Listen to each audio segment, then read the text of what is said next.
Yo, what's up guys? This is your favorite fanfic YouTuber, the Fanfic Majesty. Become a member of the channel to access more content. The link is in the description.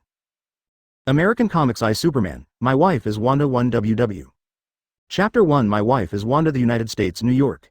Warm sunlight poured through the windows of a certain house on a sleeping Asian man, shining into his eyeballs through the cracks in his eyelids. Liu Feng was so stung by the sunlight that he opened his eyes. Just when I wanted to get up, I found that my right arm was a little sore. Looking sideways, he couldn't help showing a wry smile. The one holding his right hand was a charming beauty. Long hair as bright as a rose, facial features as delicate as carvings, and skin as white as precious jade. The combination of these beautiful factors easily makes the appearance of this beauty one of the existences called stunners in human aesthetics. And this is his wife, Wanda. Yes, it is the heroic young lady in the well-known Marvel super movie, The Scarlet Witch Wanda. Today is the first anniversary of Liu Feng and her marriage. While Wanda was sleeping soundly, there were frequent gentle breaths. The faint musk emanating from the protruding body is even more alluring. Even if he spent countless nights, every time this body odor reached Liu Feng, it was enough to make him feel numb, as if he had been electrocuted. He reached out and stroked the beauty's hair, then leaned over and kissed her forehead, and said softly, "Good morning, my beauty, it's time to get up, the sun is drying my eye." Woo. Feeling Liu Feng's kiss, Wanda didn't seem to want to get up at all. Such a coquettish red-haired beauty, like a naughty little lazy cat, twisted her curvaceous body in resistance, making it more sexy and cute. Liu Feng showed a gentle wry smile, got up and went to wash up. In the past 3 years, Liu Feng has gotten used to life in this world, and he seems to have forgotten that Wanda is a fictional character in the movie. At least the two of them are real every night, and Wanda's various, are so good, they can play new tricks every time. Liu Feng has not received any news about other superheroes in the Marvel Universe. He himself is also closely observing the information about Stark Industries and Hammer on the news. Advertisement judging by today's news, it will take at least 3 years for Tony Stark to become Iron Man before reaching the Iron Man 1 timeline. The current point in time. Green Dr. Titan Banner has not yet been influenced by gamma rays to become a Hulk. I am afraid that he is still trying to marry the General's girlfriend and engage in scientific research to make money. Occasionally, he will appear in the news because of his scientific research success. He would never have imagined that 3 years later, he and his girlfriend would both become extravagant monsters. Doctor Strange is still alive, still working as a doctor. Spider-Man hasn't been bitten by an alien spider yet, so he should be struggling with his middle school exams. The Captain of the United States and the Winter Soldier are two good friends who are still frozen under the deep sea. The Winter Soldier may occasionally be released on missions, but will be put back anyway. The Avengers are the most powerful, and Thor is still in Asgard at the moment, eating, drinking and having fun, and his father hasn't even given him the hammer yet. Captain Marvel, an old lady who always shuttles in the universe, probably won't just go back to her mother's home on Earth if she has nothing to do. Black Widow and Hawkeye are naturally performing tasks as agents of S.H.I.E.L.D. at this point in time, except for S.H.I.E.L.D. director Nick Fury, who doesn't know what he is doing. The stories of other superheroes have not yet unfolded, let alone meeting Liu Feng up. The only superhero related to me is my wife Wanda.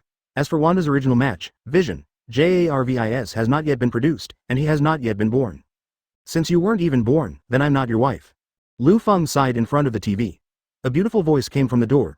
If you get up early and get paid, you are already a billionaire. Little b asterisk asterisk asterisk asterisk asterisk d. Wanda, wearing a red lace pajamas, leaned against the door, sleepy-eyed. Under the sunlight shining in from the window, the beautiful figure looks like jade. Have you had breakfast? Or on a special day, do you need me to cook for you?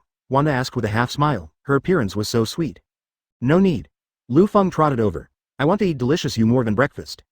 They call you the New York Sun? I think it's more appropriate to call you the energetic little tiger. They call theirs, you call yours. After all, this side of me is yours alone. Advertisement. After the lingering with Wanda, Liu Feng changed into a formal attire. The slim suit perfectly outlines his muscular lines. When he stands upright, he exudes a strong aura, like a statue of a god, giving people a strong sense of epic. This is the appearance of Liu Feng when he enters the working state, and it is also the appearance in the eyes of the world. He is the god of New York, synonymous with justice and judgment. Liu Feng smiled at himself in the mirror, then went out to the New York police station, entered the police station. An old detective saw Liu Feng, got excited and bowed. Dear Police Officer Liu, good morning, I wish you a happy day. Good morning John, my old chap, you don't have to do that. With a smile on his face, Liu Feng stepped forward and patted John on the back lightly. But just such an ordinary action, to the old detective John, he was greatly flattered.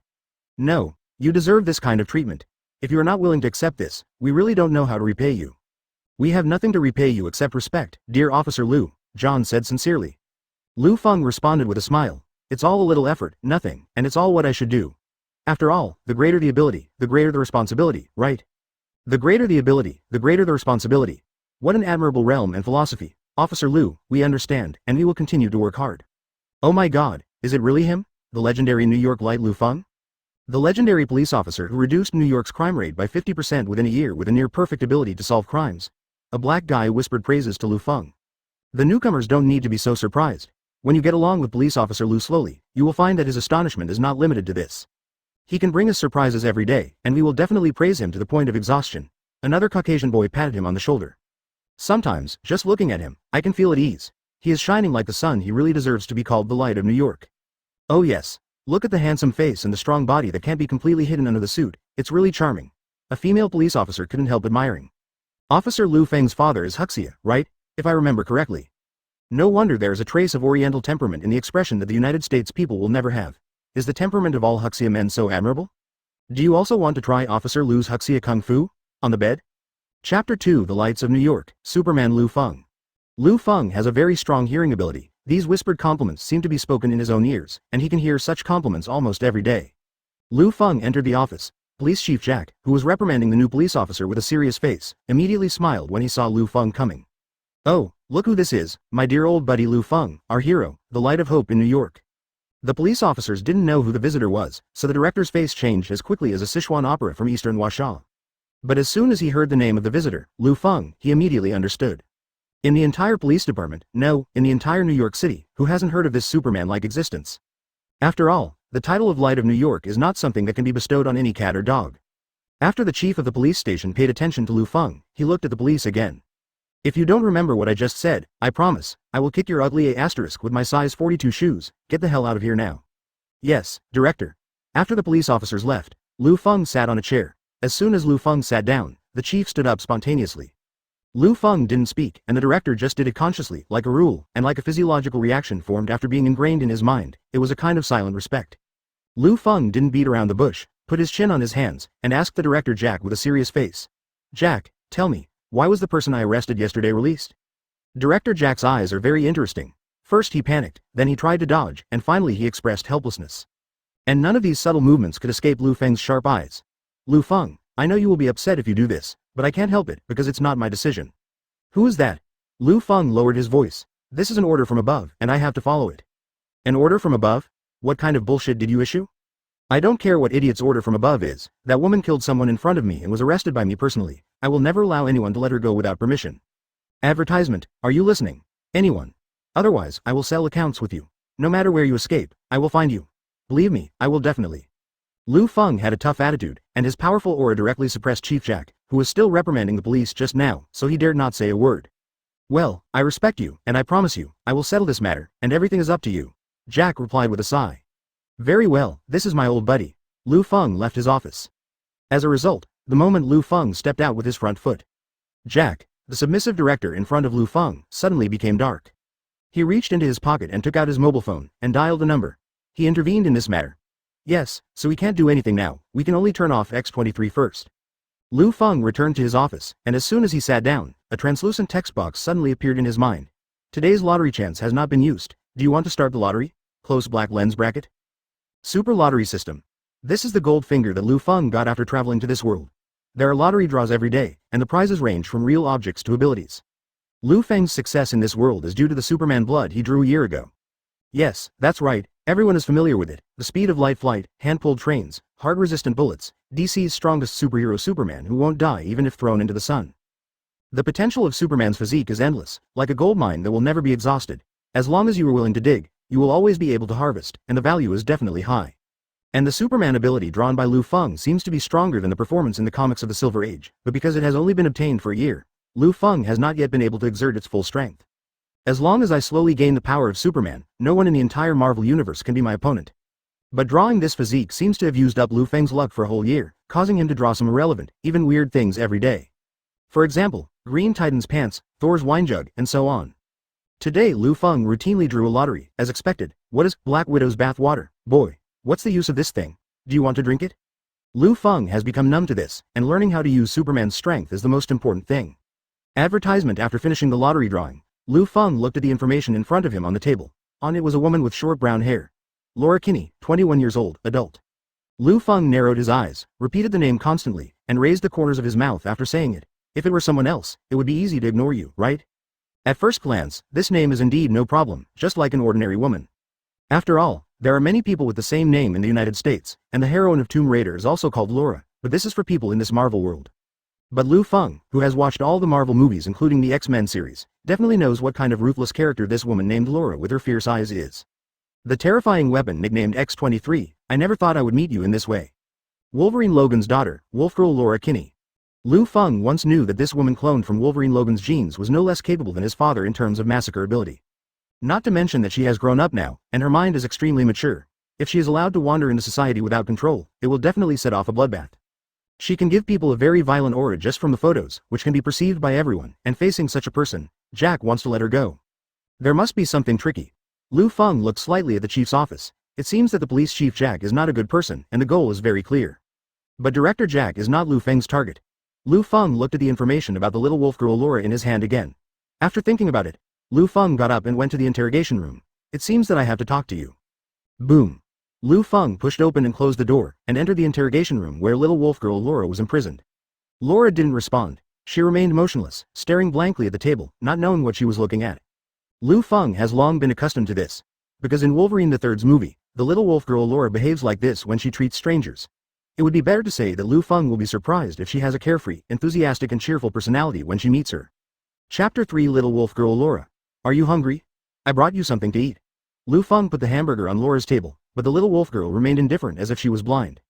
Her eyes were already sharp, and she looked silent at the moment, as if those red-brown eyes were about to shoot out two sharp knives at any time. Just sitting down was terrifying.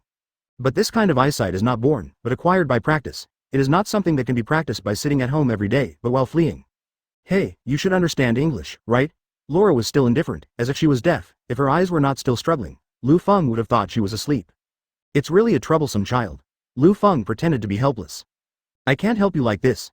Those guys will come to this place eventually. Finally, Liu Feng's strong concentration allowed him to capture the micro-expression of little wolf girl Laura, and she was shaken.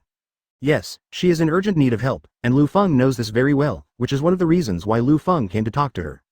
You have encountered difficulties, right? After all, your ability to kill like that doesn't belong to the category of ordinary people. No matter what is lacking in life, enemies will never be lacking anyway.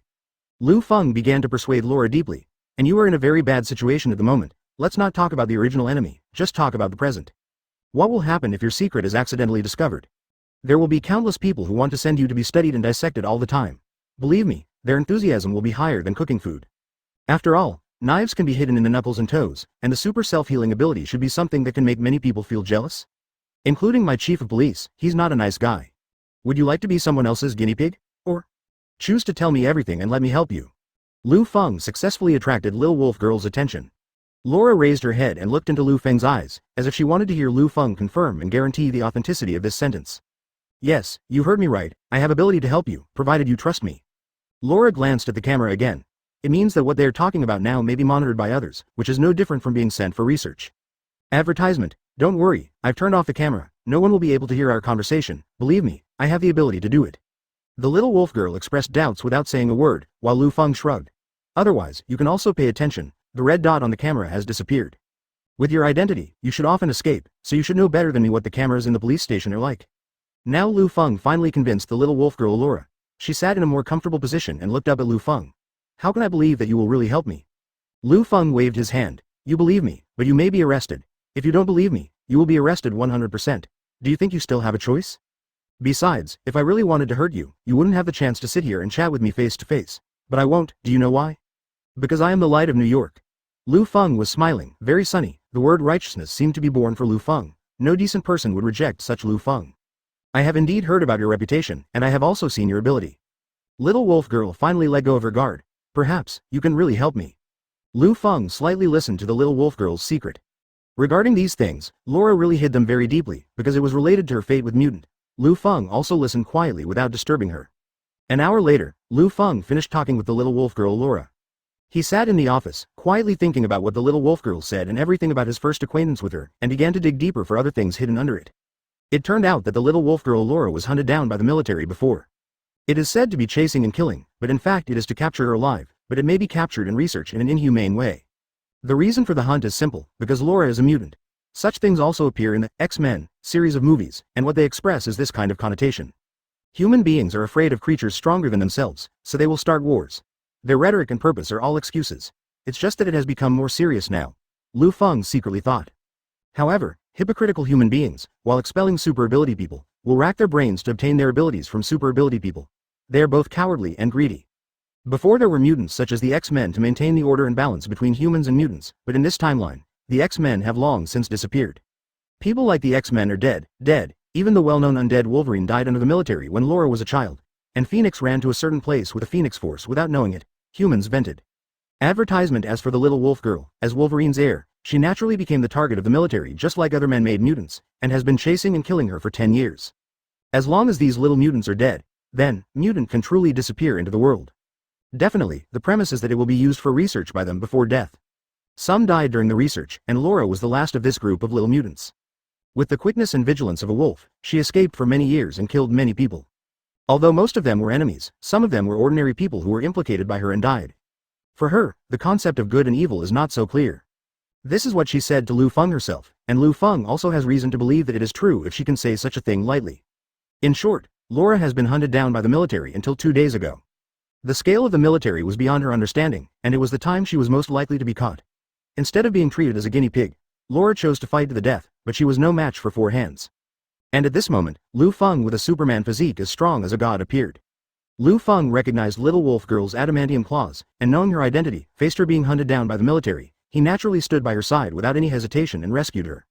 After all, looking at the entire Marvel and X-Men world, only her daughter Laura can use adamantium as a claw, except for Wolverine Logan, who self-heals as strong as a monster. But even putting this aside, considering the circumstances at the time, the frenzied expression on the military's face when hunting and killing the little wolf girl was enough for Liu Feng to be sentenced to death. When the military becomes like a ghost, it loses its meaning of existence. He did the same, and killing the military that was chasing Laura was as easy as crushing a group of ants. At that time, Laura was watching Liu Feng's arrival. In her eyes, Liu Feng's every move is like an angel and a god. This is the second man in Laura's life besides her old father Wolverine Logan who makes her feel safe. Chapter 4. The military has crossed the line. No wonder she didn't resist when I arrested her. I thought that based on her personality, she would quarrel with me for a long time. It turned out that she had a crush on me since then, and the part of the interrogation room was just her disguise. Liu Feng nodded thoughtfully. It has been 3 or 4 days since that incident. As for the reason of the military who knew that Laura had come to New York, but could not enter New York with a big fanfare to snatch her after the incident that day, Liu Feng can know without guessing. They dare not. But any reasonable person would make such a decision, because now New York City has become Liu Feng's world. 3 years ago, Liu Feng had been recognized by the entire New York City, including the existence of the leadership class. All the people in New York were grateful to Liu Feng, and made a rule that unless an inevitable war broke out in New York City of the United States, New York could only be managed by Liu Feng alone. This is a customary agreement. In other words, New York at this moment is dominated by Liu Feng alone, and the Light of New York is also the King of New York.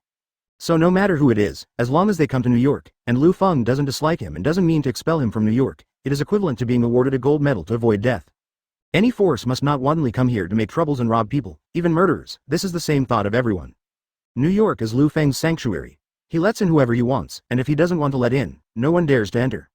Even creatures who think on their toes can understand that the army, whose mind is chasing and killing Laura the wolf girl, is not welcomed by Liu Feng, the Light of New York.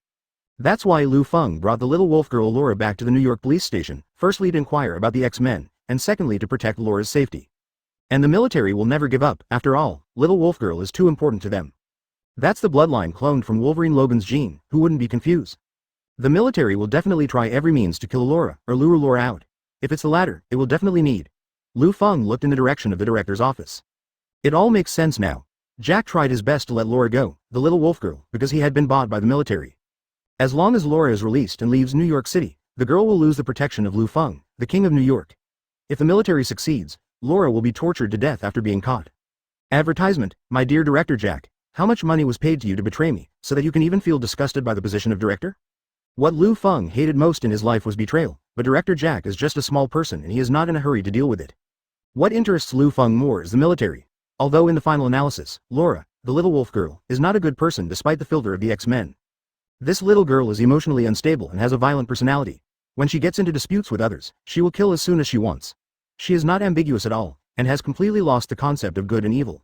However, no matter what, she came to New York, and came to Liu Feng, the place where the Light of New York was, so it was up to Liu Feng himself to decide what to do with her.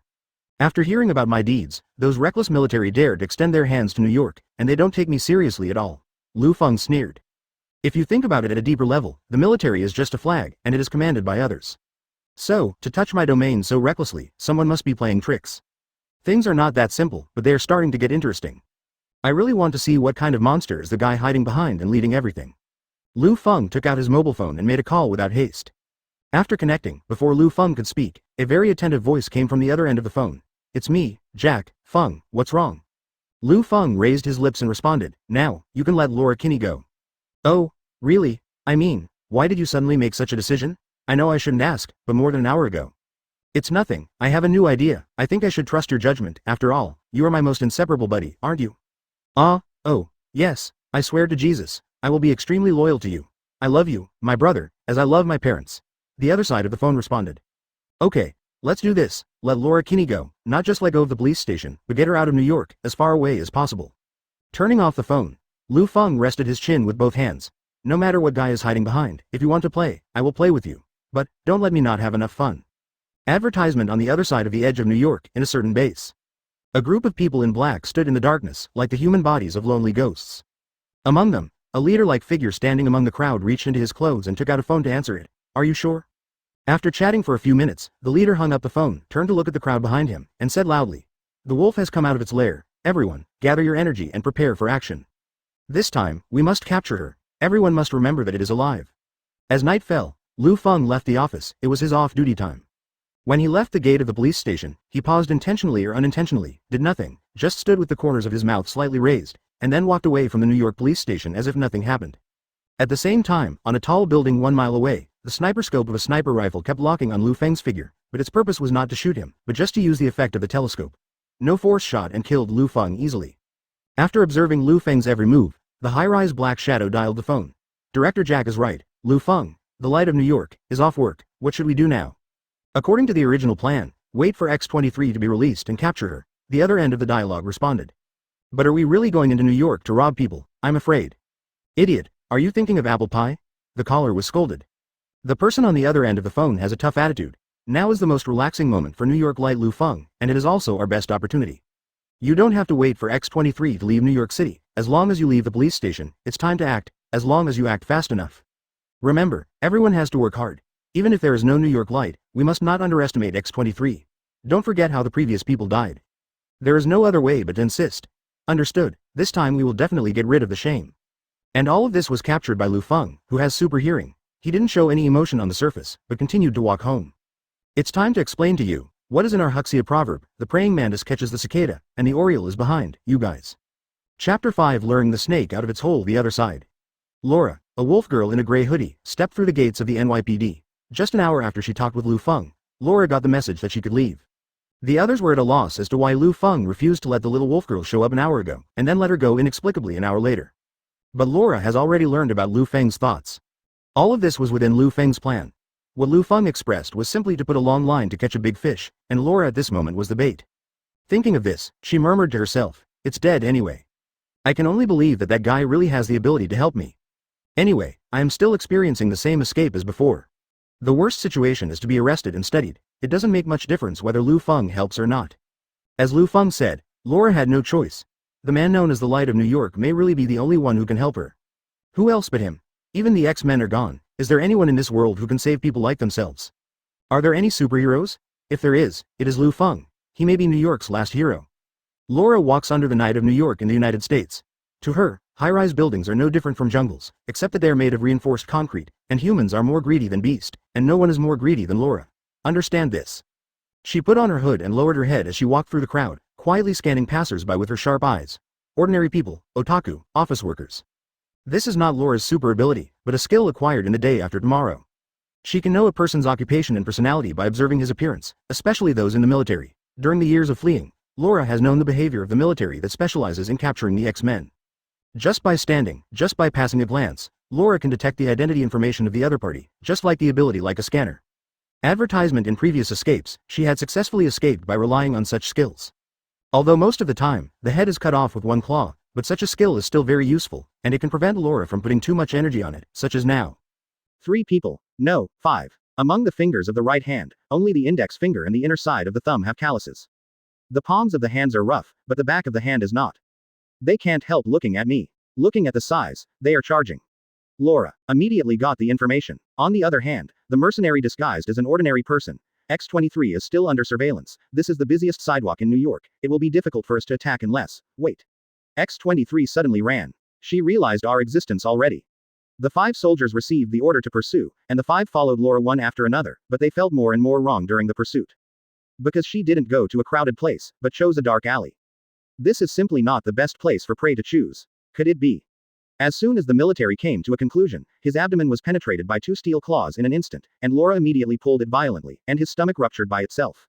The other mercenaries realized all this and hurriedly drew their guns, but it was too late. Laura turned into the Phantom of the Night, spun around, and harvested ahead with the steel claws of both hands using extraordinary movements. In just an instant, 5 people fell into the pool of blood. Laura looked at the corpse and said coldly, "If you want to kill me, you have to show some skills." She turned around and was just about to leave here without looking back, but unexpectedly, there was a whoosh, a bird-like sound came, and the next moment, she was shot in the neck. Fact. Laura was not stupid, she knew there was a sniper without even thinking about it. And what the sniper shoots is not a bullet, but a sedative needle, but this is more terrifying than a bullet. Laura inherited the self-healing ability from her father Logan, able to heal the wounds caused by bullets. But sedatives won't work. Once this thing happens, her end will be slaughtered. Successful shot X-23, repeat, successful shot X-23. She has already produced antibodies in her body, and the dose of 1 injection is not enough. Take advantage of the victory and pursue the attack. Keep shooting. The Wolf Slaughter team blocked the exit. Advertisement. The commander is still giving orders, revealing a skilled business ability in his words. Just 1 shot of tranquilizer will make Laura lose half of her strength, which is already a fatal situation. Laura's consciousness has begun to blur, and she can only vaguely notice that outside, a group of mercenaries are waiting for her with guns, like a tiger with its mouth open, and she is a fat lamb. But Laura is not the kind of person who will bow her head like fate. As long as there is even a glimmer of hope, she will never give up. She pulled out the sedative needle from her neck and yelled, "You bastards! I'm going to drag you to death." Whoosh. It was another sedative shot, but this time, Laura, who had been prepared for a long time, managed to dodge with the sharpness of a wolf. Then, she opened her hands suddenly, and in her mind was the most classic signature move of Wolverine's father. She opened her forearms vertically to both sides, and adamantium claws appeared with a slap, entering the fighting state. Then he rushed to the mercenaries outside. "Put on real bullets and shoot. Quick." The first person locked by Laura asked his partner to shoot in panic, and the gunfire rushed out of the gun like a ghost, with the purpose of devouring Laura, but at how can the speed of Laura of the moment fall into the category of ordinary people? 2 meters away, Laura was still in danger. By the time Laura was within 7 steps, the blade of the guillotine had been polished to a shiny finish for them.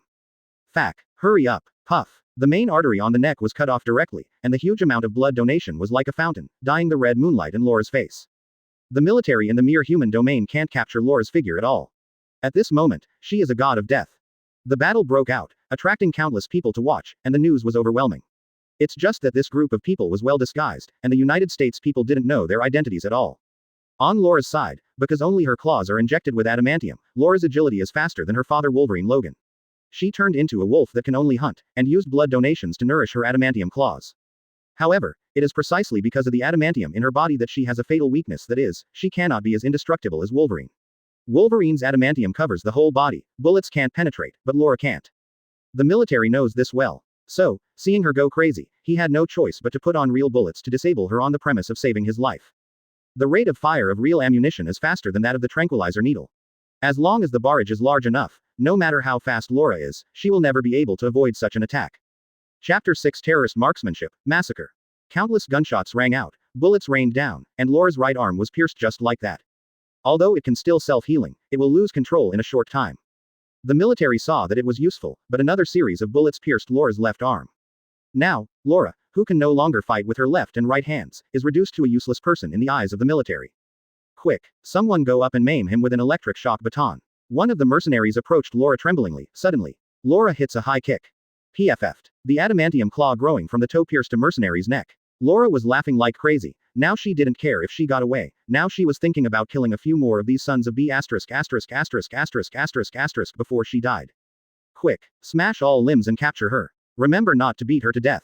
The leaders in the military are still obsessed with Laura's ability. Laura suddenly finds it ridiculous. It's not only these people who are laughing, but also this society. Okay, it's time to go. Hurry up. The leader hadn't finished commanding yet. Suddenly, with a bang, gunshots came from nowhere, and a mercenary beside him was headshot. Plasma splashed all over the leader's face. Fact, someone is standing on Laura's side. And he is a guy with excellent marksmanship. The leader was so frightened at this moment that he bent down hurriedly and began to look for who was shooting. The man with the gun obviously didn't intend to give him time to think. Bang bang bang, bang bang. No matter how the mercenaries escaped, no matter what kind of cover they found, it was just like the laws of nature. As long as there was a gunshot from afar, someone would be headshot and fell down. This is completely like opening and hanging general marksmanship. Seeing this scene, the leader who was hiding aside not only thought of a terrifying character in his mind, but murmured to himself, the perfect marksmanship. There is only one person in the United States who can do it, the man who is called the Light of New York. Liu Feng. FKU Jack. Didn't you F asterisk asterisk asterisk asterisk asterisk G say that Liu Feng has come home from get off work to have S asterisk X with his lover, and he doesn't know about it? What's going on now? How come your favorite New York Light is back? The leader slapped director Jack directly. I don't know anything about it. Jack covered his face, unable to express his pain, but he really didn't understand anything in his little head. Advertisement. The leader was distraught, but at a loss, because he not only couldn't find Liu Feng's location, but also couldn't find a reason for Liu Feng to stop attacking him, and his powerful mercenaries were falling down one by one. It's like a plague. Laura saw it too. At the moment when he was about to faint, his hostile army fell down one after another like dominoes. No matter how red-eyed and exhausted Laura was, she could fully understand the situation at the moment. Someone is on my side, and that person is. Thank you. Liu Feng appeared in front of Laura, carrying a sniper rifle. If it's later, you won't be here. It's better to come early than to come early. Anyway, you can self-heal, and let you kill a few more mercenaries to vent your anger. Liu Feng put down the sniper rifle and replaced it with 2 Desert Eagle pistols. As soon as Liu Feng finished speaking, the leader of the army got a loudspeaker and shouted at Liu Feng, Liu Feng, stop immediately. You don't even know what kind of mistake you made. You can't beat us. This is to provoke the upper body. Before the leader could finish speaking, he just heard the sound of gunshots, and he fell directly into a pool of blood, with an obvious blood hole on his head. This time, he immediately stunned everyone present, including Jack beside him. Director, just slumped on the ground. From the very first sentence I said, I already wanted you to die. Liu Feng sneered disdainfully.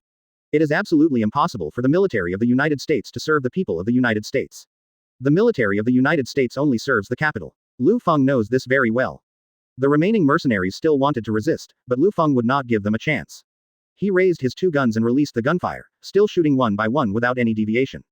The people who don't know what kind of strength they are facing should be you. It was chaotic, the shops on the street no longer had any complete glass, and even the buildings were crumbling. Broken bones and internal organs were scattered on the ground like household garbage, and the crackling sound of the fire burning building materials continued. Such a scene can easily remind people that 2 huge teams are engaged in a small-scale war, and the losses of both sides are astonishingly large, forming a situation where both sides suffer. But that's not the case at all. One of them may be a well-trained mercenary team, but on the other side, there are only 2 people, and one of them has been seriously injured. In other words, all the firepower on that side was released by one person. Advertisement. What caused all this? The man who carried a giant sniper rifle and had a European-American bone appearance and an Asian appearance, the man known as the Light of New York, Liu Feng. He looked at the hostile man and raised his pistol. I don't know what kind of strength you are facing, it should be you. Boom. Gunshots sounded. The picture froze at this point, and Liu Feng's figure was frozen on the big screen with the aura of a god descending from the earth. At this moment, the audience, watching the big screen exhaled in unison. When watching the video, their chests seemed to be weighed down by heavy stones, and their breathing was difficult. That guy, Liu Feng, is simply a killer. One of the 7 people sitting around a round table said slowly. This is a dark room on the other side of New York. A group of people are sitting around a huge amounts of round table, just like King Arthur's round table knights in Western legends. The only difference is that they used combat uniforms instead of armor. What was playing on the big screen was the scene of Liu Feng carrying a giant sniper rifle and shooting the mercenaries one by one. This is an extremely weird ability. No matter how the mercenaries dodge or find cover, the bullets in his gun will always headshot the locked enemy, as if the bullets fired by him are equipped with automatic navigation devices at the moment they are released. Such marksmanship, he is definitely not an ordinary person. Among the 7 people, a heavy voice came out. This voice has an old breath, like a big tree that has grown for hundreds of years. The upper part is crumbling, as if it is about to fall, but the roots of the lower part are firmly grasping the soil under the ground. How many troops are left now? A man who looked younger responded after thinking for a moment, General Boyd Holbrow. The elite troops we sent originally had 200 people, but now, there are less than 100 left, and the leader of the team has also passed away, fell in a pool of blood. The middle-aged white-haired man named Boyd, after hearing this, his face became cold and his fists could not help clenching. Then he took out his mobile phone, entered a series of numbers, and after a few seconds of beeping, a voice came over there. This is the White House of the United States. I am General Boyd Holbrow, who was in charge of solving the mutant. Boyd communicated with the characters over there on the phone with a heavy voice. At the end of his words, he said, troubleshoot as soon as possible. All this, because my people are being killed by Liu Feng. Speaking of this, Boyd paused for a while, and then spit out a word from his mouth. Massacre. After finishing speaking, the phone was hung up by the person over there. Chapter 7. This guy is an out-and-out devil. Chapter 7. Back here in New York, Jack, the chief of the New York Police Department, received information from the mercenaries that everything would be settled. But facing such a scene, he couldn't be happy. It's a scene like hell. Gunfire and blades tear the air, leaving trails of smoke and flames. As soon as the blood splashed out, it was shocked back by the impact of the bullet from the other side again. The blood stained the ground, like a massacre in a zombie game. Jack hadn't even recovered from the scene in front of him. After all, before Liu Feng in his eyes was still kept in the dark. Unexpectedly, Liu Feng knew everything. He is someone who has seen Liu Feng's capabilities. Now, I really provoked the devil. That guy is a killer. As long as the headshot is enough to kill with one hit. Liu Feng, who thought the sniper rifle was loaded too slowly, muttered to himself, and then continued to slaughter with double guns firing continuously. The enemy had seen Liu Feng's marksmanship before, and the shot was absolutely perfect, so they had to find a way to use tactics to circumvent it, but they were still indifferent. Because no matter how they dodge, every bullet Liu Feng shoots will accurately penetrate the heads of the people around him. The frightening thing is that even if they run in circles, the moment Liu Feng pulls the trigger of his pistol, with a flexible wrist movement, the bullets he shoots will shoot out in a strange arc. Yes, that's right, it's a bullet that can bend. Advertisement. Jesus, how is this possible? What kind of monster are we fighting against? Didn't the leader give an order? Wouldn't there be rescue? Why hasn't the rescue arrived yet? If people don't come, our elite troops will be wiped out. The mercenaries were not idiots who wouldn't fight back when they were beaten. The bullets in their hands also tried to pour towards Liu Feng. However, Liu Feng, a man like a monster, is not only superb in marksmanship, but also extremely flexible in body skills. All the bullets shot at him, either dodging their heads or turning around and squatting down. Even when he was motionless, the bullets shot at him passed by him as if they were destined to miss. Just by Liu Feng's glance, you can tell. When Liu Feng was dodging the attack, the bullets in his own guns were not idle. On the way of dodging, he could always grasp the timing of pulling the trigger of the pistol. He moved flexibly and shot accurately at the same time, like a firestorm on the battlefield. This series of performances can no longer be described as proficient. Even the little wolf girl Laura, who was in the same camp as Liu Feng, was shocked. How did you do it? This is simply impossible to reach the scope of human beings. Liu Feng shrugged and said casually, the world is so big that there are no wonders. You can be a mutant with steel claws, who can self-heal when you were shot by a hail of bullets. My bullets can bend. What's so strange? Liu Feng chose not to answer. Because this is the special ability that Liu Feng got through the super lottery system one day, bucket of gun. There are 4 known types, including quick gunfighting, gunfighting alpha, gunfighting beta, and gunfighting gamma. Quick gunfighting. Characterized by speed, with a quick draw of the gun. The high-speed shooting strikes and suppresses the enemy first, and at the same time, the master will rush to the enemy at high speed with the help of firepower, and start a mixed battle of half shooting and half fighting with the enemy. Gunfighting art alpha. Its characteristic is fire suppression. Use your own judgment to judge the enemy's movement, and then use your own steps and positions to avoid the enemy's attack, and use the gun in your hand to effectively shoot and attack the enemy all possible directions of action. At the same time, on the premise of ensuring these as much as possible, according to the pre-judgment, carry out preemptive strikes against the enemies who are about to attack themselves. The gunfighting technique beta. Its characteristic is strange. Its users are good at melee combat, integrate the use of firearms into the fighting, and suddenly fire a cold gun when the enemy is unexpected. One of the masters is also good at concealing guns, and the guns he uses are hidden on his body. No one knows where his guns are hidden when he is not shooting. Gunfighting gamma. Its characteristic is sniping. Ultra-long distance strikes are its biggest feature, and the masters are also good at controlling the trajectory of fired bullets to achieve the goal of precise and efficient strikes. Advertisement. And Liu Feng himself showed it clearly. He knows all the above 4 gunfighting techniques. That's why Liu Feng didn't show his Superman physique in front of the world, but he can enjoy the great appreciation of his New York lights. Only relying on the gunfighting technique, without anything else, you can become a god of death. By the way, when talking to Little Wolf Girl, none of the bullets fired by the mercenaries with their backs to Liu Feng touched even a single inch of Liu Feng's clothes or hair. He dodged the bullets as easily as if he was drinking water, or the kind that drinks a few liters in one go without panting. Okay, now it's my turn again. Liu Feng turned around and re-entered the combat mode. Every bullet fired by the pistol would not be wasted. When the bullets ran out, he casually took out the magazine from the bag prepared in advance and replaced it. Only at this time, the mercenaries can breathe a little bit, and they don't have to die continuously, but it's only temporary, because after the magazine is changed, Liu Feng will turn into a killing god again. After killing more than 40 people in a row, the phone in Liu Feng's pocket rang. But he didn't seem to hear it, and the movements of his hands didn't stop at all. Just like a child who has lost himself in playing games, no external factors can stop his playing time. He's ignoring the phone call. He's crazy right now. This guy is an out-and-out devil. The soldier over there constantly shouted these desperate words. As for Liu Feng, he didn't pay attention to these people, and the gun in his hand never stopped. Just like that, she shot and killed 10 people again. The little wolf girl Laura couldn't bear it anymore, and said, "Your phone has never been stopped. If you don't answer it, you will lose it." "I am annoyed by the ringing," Lu Feng said with a smile. "I definitely have to pick it up. I just want to have more fun. After all, it's been a long time since I played so heartily. Moreover, I don't need to guess who is calling and what his purpose is." Lu Feng's words are not groundless, because his mobile phone is specially made. He can call anyone he wants, but he won't be called by anyone, except for two designated people, one who always ruins his playtime. The other is his wife Wanda. Chapter 8 Lu Feng, stop the FK. According to the current situation, the chances of it being Wanda are slim. That can only be the one who will disappoint Lu Feng, and Lu Feng can't do too much to him. So Lu Feng finally stopped firing the pistol and got through the phone. As soon as it was connected, there was a roar from the phone. UF asterisk asterisk asterisk asterisk asterisk G stop me. If it were someone else who yelled at Lu Feng like that, he might have already disappeared, let alone the red-eyed Lu Feng. It's like kicking a lion in the middle of a hunt, with the kick in the A. But when he heard the voice on the phone, Lu Feng smiled instead of anger. "Isn't this the voice of my old buddy Arthur? Why did you call me abnormally today? Could it be that he wants to invite me to Washington, D.C. for a drink again?" Quote. Lu Feng. Don't ask me what you know. Every time you F asterisk asterisk asterisk asterisk asterisk G leave this kind of mess to me, waiting for me to wipe your A for you. What's more hateful is that you still don't answer my phone. The yelling on the phone continued. Lu Feng still had a playful smile on his face. "Oh, I was busy just now. Although it's not a big deal, it's just that I had two hands with a group of children. How can such a trivial matter deserve the chief of the Washington Police Department to call in person?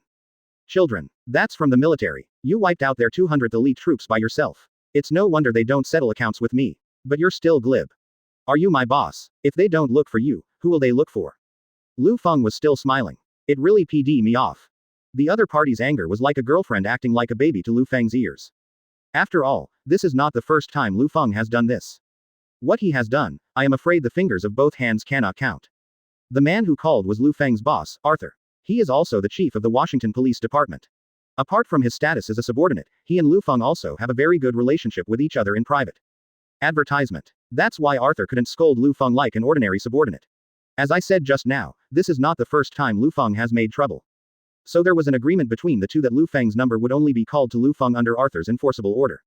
This means that powerful forces have intervened. And if such a large force is dispatched to settle the situation, it must be Lu Feng's big shot to hold the power.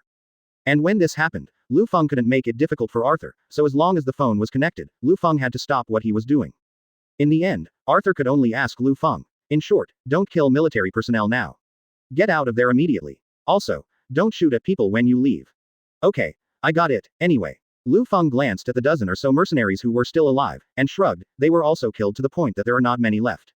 Arthur on the other end of the phone wanted to say something, but Lu Feng had already hung up the phone. Throw away the pistol, and then help the little wolf girl Laura, whose injuries are almost healed. The game is over, I believe you have enjoyed enough, let's go. What kind of ability do you have? In Laura's eyes, even if Lu Feng did such a horrible thing today, she would subconsciously think that this will never be Lu Feng's limit. He is like a super creature with unlimited potential. Lu Feng didn't answer directly. A man should maintain a sense of mystery, shouldn't he? That's the end of the military business. Just like Lu Feng's boss and old buddy Arthur, all the people in the police station were mobilized to wipe Lu Feng's massacre tonight. Some cleaned up the scene, some transported the corpses away, some compensated the owners of the damaged shops, and some dealt with news reports.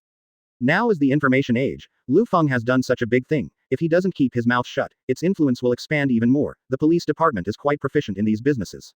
As for the elite troops slaughtered by Lu Feng, only a dozen or so people remained.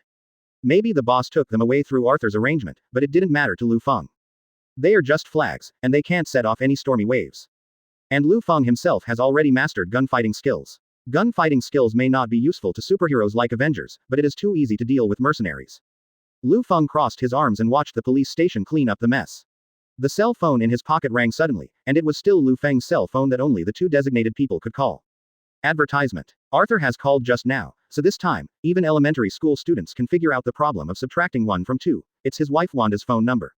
As the saying goes, what is your attitude when you meet someone? Lu Feng saw that it was his wife's number, and before he answered the phone, he had already squeezed out a smile. Hi, my beauty. After answering the phone, his tone became extremely gentle, as if every word in every sentence was carefully selected. Yes, there is a small incident at the police station, and I may not be able to go back until later. Yeah, I'm also very irritable. I'm sorry I can't be with you, dear. By the way, have you had dinner? How about I bring something back to eat later? Okay. I love you too, moi. Lu Feng looked like a nympho girl when talking to Wanda. The little wolf girl Laura, who was watching all this, couldn't believe her eyes. Liu Feng, who was still treating the military like an ant and taking lives like nothing just now, is actually more tired than the apple pie he ate a few days ago. This is not a little bit of contrast. Regarding this, she couldn't help complaining. You have Huxia blood, so you can change your face in Sichuan opera, right? Liu Feng couldn't laugh or cry, and said, although I don't know where you learned about Huxia culture, I always feel that you are hurting me. Don't doubt it, I'm just hurting you. Laura said bluntly. You don't understand. Be fierce to your enemies and loving to your wives. This is a fine tradition in Daxia. Liu Feng looked a little proud. You, a kid who has never been in a relationship, must not be able to understand this. How about I introduce you to someone in the police station? In the New York Police Department, there are no strong men who can completely control you, but there are a lot of young men. Are you interested? Liu Feng asked jokingly, and the little wolf girl responded with a blank stare. The little wolf girl said so. Liu Feng also lost the fun and stopped teasing her.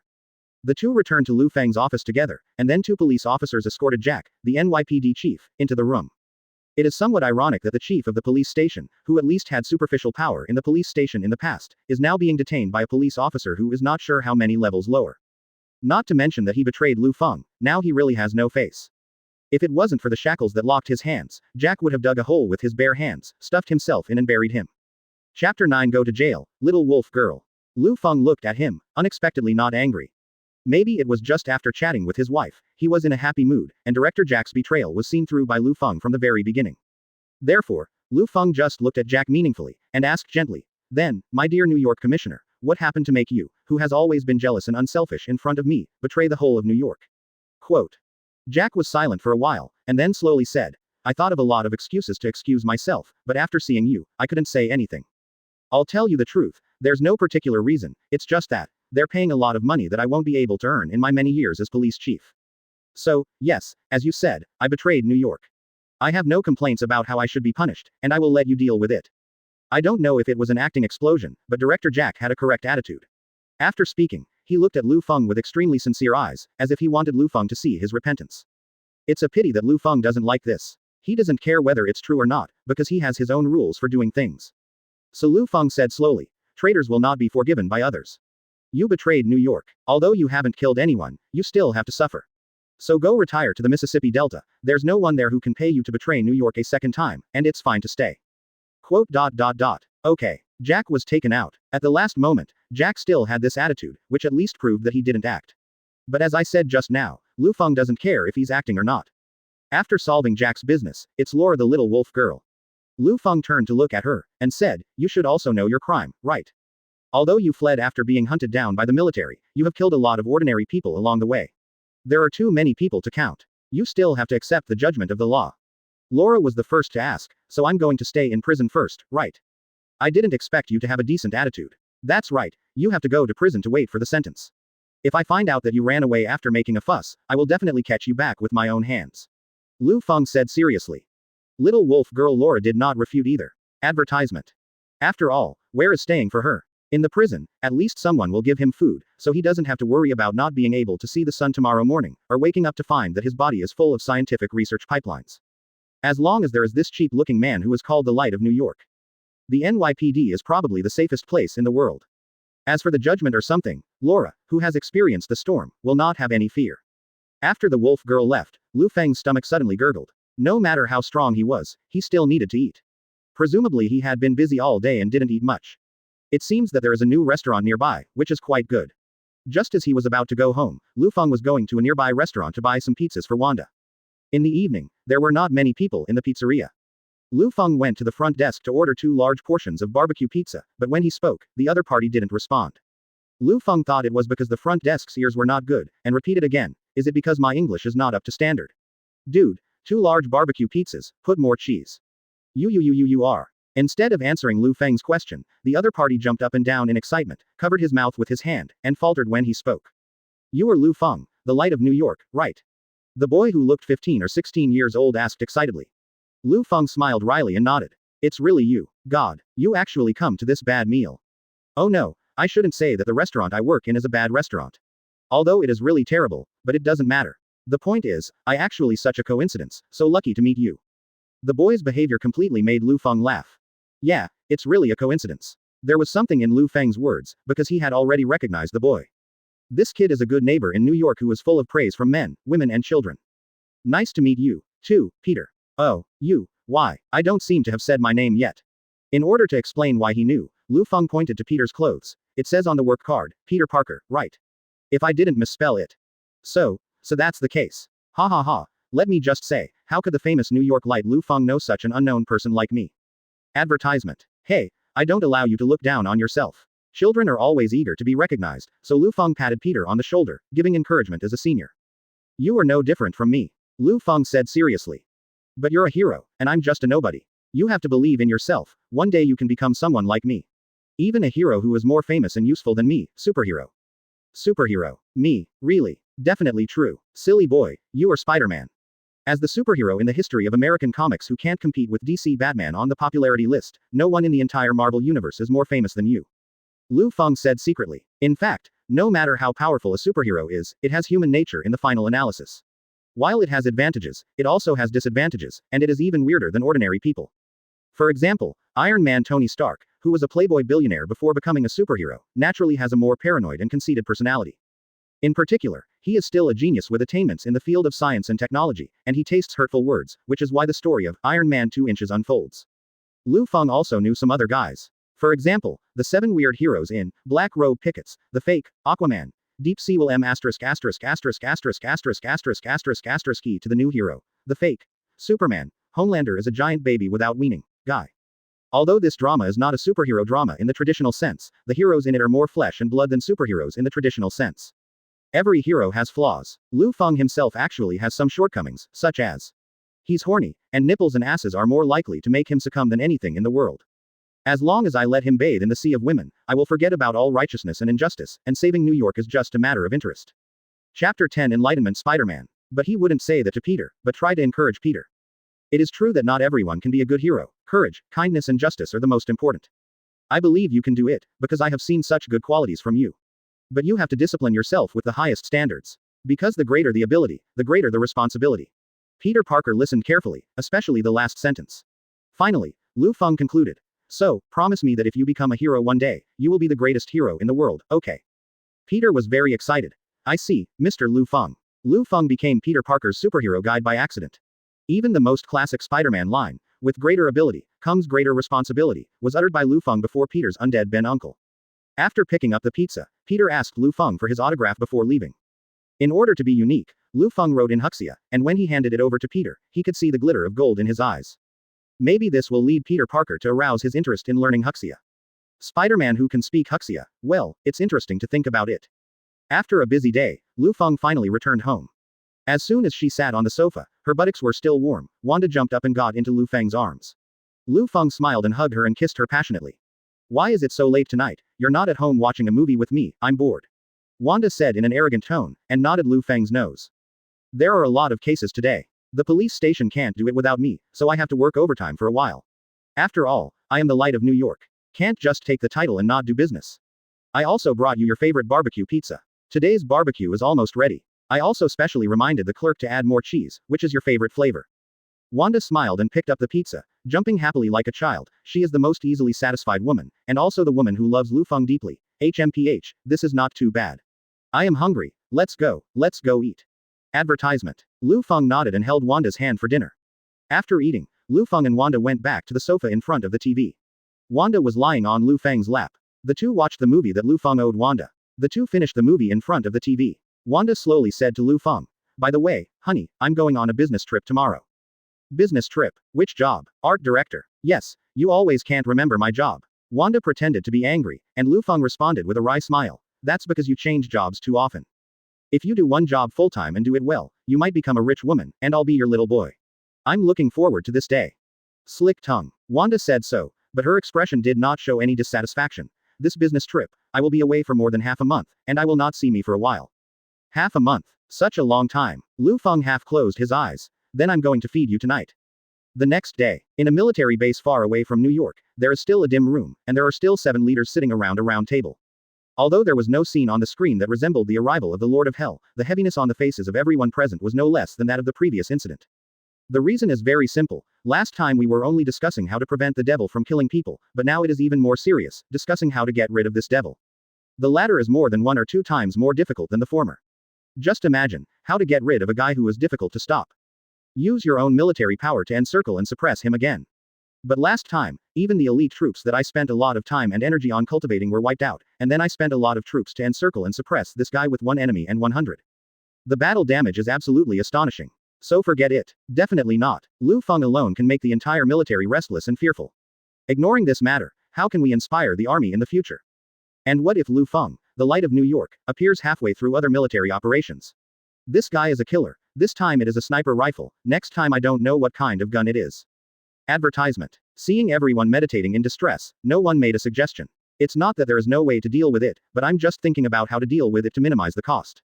The white-haired General Boyd Holbrow, who was sitting at the head of the round table, tentatively broke the immersion. So, have you guys figured out how to deal with it? General Boyd's words were like a reminder, and anyone who couldn't answer them might be punished. Then Major Wilson, the second in command among the 7 members of the round table, said slowly. Currently, there is no optimal solution. The ones that cost less will not work, and the ones that cost more will outweigh the gains. I can only say that Liu Feng, the light of New York, is too unfathomable. Boyd heard this and said, how can it be unfathomable?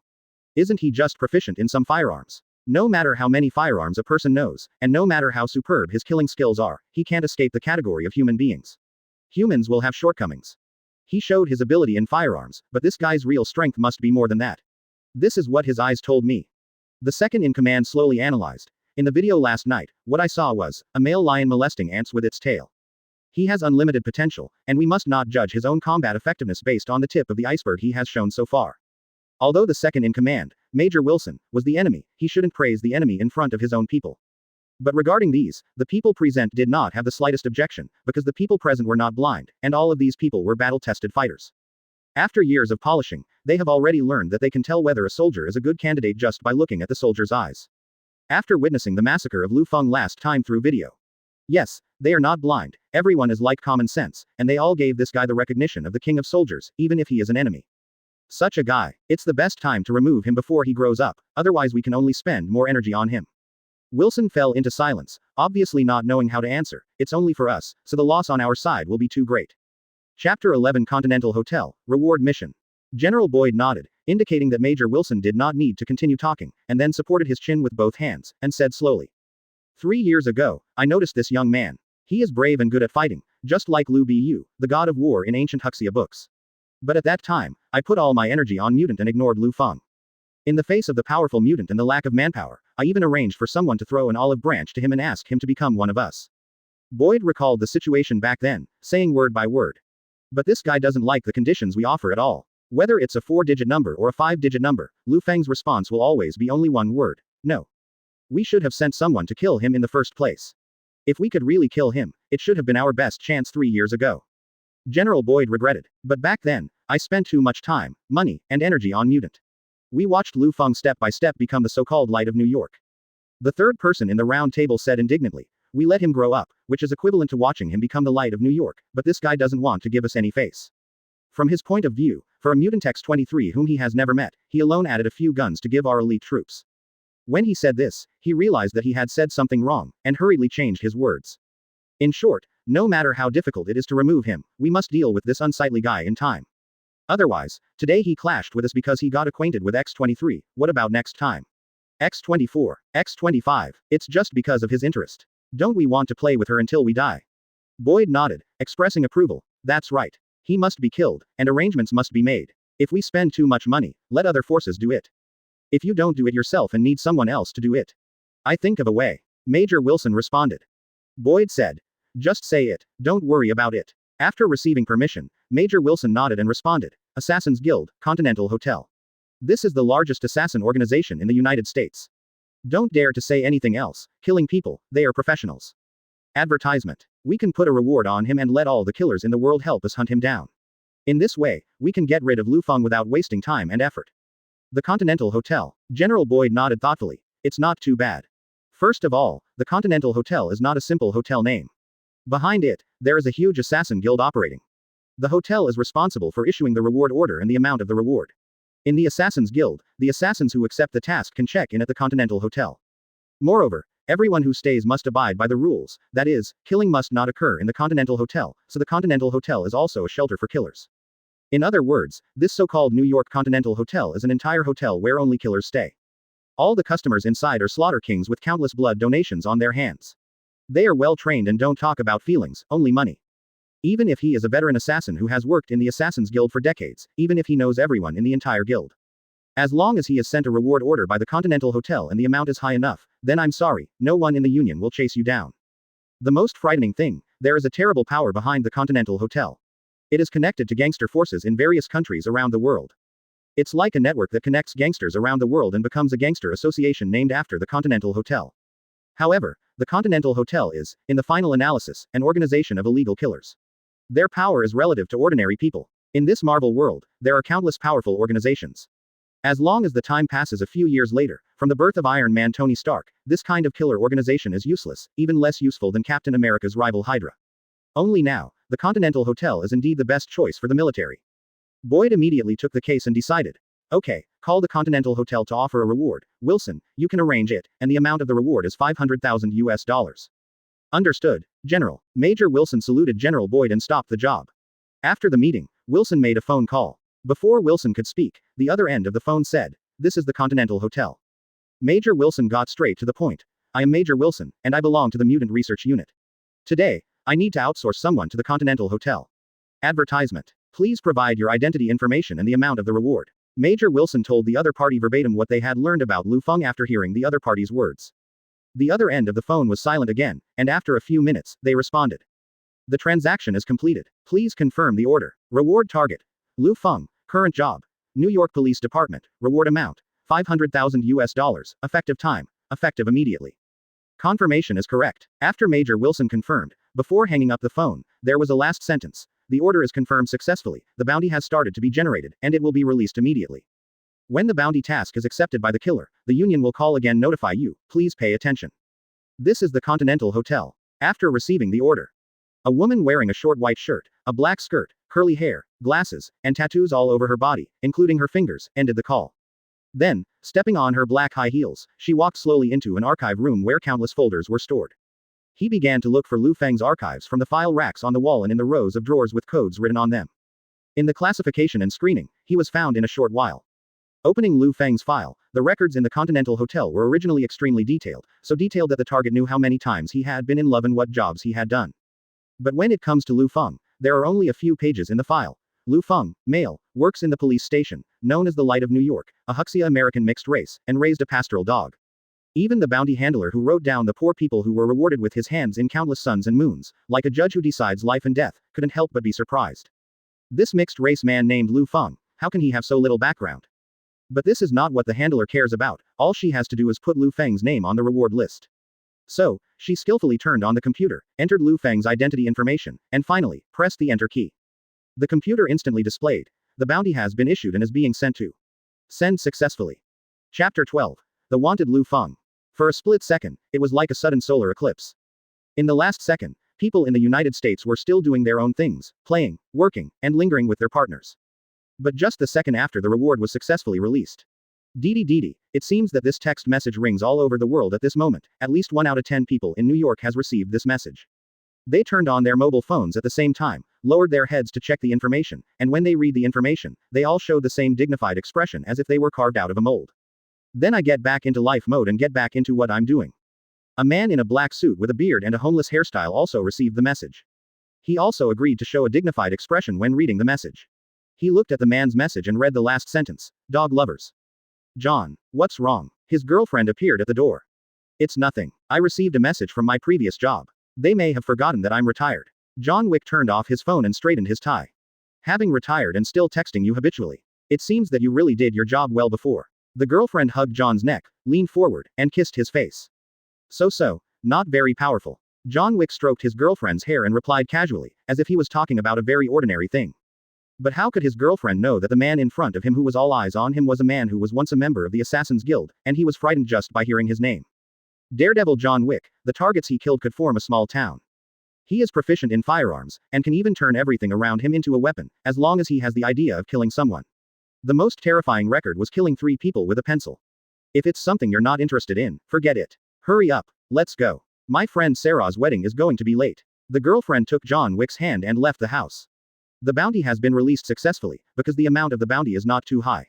Therefore, Many people will weigh again and again before making a judgment on whether to accept the task, except for John Wick. Now John Wick doesn't care if there is any money in the reward, because he has already retired for his girlfriend, and he still opens the text message subconsciously. He was concerned about whether the man who was offered a reward by the union would affect his and his girlfriend's daily life in the future. Advertisement. Also, Lufang has raised dogs, and John Wick is an old dog lover. However, although John Wick did not accept it, the union has no shortage of killers who will accept the task. Sure enough, less than 20 minutes after the reward was announced, Major Wilson, who was still at the military base, received a call from the Continental Hotel Killers Union. Still a female voice. The reward you posted has already been accepted. We will solve your burden as soon as possible. We will call you for the follow-up situation. I wish you a happy life and less enemies. Is this the work efficiency of the Killer Union? After closing the phone, Wilson couldn't help muttering to himself, but that was all his appreciation.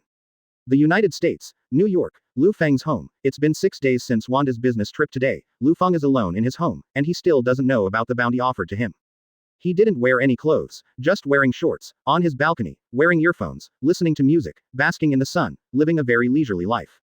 Sunshine, music, beautiful scenery, nothing more than heaven and earth. While listening to the music, a translucent text box suddenly popped up in Liu Feng's mind. Today's lottery chance has not been used. Do you want to start the lottery draw? Draw a lottery. Liu Feng chose without hesitation, but there was no excitement in his heart, because this was something he would do every day for the past 6 days, and he was beginning to feel bored. The most important thing is that in terms of lottery, Liu Feng's face is very dark, very dark. The lottery draw is successful. You have won. Want broken bing bing. Close black lens bracket. With a blank expression on his face, Liu Feng stretched out his hand to grab today's prize from midair, folded it in half, and licked it. Liu Feng is indeed boring, and he doesn't have much hope of reporting.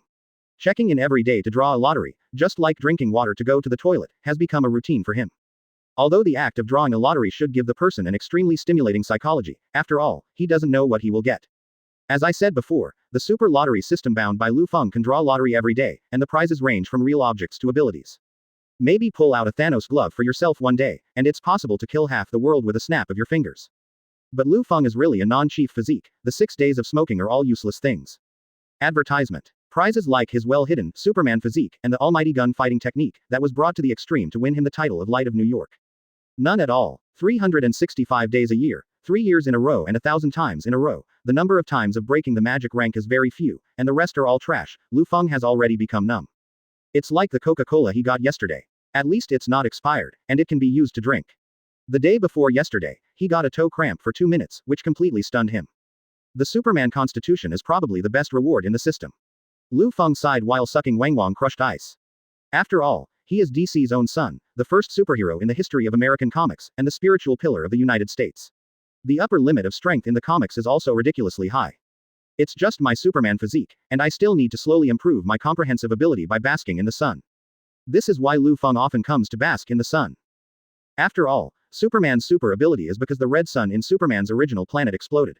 After coming to the Earth, he got the strengthening after being exposed to the brilliance of the real sun. This is why Superman will not die if he is thrown into the sun, but will become stronger. Your burning is not as fast as his upgrade. Although the upgrade is very fast and easy, the upper limit of the Superman bug is really too high. This is equivalent to playing a 900 level game character. If you farm monsters a day to get a third of the experience bar, it will take at least a few months or even a few years. Fortunately, basking in the sun is not a costly thing, and it's good to bask in the sun every day. And thanks to the Superman physique, Liu Feng's figure became very good once he got it. Liu Feng stayed in the sun for a long time before changing into clothes and heading to the police station. Please ask for the data. Flowers, evaluation tickets, monthly tickets, and conditional reward reminder tickets are all fine. American comics seems to be in decline. They are all writing martial arts historical cities. I hope that the brothers who like it will support it, thank you.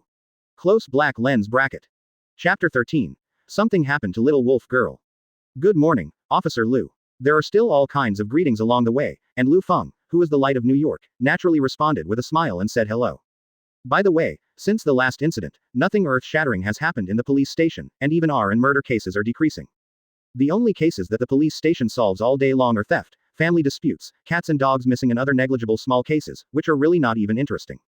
Liu Feng would often give it to the new police officers to practice their skills, and he usually would not do it himself if it was not a big deal. Because of this, Liu Feng also taught them a Huxia proverb: how can you kill a chicken with a bull's knife? Whether they understand it or not is their own business. Anyway, Liu Feng likes to fish. There is also the matter of the chief. Since the traitor Jack was dropped by Liu Feng to the most remote state of the United States, the General Administration has also sent a new director named Jax. The new director, Jax, is a black boy, tall and thin, honest-looking, and very serious in his work. He belongs to the state of a top student after graduation and work. He also respected Liu Feng very much. Obviously he had heard a lot about Liu Feng's deeds before coming here. After all, he is the light of New York. How could everyone not know about it? Liu Feng also tried to keep a low profile, but his strength didn't allow it. He is now, even when he goes out to buy pizza, he can happen to be recognized by the part-time Spider-Man Peter Parker.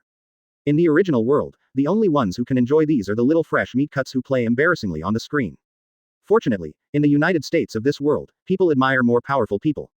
In short, there should be no problem in the police station at present. Satisfied with this, Liu Feng walked straight into the office and sat down on a chair. He wanted to look up any special cases recently, but found nothing. At this time, Liu Feng thought of Laura's case. Liu Feng directly called his subordinates over. After a while, a little man came over. Good morning, Brother Liu, is there anything I can do? This is Liu Feng's capable policeman, Chen Long. Because he is of mixed race like Liu Feng, so he has extra care for this man who has the same Huxia blood as himself. Chen Long has always lived up to him, he is very serious in his work, and he is the best underling under Liu Feng. Advertisement. I heard that his parents named him Chen Long in order to pay tribute to Jackie Chan, the glory of the Huxia. For this reason, Liu Feng also wants him to be his right-hand man. And now, Liu Feng needs to ask him about that day. Do you remember the case 6 days ago? The woman I arrested for murder, Laura Kinney. Liu Feng asked. I asked you to handle it. How is the progress? He remembered that he was the one who asked this subordinate to deal with this matter, so he called him over specially. Chen Long did have an impression, and responded to Liu Feng. Yes, I sent someone to send it in. Check the records to confirm. Okay. A few minutes later, he came back and said solemnly, Brother Liu, something went wrong. Laura Kinney was not taken to prison, and she was taken away that day. Liu Feng's face changed when he heard this. Have someone taken him away? Well, that's what the record says. I see. Liu Feng regained his composure, and waved his hand to let the policeman leave. Chen Long wanted to say something more, but he knew Liu Feng's character well, so he left. Liu Feng picked up his mobile phone and made a call deftly. I'm Liu Feng, I don't need to talk about the polite words, let me ask you, why didn't Laura Kinney go to jail 6 days ago? It was Jax on the other end of the phone. As the new director, he was at a loss as to what Liu Feng said about Laura Kinney, but he still respected Liu Feng and did some research. After the investigation, he responded. It is true that he did not go to prison, but was taken away. Let's see who transferred it. Liu Feng had a tough attitude. Although Jax didn't know who this woman was, and he didn't know why Liu Feng went to such lengths to find this information, but he obediently followed suit and got the result. It was found out. Liu Feng asked. Who is it? What organization? Jax replied. Washington Police Department Headquarters. Are you sure? Liu Feng frowned. It's the General Administration. Jax responded. That's written in the transfer order, and it's also stamped with the General Administration's seal. There will be no mistakes. I see, you continue to do things. Liu Feng hung up Jax's phone, and made another call, which was Liu Feng's direct supervisor, Washington Police Chief Arthur's personal phone. Advertisement. Liu Feng. What's wrong? Arthur asked. Liu Feng asked. Did you know that the Washington General Administration took Laura Kinney away? Laura Kinney. That's the woman you wanted to send her to prison after you messed up. Arthur asked, and Liu Feng answered patiently that he was right. It also added. My original intention was to let her stay in prison with peace of mind, but it turned out not to be like this. And this incident shows that it is related to the Washington General Administration. I never gave such an order, Arthur said decisively. Liu Feng responded seriously. Because I found out that the transfer order came from the Washington General Bureau, so I think you should know about it. No, I'm at a loss for that, Arthur responded. Okay, I understand. Liu Feng immediately hung up the phone and sat alone in the office, thinking about all this. Someone took the little wolf girl Laura away privately, and they were able to do this kind of thing under Liu Feng's nose, using the order of the General Administration. In the whole of New York, no, in the whole of the United States, there are only a few organizations that can do these things, and it is Ability's extremely terrifying organization, and it is targeting Liu Feng. Soon, the new director Jax called back, Liu Feng answered, and Jax responded. Liu Feng, regarding the matter of Laura Kinney, we checked the surveillance and found that although the transfer order was from the General Administration, in the video surveillance, the person who took Laura away was not someone from the General Administration. Sure enough, there is a force doing things. Fortunately, Liu Feng understands all the plot trends of the Marvel Universe, including all parties. If it was just those few forces, Liu Feng could count them all with his fingers. So he said, call out the video and send it to me, and I will review it myself. Okay. After a while, Liu Feng's special mobile phone received a video. Liu Feng has seen people from the General Administration, those in the surveillance video are obviously not. And when the crooked strike landed on the ground, there really appeared a figure holding a bow and arrow that Liu Feng was very familiar with. Hawkeye. Liu Feng recognized him right away, but now, one of the members of the Avengers, he obviously hasn't earned the title of Hawkeye yet. Chapter 14 Joining you. Dreaming. In other words, at this point in time, he still doesn't know what organization he belongs to. Liu Feng rested his chin with his hands, thinking of this, his eyes suddenly became sharp. He muttered to himself, as if talking to the enemy, whether it is Shield or Hydra, if you dare to break ground in Taisui, you will give me the price. I do not know how long it has been. Laura regained consciousness. She opened her eyes and found herself sitting on a chair, her hands and feet were locked by chains, and she was surrounded by a closed environment made of glass. Although she is in a closed environment, she can see what people outside are doing, but she completely isolates herself from the outside world. It's just that the situation outside the glass room is not much better. Looking around, there are countless people in white coats, medicine bottles and scientific research equipment. They keep their heads down and work like a robot, but they don't know how many people will be killed by the scientific research results in their hands in the future. As a mutant, Laura, who was born and raised in this environment, subconsciously felt sick. At this moment, a middle-aged man with a bald head walked over slowly, approached Laura slowly, then opened the door of the glass prison and walked in. The bald head looked at Laura with his hands behind his back. Hi, Miss Laura, I'm Baron Strucker, welcome to the Hydra organization. Or do you prefer to be called you, X-23? Strack asked with half-closed eyes. Laura stared coldly at Strack's lack of response, and he continued, yes, we've done a lot of homework for you, we know a lot about you, and you're very interesting. Strucker said, his eyes seemed to be shining. Look at you, adamantium claws, powerful self-healing ability, wolf-like agility and ferocity, excellent killing ability, you are simply your father Wolverine Logan, the perfect successor. The 22 clones before you all failed, only you. The 23rd, only you have perfectly inherited Logan's super ability. You also know why, right? Strucker asked Laura something in his words. Advertisement. Laura didn't say a word, expressing that she didn't want to respond, and Strack continued, the DNA of Dr. Sarah, who was in charge of your experiment back then, is also all over your body. You have as much in common with Sarah as you do with Logan. So, you are the biological daughter of Dr. Sarah Kinney and Wolverine Logan. Laura was silent, obviously knowing about this a long time ago. Baron Strucker raised his head like a madman and raised his hands high, perfect Wolverine's genes. How amazing, how amazing. Laura looked at Strack coldly. You brought me here, who was about to go to prison, to praise me in front of me, right? Strack also understood what the little wolf girl meant. He came to Laura with a smile and stroked her heroic face. Oh, yes, we do have a purpose. Because the little wolf girl's hands and feet were locked, she couldn't cause damage to Strucker, so he could be more presumptuous. For a talent like you, we will invite you to join us.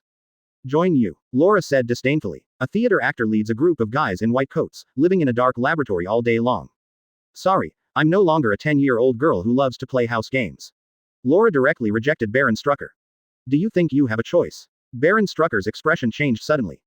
Just imagine, we have the ability to bring you here from the New York Police Department. Even if you escape today, we also have the ability to prevent you from seeing the sun tomorrow.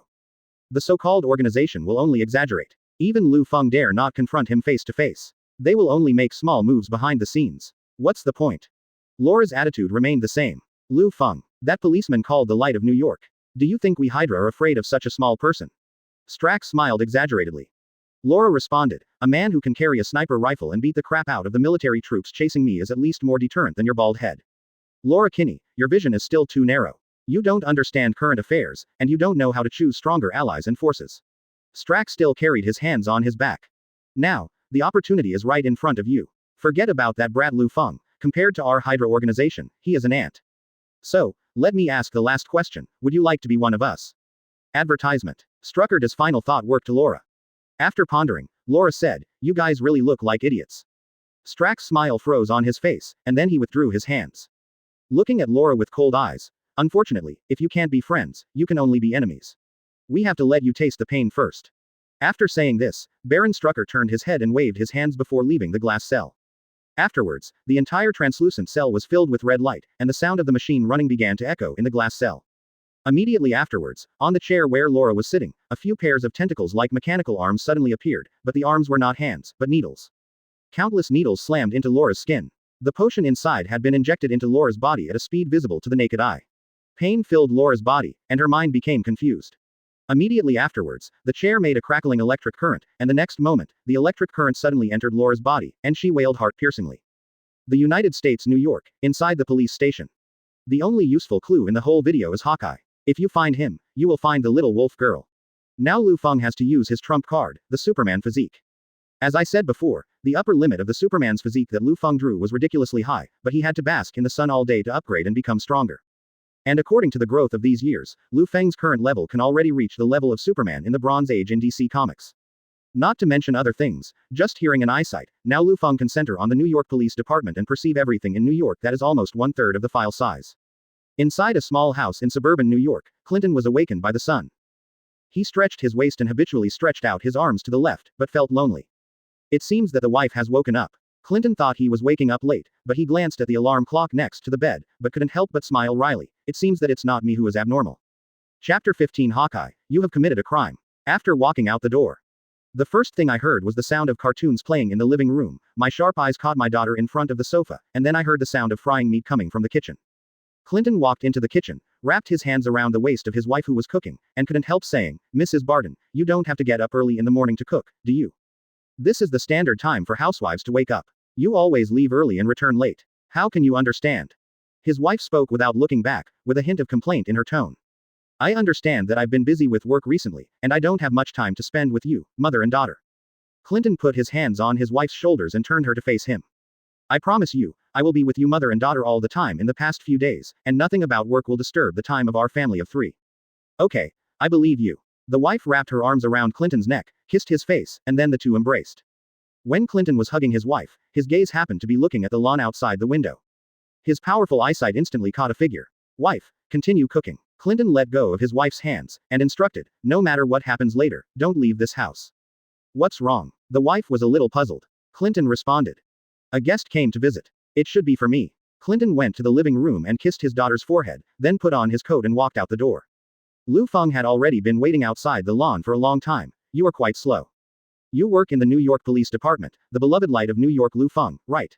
Clinton looked at Lufang with some doubts. Is there anything I can do for you? Clinton Francis Barton, let me ask you, did you carry out a mission a few days ago? Lufang asked, the one about Laura Kinney. Laura Kinney. Clinton thought for a while, then responded, sorry, this is classified, no comment. I don't care if it's classified or not. Advertisement. Lufang looked calm. I am a New York policeman, and you are suspected of impersonating someone from the General Bureau and taking my prisoner away. You have to tell me where he is. Impossible, the procedures for the transfer order we obtained are legal. It's not legal on my side. Lufang took out a file. Do you need to take a closer look? Clinton, who has excellent eyesight, can easily see the things above. He really didn't need to read it, because his organization just imitated the stamping, and it really didn't have the approval of the general administration. I belong to. Before Clinton finished speaking, Lufang interrupted directly. I don't ask what you belong to, I just ask where my prisoner is. Clinton didn't respond. Lufang continued. Don't tell me, right? Your wife and daughter are inside, right? You don't want to see them get into trouble, right? Referring to his family, Clinton's eyes became sharp. Are you threatening me with my wife and daughter? Lufang looked indifferent. So what if I threaten you? I am an official police officer of the New York Police Department. What about you? A legal organization or a shady organization? And do you know who you took away? Lufang spoke to Clinton in a condescending manner. That's the one I promised to keep. I don't care what you and the people behind you are capable of. If you offend me, I will make you pay the price. His eyes seemed to burst into flames at any moment, and the sense of oppression was constantly released from him, like an angry dragon in Western mythology. For a moment, Clinton was silent. Lufang continued. Silence is useless. You are suspected of impersonating the police station and using the power of the police station.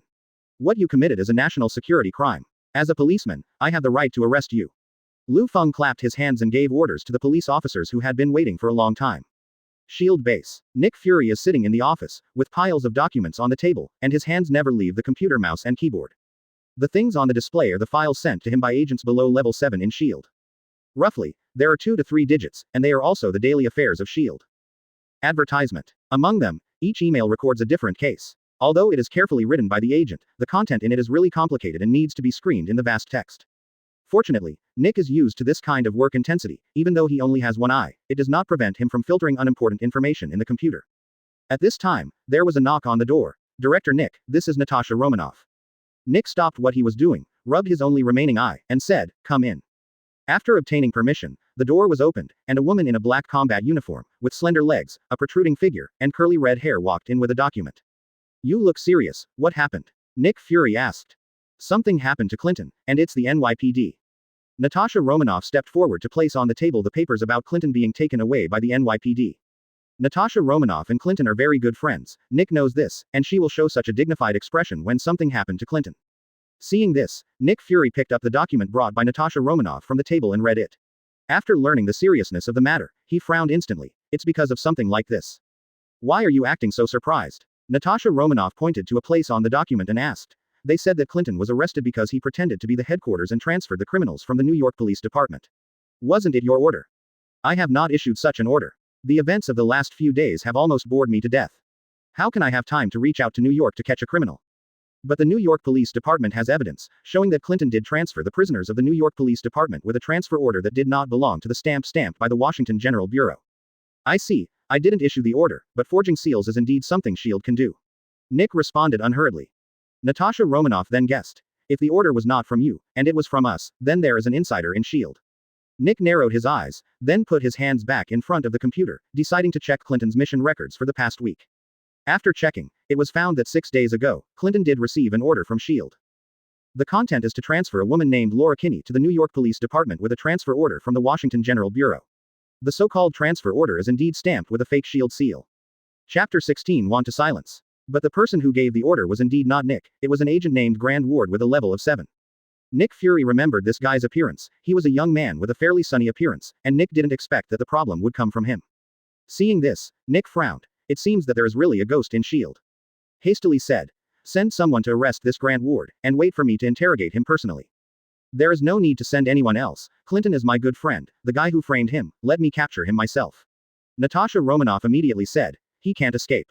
Then leave it to you. Nick Fury stood up from his office chair, put on his favorite black coat, and prepared to go out. As for me, I have to go to New York to settle this matter. NYPD. Clinton had been in the interrogation room for 3 hours. During this time, no one came to interrogate him, or to announce to him that things were cleared up and that he was now free to go.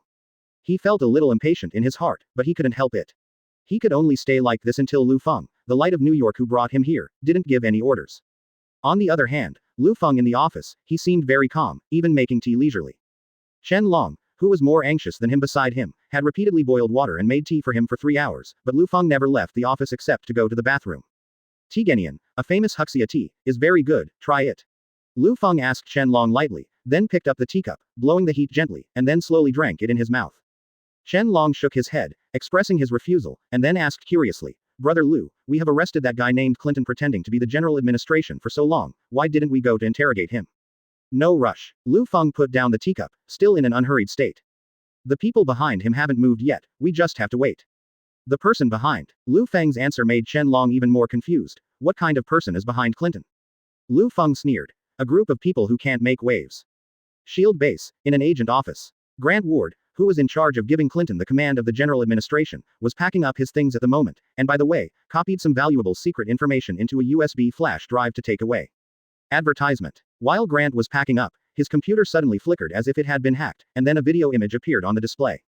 In the video, is a man wearing a black suit and a black crow hood. Grant saw the other party and asked, Code 7. Why are you making a video call to me at this time? My mission has been completed and I am about to run away. In the video, the man in black whom Grant called Code 7 shook his head and responded lightly, Your identity has been exposed, and Nick Fury is sending people to hunt you down.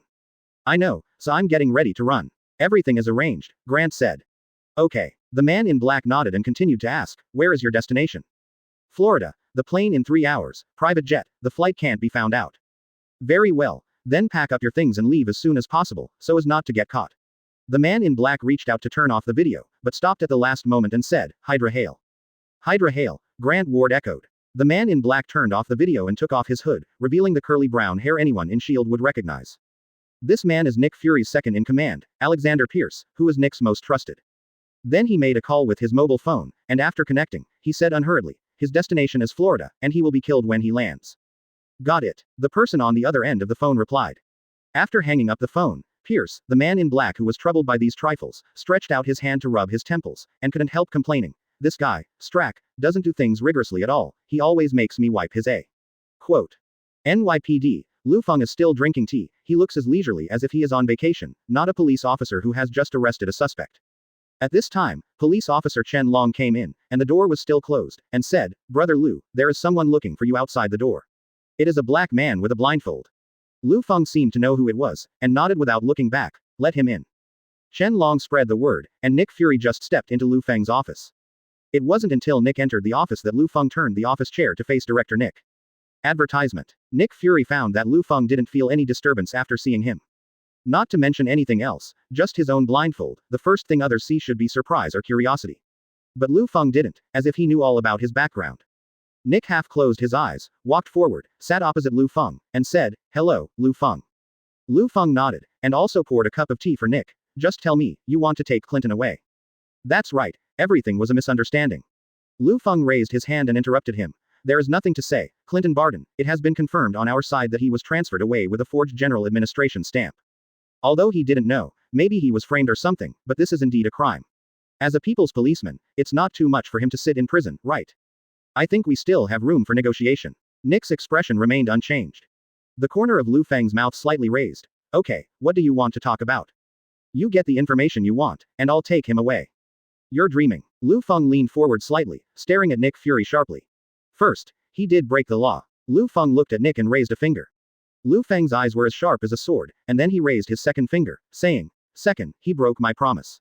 In my territory, bring the woman I promised to protect her to me. You still want me to let him go if you don't know if he is dead or alive." Nick was suddenly passive. His original intention was to tell Liu Feng Shield the truth about the inner ghost in exchange for Clinton's freedom. Unexpectedly, Liu Feng directly raised the bargaining chip. He meant to make Nick pay enough. "You're good at negotiating." Nick, who is used to strong winds and waves, naturally won't be frightened by Liu Feng's sudden eruption of deterrence. He closed his eyes and said calmly, "But I have to take him away." Chapter 17 My Promise. Nick then rested his chin on his hand and continued, "Now you should be more eager to find the woman you promised to protect her. Although I don't know where she is, I can tell you where our shield base is." Nick gave the first condition. "Because the insider is in the base, and I have already found out his identity, I can tell you the same." "This is the second condition Nick gave." Nick said, "Two compensations offset two mistakes, I think it's fair. So you should also be sincere." "No." Liu Feng looked into Nick's eyes, and said with a firm attitude, "Clinton must go to jail with me, there is no negotiation." "Negotiations are not like that." Nick lowered his voice. "Do you want me to tell you the information you need first, but I don't even have the right to take people away? What about your concession?" Liu Feng said word by word, "If you tell the location of SHIELD's base and the content of the insider, his sentence can be reduced. If the information is correct, Clinton only needs to serve 1 year in prison." Nick and Liu Feng looked at each other for a long time. In the end, Nick loses and responds, "You win." Nick Fury knew very well that Liu Feng was now in a rage, and an angry person could not negotiate with others. He had to appease Liu Feng's rage before he could fight for Clinton. "I can give you the address and the information of the ghost. After I find him, I don't care what to do with him. I don't interfere with the follow-up matters. You can find your woman yourself." Liu Feng didn't talk to Nick, but called Chen Long over. "Treat this guest, treat him to drink Tiganian, and let him leave on his own whenever he wants to leave." After leaving these words, Liu Feng got into his car, started in 5th gear, and drove in the direction of the shield base that Nick Fury mentioned. The speed of the car is very fast. No matter how good the driving skills are, no one can say that he can gallop on this kind of track without accidents, but this is not a problem for Liu Feng, who owns supervision. In fact, Liu Feng can directly use the flight ability in Superman's physique to reach the shield base at the speed of sound, but he doesn't want to do this, otherwise his ability will be exposed. So he had no choice but to put ability on the transportation of normal human beings. The current Liu Feng has maximized his vision and hearing in his Superman physique. On the other hand, Grant Ward, whose identity has been exposed, has already packed his things. Advertisement. Leaving S.H.I.E.L.D., traveling to the airport, boarding the plane, everything is designed to be perfect, no one will find his trace. The moment Grant boarded the plane, he was free. But he ignored one person, the man who valued reputation more than life, Liu Feng. He has captured everything with supervision.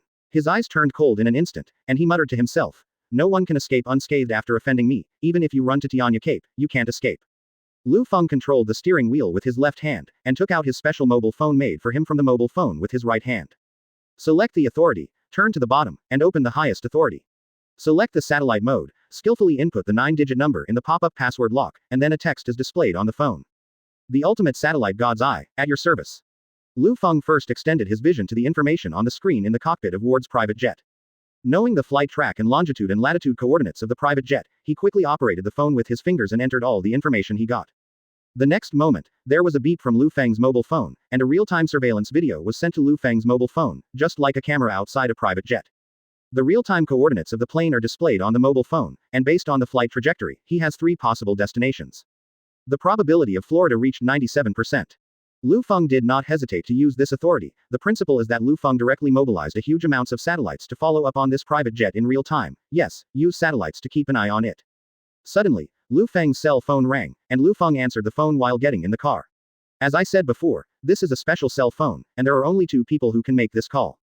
And Lu Feng had just used such a thing, so it was self-evident who the other party was. After the call was connected, Arthur on the other end yelled, "Lu Feng, are you crazy? You actually have the permission to use the Eye of God." Lu Feng continued to drive without responding, while Arthur couldn't help complaining. "I always make a scene out of interest. You are happy. Have you ever thought about my feelings? Other times it might be out of interest, but not this time." Lu Feng finally spoke. Before Arthur could respond, Lu Feng continued, "Laura Kinney, the woman I rescued 6 days ago, I promised him that I would protect her safety. I made a promise." Advertisement. Arthur had time to respond, but chose to remain silent. Because Lu Feng mentioned the word promise. He knew Liu Feng's character well. "I also understand how important commitment is to Lu Feng. Now I just need to find the D***********, find him and ask Laura's whereabouts, then find Laura, give her a shelter, and fulfill my promise." Lu Feng, who was driving, had a tough attitude. After a long time, Arthur's voice came from the other end of the phone. "Okay, I see." Arthur knew that Liu Feng's personality was like this. Otherwise, he wouldn't have gotten acquainted with Lu Feng either. After Lu Feng hung up the phone, he slammed on the accelerator to accelerate the car. The roar of the engine, like the restlessness in his blood, roared one after another. Florida. Grant Ward was not in a good mood. Because a few days ago, Baron Strucker, the boss of the Hydra organization, arranged for Grant to go to the New York Police Department to find a woman named Laura Kinney and bring it to him. Grant felt that such a trivial matter was not worth letting himself go. So they hacked the computer of Director Nick Fury, forged a stamp of the Washington General Administration, and made a transfer order. Later, as S.H.I.E.L.D. Director Nick Fury, he arranged for a young man named Clinton Barton to get things done. Everything was supposed to be seamless. Who knew that Clinton Barton, a powerful agent of S.H.I.E.L.D., could be locked up by an ordinary NYPD officer? Chapter 18: Extorting a Confession. Even more outrageous. Just because an agent of Clinton was arrested, he was able to make trouble with the director Nick Fury, which exposed Grant's identity and had to run away. Although the escape route was prepared in advance, it is a bit uncomfortable to suddenly leave the S.H.I.E.L.D. base where you can eat and drink spicy food. Grant left the airport with his luggage on his back. However, as soon as he got off the airport, Grant noticed that something was wrong with the people around him. As HYDRA's undercover agent in S.H.I.E.L.D., Grant naturally has a certain anti-detection ability. Not to mention that he is currently on the run, and his nerves are already highly tense. In this state, he quickly noticed that there were fragments of men in black suits with black sunglasses around him, and their eyes glanced at him from time to time. At other times, it may be that I am too sensitive, but definitely not in special times. There is only one answer that can explain this, and his whereabouts have been exposed. But how could it be exposed? I obviously have anyone. Son of ABCH. Grant Ward suddenly remembered that he had indeed told someone his destination, the man in black called Code 7 who spoke to him in the name of Hydra. The man in black is also a member of Hydra, that is to say, Grant has been abandoned by Hydra. They want to kill Grant before they get caught by S.H.I.E.L.D. Grant didn't expect such a thing to happen. He cursed, and without a word, he carried his bag and ran to a place where there were few people. Now he can do nothing but run away. The agents who were assigned to deal with Grant immediately realized that Grant had discovered their identities when they saw this scene. Grant walked through the woods in the suburbs. Behind him, countless men in black shot themselves, and the bullets flew over constantly, passing by Grant every time. Some bullets pierced Grant's bag, and the dollars inside flew out, but the men in black still didn't stop chasing them. They only wanted Grant to die. Grant fled in the direction of the safe house, where any weapon could be found. As long as he reaches there, it is equivalent to returning to his exclusive camp. As long as you go back to the safe house, no matter what happens, you can solve it easily. Unexpectedly, a bullet suddenly hit Grant's calf, causing him to lose his escape ability, staggered and collapsed to the ground. Now is the time to flee. The adrenaline secreted by his body makes him fight against the pain, he drags his legs, and the cold feeling keeps coming. As a result, the second shot hit Grant's right foot, and now Grant completely lost his escape ability. At this time, the footsteps behind Grant were no longer hurried, and the people in black seemed to have stopped chasing, and just followed behind him slowly. Advertisement. These beasts are playing with themselves.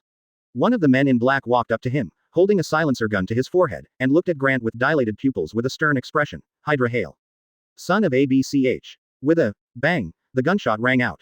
But it didn't come from the gunshots of pistols, but from sniper rifles. It was not Grant who was headshot, but the man in black holding a silencer gun. Is there anyone else here? The other men in black were shocked. They didn't expect that Grant would have a helper. The commander among the men in black hurriedly shouted, "Find the enemy. Quick." As a result, as soon as he finished speaking, there was a bang, and the head of the commander in black exploded, splashing blood all over the floor. A gun is sure to hit. How can there be such a shooting technique? The remaining people in black looked around with their guns, trying to find the enemy, but they were often headshot before they had time.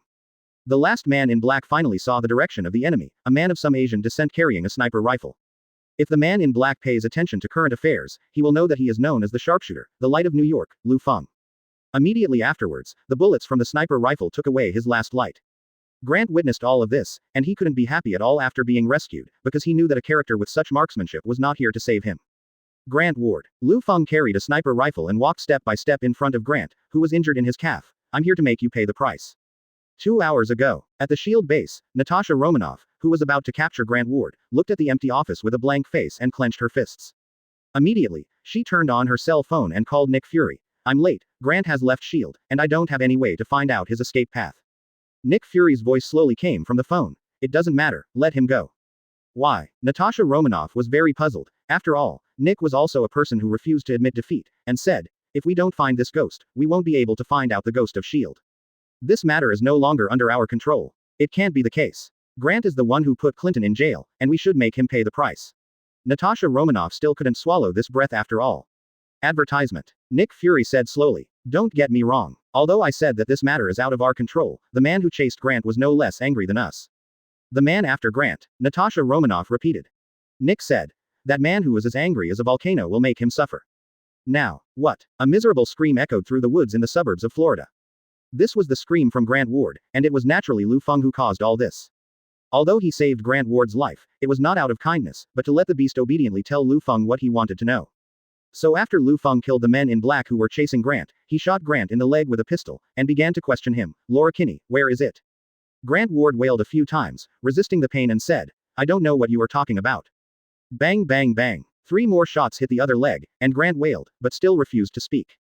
Naturally, Liu Feng would not stop there. Liu Feng squatted down, pulled out a tactical dagger from his tactical boots, and pointed it at Grant's hand.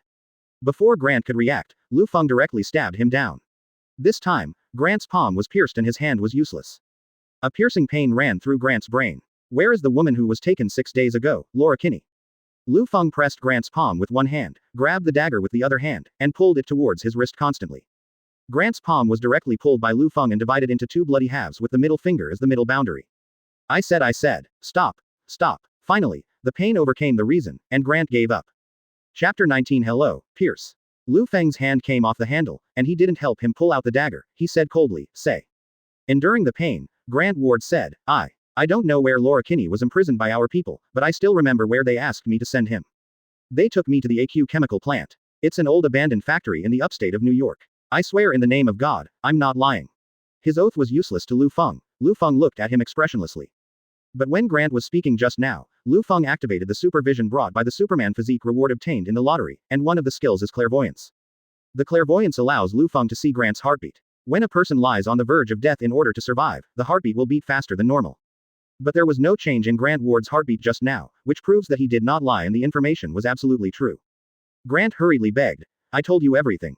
Please, take me to treatment. I'm going to die. You're a policeman, right? You won't die without help, right? I said it before. Liu Feng raised his pistol and pointed at the wide-eyed Grant. I want you to pay the price. After speaking, Liu Feng pulled the trigger without looking at it. With a bang, Grant was shot in the head without even leaving a last word. Anew chemical plant. Liu Feng constantly recited what Grant said, the destination where Laura was sent there.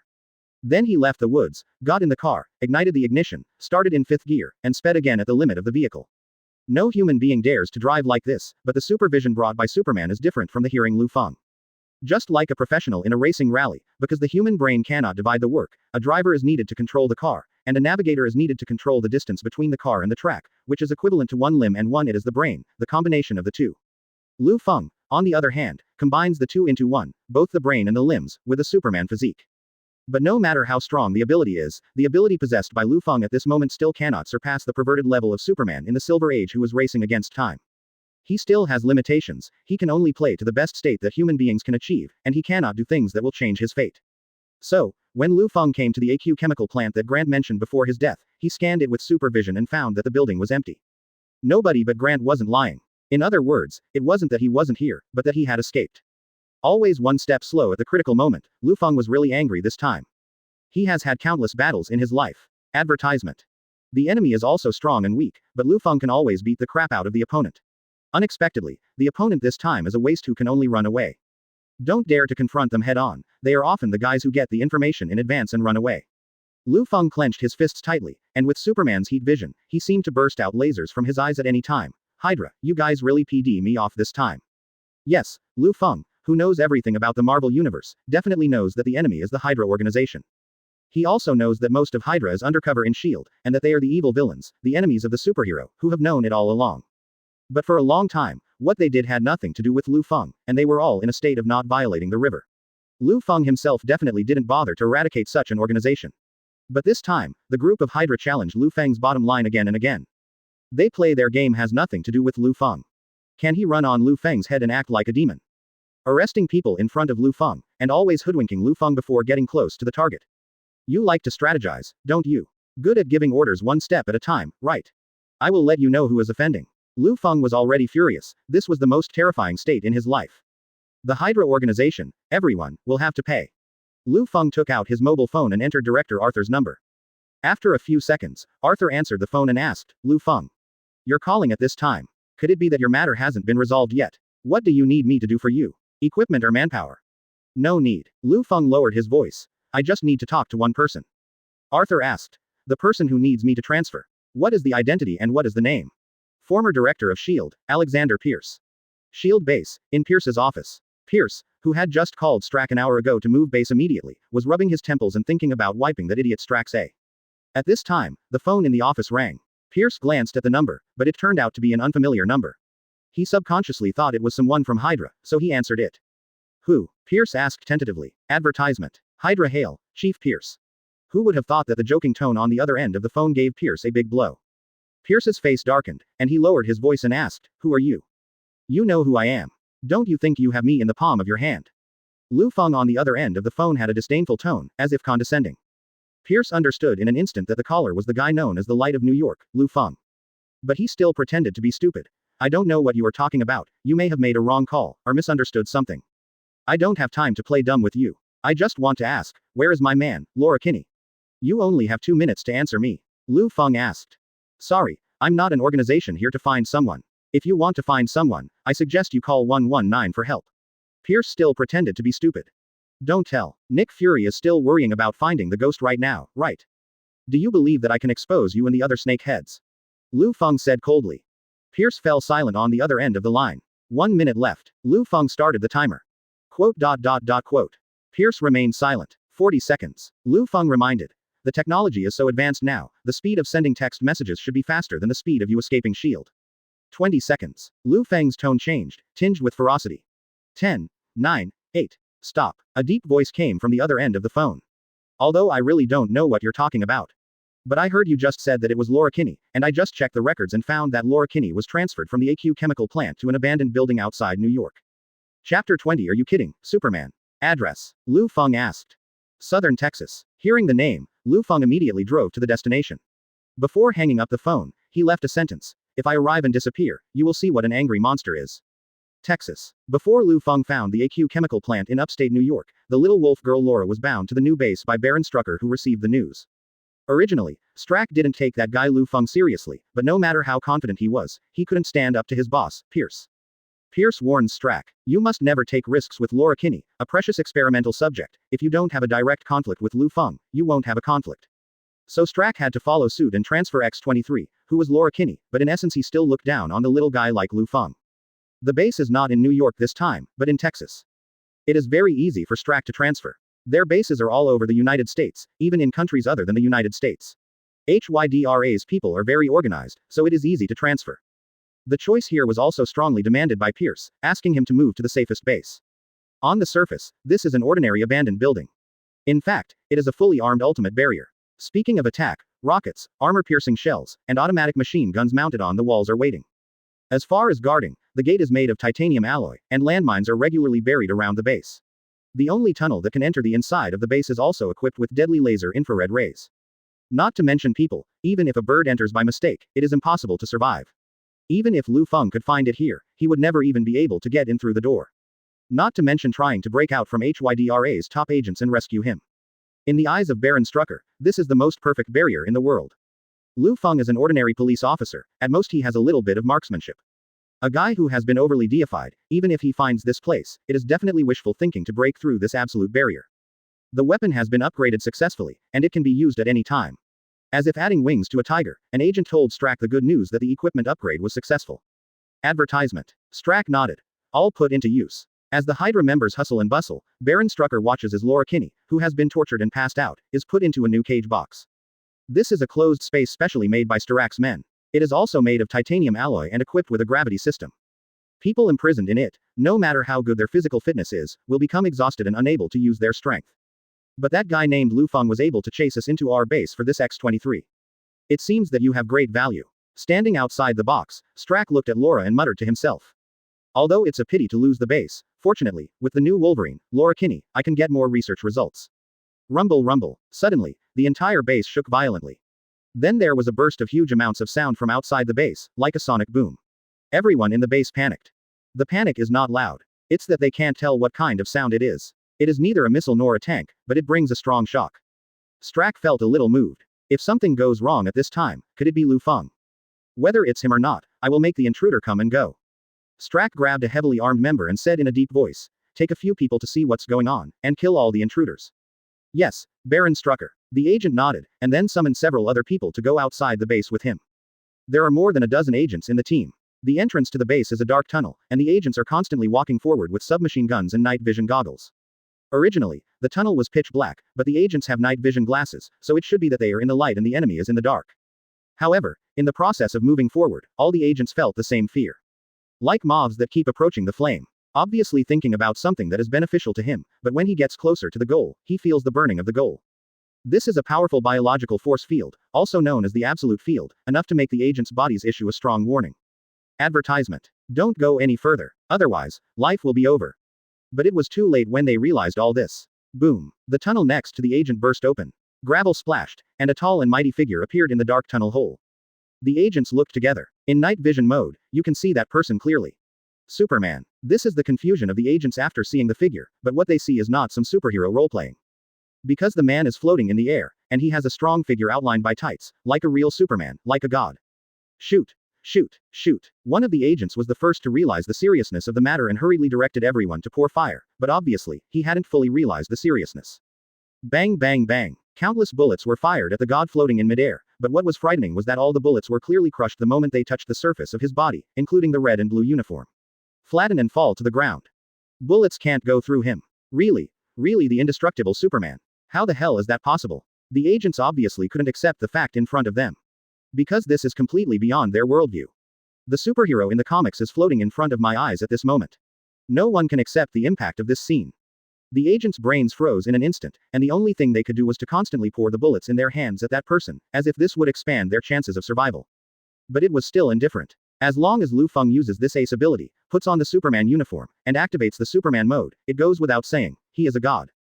In the hail of bullets, Liu Feng's body with a strong deterrent just moved slowly in midair, slowly approaching the agents.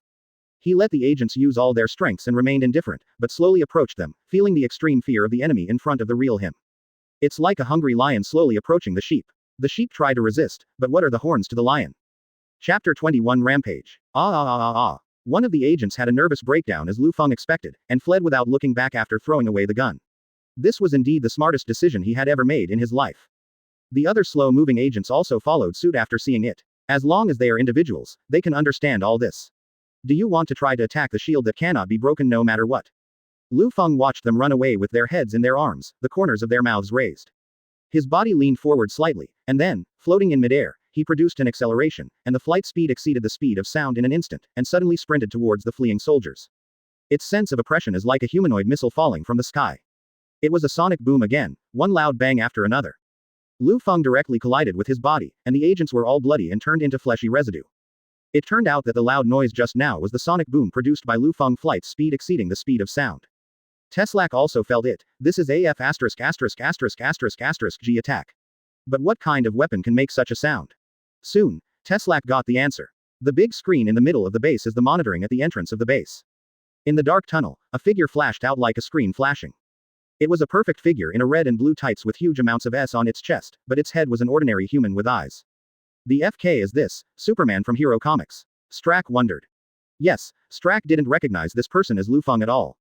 Because the glasses he wears are Superman glasses given by the system. Just like the effect in the Superman film and television works, as long as anyone wears glasses, this person is a different person in the eyes of other people, and no one can recognize it. Strack doesn't recognize who it is, just that it's an idiot who plays Superman most of the night, but even so, he knows it's not easy to mess with. Superman Liu Feng slowly approached the door, and then, as if visiting someone's home, he stretched out his right hand, protruding out his middle knuckles, and knocked 3 times on the giant door made of titanium alloy. Boom. At the first sound, the huge amounts of vibration seemed to be hit by a train traveling at 400 kilometers per hour. Boom. The second sound increased the intensity. This time it was not a train, but more like the feeling of everyone sitting on a ship being swept away by a 10th-level typhoon. The whole base is shaking. Boom. At the third sound, countless gigantic cracks appeared on the titanium alloy gate, from the center of the beating to the edge of the gate. Strack's eyes widened. He panicked. Advertisement. He didn't have time to think about the scientific nature of things at all, and he didn't have time to think about why the content in the comics was moved to reality. He can only try his best to fight against this Superman who doesn't know the truth. Try your best to resist Superman. So he hurriedly ordered. Set up the door with a 20-level defense. Level 20 defense. This is a form that will only be activated when a natural disaster occurs. What kind of concept is this? Even if an earthquake, tsunami, and volcanic eruption occur at the same time, the gate of the base will never be breached. Following Strucker's order, a red alarm echoed in the base, and the gates outside the base fell one after another. One represents 2 levels, that is to say, there are 10 giant titanium alloy gates. But this was not over yet. Countless machine gun systems appeared from all directions outside the base, forming a circle around Lufang at the gate, and then opened fire. Strack in the base watched Lufang on the screen being shot by countless machine guns. However, why is there no blood in the state of being shot by machine guns? Superman has a body of steel that is harder than bullets. Could this guy also? Before Strack could finish speaking, he saw the man on the screen, not only not dead, not bleeding, not being decomposed, but also slightly raise your right fist. The next moment, with an acceleration, Lufang punched it away. Speed is quality. Under the sonic boom, the machine gun shatters. The consecutive combined punches that followed not only shattered the machine gun, but even the monitor was directly broken by him. Destroy with bare hands. The screen flashed, and Strucker lost Liu Feng's information. Then, bang, there was a crackling sound. Strucker already sensed that something was wrong. Boom. There was another violent crash and crack. It's the same as the impact just 3 times. If I had to say the difference, it would be that the shock this time was the combination of the 3 times just now. Yes, that was Lufang knocking on the door. Knocking on the door is just an appetizer. What Lufang is playing now is the real highlight. Seriously, punch it out. Advertisement. The titanium alloy giant door shattered directly, leaving only slag. Boom boom boom. Lufang didn't slow down flight speed, nor did he stop the movements in his hands. The violent collision made the world tremble. 1 punch, 1 door, 9 punches, 9 smashes. He kicked open the last door. Boom. The gravel turned from the shattered giant gate flew directly into the base, causing everyone to panic. Strack, who was on the inside of the base, panicked even more, because Lufang had already come to the outside of the base. There are not so many doors separating the inside and outside of the base. What does this mean? It means that he has come to the living room, so he almost entered your room and stabbed you. Shoot, shoot. Let's all F********** G fire. Strucker shouted hysterically. He believed that there was always a weapon that could pierce him. The outermost agents in the base heard the instructions, and everyone started to follow them. The firepower is pouring. The agents here are all elite level, although they can't shoot with a 100% air tolerance rate like Liu Feng, but they are definitely outstanding in terms of firearms proficiency and killing. Bang bang bang bang bang. What echoed in the base were all kinds of artillery fire, and every blow hit Liu Feng's Achilles heel, or the Achilles heel of normal people. The firearms used by the agents are also different: machine guns, pistols, submachine guns, sniper guns, machine guns, everything. But anyway, the result is the same, nothing useful. Chest, abdomen, lower body, head, this man's whole body, there is no place that can be pierced by bullets. A sense of despair gradually flooded everyone's hearts. Strucker commanded. Use armor-piercing bullets. Armor-piercing bullets can crush even AF******* G tank. I don't believe I can't kill him. Strack also delusional to obtain the last hope of survival. But Liu Feng proved that, not to mention armor-piercing projectiles, even rockets launched by him will be caught by him and then crushed to explode. The flames produced by the rockets spread around Liu Feng, said to be flames that could devour everything, but to Liu Feng it was just a wisp of dust, blowing through without taking anything away. Impossible. Impossible. How could such a thing happen? Chapter 22 God of the World. At this moment Liu Feng is in Superman form. And Superman is the god on Earth. Facing the artillery fire, Liu Feng continued to float forward. He looked down at the crowd of mortals below, and said, "It's useless." To others, what Liu Feng said was like the whisper of a demon in the depths of hell, condemning everyone present to death. I will make you, all of you, pay the price. Liu Feng directly accelerates flight, sonic boom punch. A large hole was directly shaken out of the hit area. But he hasn't stopped yet, with acceleration and various combination punches again, like a never-ending engine. Strack sat slumped on the ground, his eyes widened. He witnessed all of this, the slaughter of mortals by gods. Then, looking at him, he came to the titanium alloy door on the inside. At the moment Lu Feng is only a door away from Starrick. Lu Feng still kicked the door down. Strack still refused to admit defeat, and suddenly pressed the button in his hand. In an instant, huge amounts of explosion swallowed Lu Feng. This time the explosion was comparable to a small nuclear bomb explosion. Strack himself has to hide in the prison where Laura Kinney is held, so as not to be affected. Because Laura Kinney's prison is made of just the right material to withstand it. The small nuclear bomb of the new research should be able to kill. Strack muttered to himself, doubts already appearing in his tone. This is what Hydra used to destroy an entire city. If he and Laura hadn't each had their own extremely safe protection, there would probably be no survivors in this entire base. Available in this case, Lu Feng, still floating in the air. Even true nuclear bombs can't kill Superman, can small nuclear bombs help? Advertisement. FKU. How is this possible? Looking down at Strack, Lu Feng flew to Laura's prison door, grabbed it with both hands, and pulled it left and right, like pulling a package, tearing the titanium alloy door into a human-shaped crack. He came to Strack's side, and the oppressive feeling instantly made him sit down. Lu Feng squatted down, looked at him, and said, "Dizziness is normal, it will be very fast." As Lu Feng spoke, he put his hand on top of the trembling Strucker's head. His palm, this is the most terrifying weapon in the world. Ah! Strack finally yelled heart-piercingly and fearfully, and then Lu Feng exerted a little force in his hand, and the result was self-evident, the plasma burst. A few minutes later, Laura woke up in the box. Just after waking up, Laura found that the firmly locked door in the box she was in had become distorted, and there were blood and flesh residues all over the ground. Still in doubt, Laura saw a figure with huge amounts of appearing. Lu Feng looked at him and smiled kindly. "Hello, Laura." Lu Feng wears Superman glasses that can hide his identity, so Laura can't recognize him. Laura's sharp claws grew out of her palm with a bang. Although the prison made her unable to exert strength, she still looked at Lu Feng vigilantly. "Who are you? An American comics fan who plays Superman?" Laura asked. Lu Feng raised his mouth slightly, and said, "It doesn't matter what my identity is, what is important is that I was sent by Lu Feng, and he has been looking for you." Laura still had some doubts in her eyes, until she saw the scenery outside the door. Through the door, corpses were strewn all over the field, and blood flowed into rivers. Regardless of whether it's Lu Feng's person or not, at least this guy really came here after killing everyone in Hydra, so he shouldn't hurt himself. And one thing is very important. This guy, like Lu Feng, gave people a strong sense of oppression. "Let's go. If you don't trust me, just follow me. If you find something wrong, you can escape at any time." Lu Feng knew the character of Little Wolf Girl very well, so after leaving such a sentence, she left without looking back. Laura was stunned for a moment. This guy, how come he speaks the same as Lu Feng? After getting out of the cage prison, Laura was surprised to find that the outside of the prison had been bombed full of pits and corpses. The inside and outside of the prison were like two completely different worlds. Scared? Lu Feng asked. Laura shrugged. "I've been killing people for as long as I can remember." So, the two people who were used to seeing casualties walked through the corpses and left here. And the moment they left, on the floor, a camera outside the explosion range of the small nuclear bomb glowed red and turned to Lu Feng. Advertisement. At the same time, in a deserted base, a freeze-frame image of Lu Feng and Little Wolf Girl appeared on a super screen. Immediately afterwards, a strange scene appeared. On the screen that no one was operating, the screen suddenly flashed spontaneously, and then letters appeared one after another in the center of the screen, and finally, two words were formed. Superman, interesting. The next day, the location of the abandoned building was still there, but it was no longer the best base for the protection measures organized by Hydra in the past. Instead, it was razed to the ground. The investigators of Hydra, under the leadership of Pierce, conducted a large-scale search of the surrounding area for instruments or scientific research results that could be used. The results were disappointing. The building above the base has collapsed due to the underground fighting, and the so-called underground base has long since been penetrated. There are crater weapons destroyed by bombs and corpses piled up like garbage everywhere, and they constantly emit a disgusting bloody smell.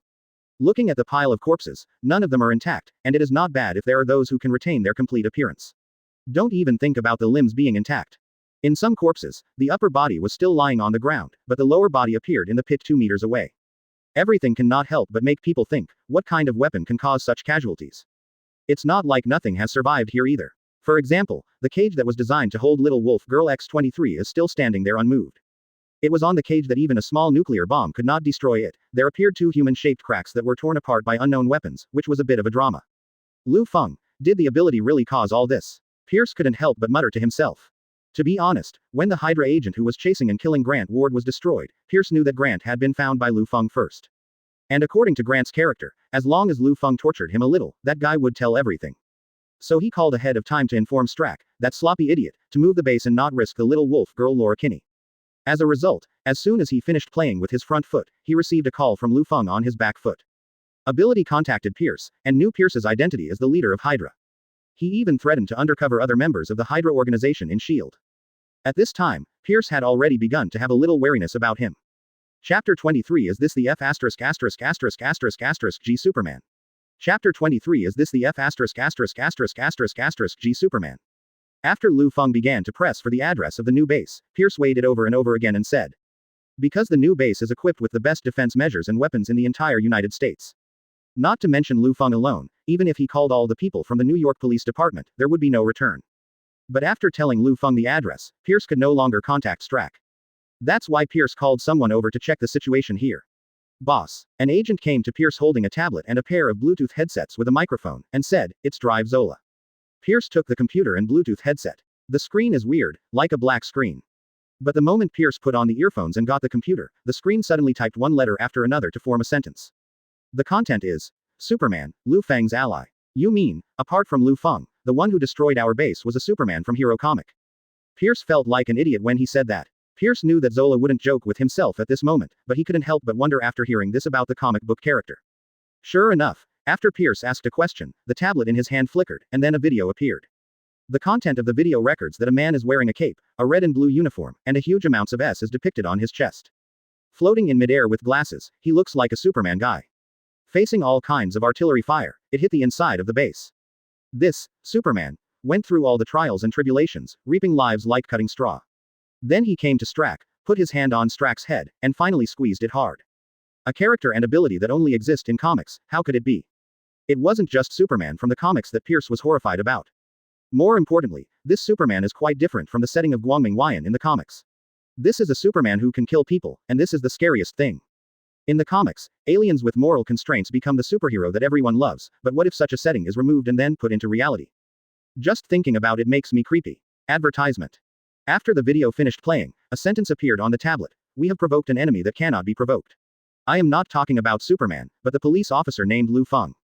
Pierce responded flatly. So, tell me, what decision do you have? The starting point is still not Superman, but Liu Feng. Dr. Zola slowly typed his response on the screen. No matter how powerful his super friend is, as long as Liu Feng is killed, everything will be solved. What about his super friend? Pierce asked. This buggy guy raised our base to the ground without any injuries. Who knows what his friend will do when he dies? I read DC Comics before I put my consciousness on the internet. So I know as well as anyone in the world who has read the comics that Superman has weaknesses. Dr. Zola continued. In short, when Superman appears in the real world, other things naturally exist. Like Superman's deadliest weakness, kryptonite. I can help you locate locations on the Earth where kryptonite has appeared or is most likely to appear through the internet around the world. It is your task to find it. All in all, my plan is to find kryptonite first to prepare for the confrontation with Superman, and during this time I can get rid of the policeman named Liu Feng. Pierce pondered for a moment. It is easy to make a plan, but if you want to implement it, you have to prepare a lot of things in combination with realistic factors. After making various choices, Pierce nodded and said, then do as you said. Pierce turned around, called a higher-level Hydra member to give instructions, and asked him to pass on the message to the lower-level agents. From this moment on, all the agents stop their work and start to search for kryptonite and assassinate Liu Feng as their mission. The mission code name is Chow Chow. Inside S.H.I.E.L.D. Director Nick Fury is holding undercover Grant Ward's autopsy report. The cause of wounds and death was a gunshot wound, and the cause of fatality was a gunshot wound to the head. In addition, the bodies of other people appeared in the woods of Florida at that time. After checking the files, it was found that these people were all well-trained killer agents. Director Nick definitely understands that this is the inner ghost Grant Ward who was mercilessly abandoned by his organization after the incident, and arranged for someone to assassinate him. Unexpectedly, a third party, Liu Feng, came out. Advertisement. This kid can really hit the target. Nick Fury couldn't help but praised Liu Feng. No one has ever been able to truly interpret the adjective of 100 shots and 100 hits, because there will be errors in every attack, and once a mistake is made, it is absolutely impossible to hit 100 shots and 100 hits. Liu Feng, this kid, may be the first real hot hit in history. This can be easily seen from the autopsy report. Except for the ghost Grant, all of the bodies had only one muzzle and were fatally wounded. Even the accuracy of his marksmanship is so exaggerated that the radius and depth of wounds on different people are the same at that part. In other words, even if there is an error in the distance controlled by Liu Feng's each shot, it will never deviate to the extent that the naked eye can see it. What kind of terrible marksmanship is this? Even given a non-moving target, S.H.I.E.L.D. couldn't find more than 5 people who could do it. Not to mention, Liu Feng killed people who could run away and move. Grant's boy's body had too many wounds, and he might have been wounded by the killer arranged by his organization before he was killed by Liu Feng. Maybe he kept his mouth shut for a while and asked Liu Feng to torture him to extract a confession before killing him. Natasha Romanoff, who was standing opposite Nick, couldn't help but said, although the ghost is dead, Clinton has to go to jail for a year because of this, I still can't swallow this breath. I know how you feel, but we shouldn't take our anger out on Liu Feng. After all, in a sense, the problem with the whole thing is ours, S.H.I.E.L.D. Don't worry, Clinton won't go to jail for nothing. His appearance woke me up. Nick Fury turned the office chair and looked at the busy agents outside the floor-to-ceiling windows. Squinting his eyes, he said coldly, tell me, how many ghosts are there in S.H.I.E.L.D.? Natasha Romanoff followed his gaze, then fell silent for a moment, but still shook her head and said, to be honest, I don't have the ability to tell.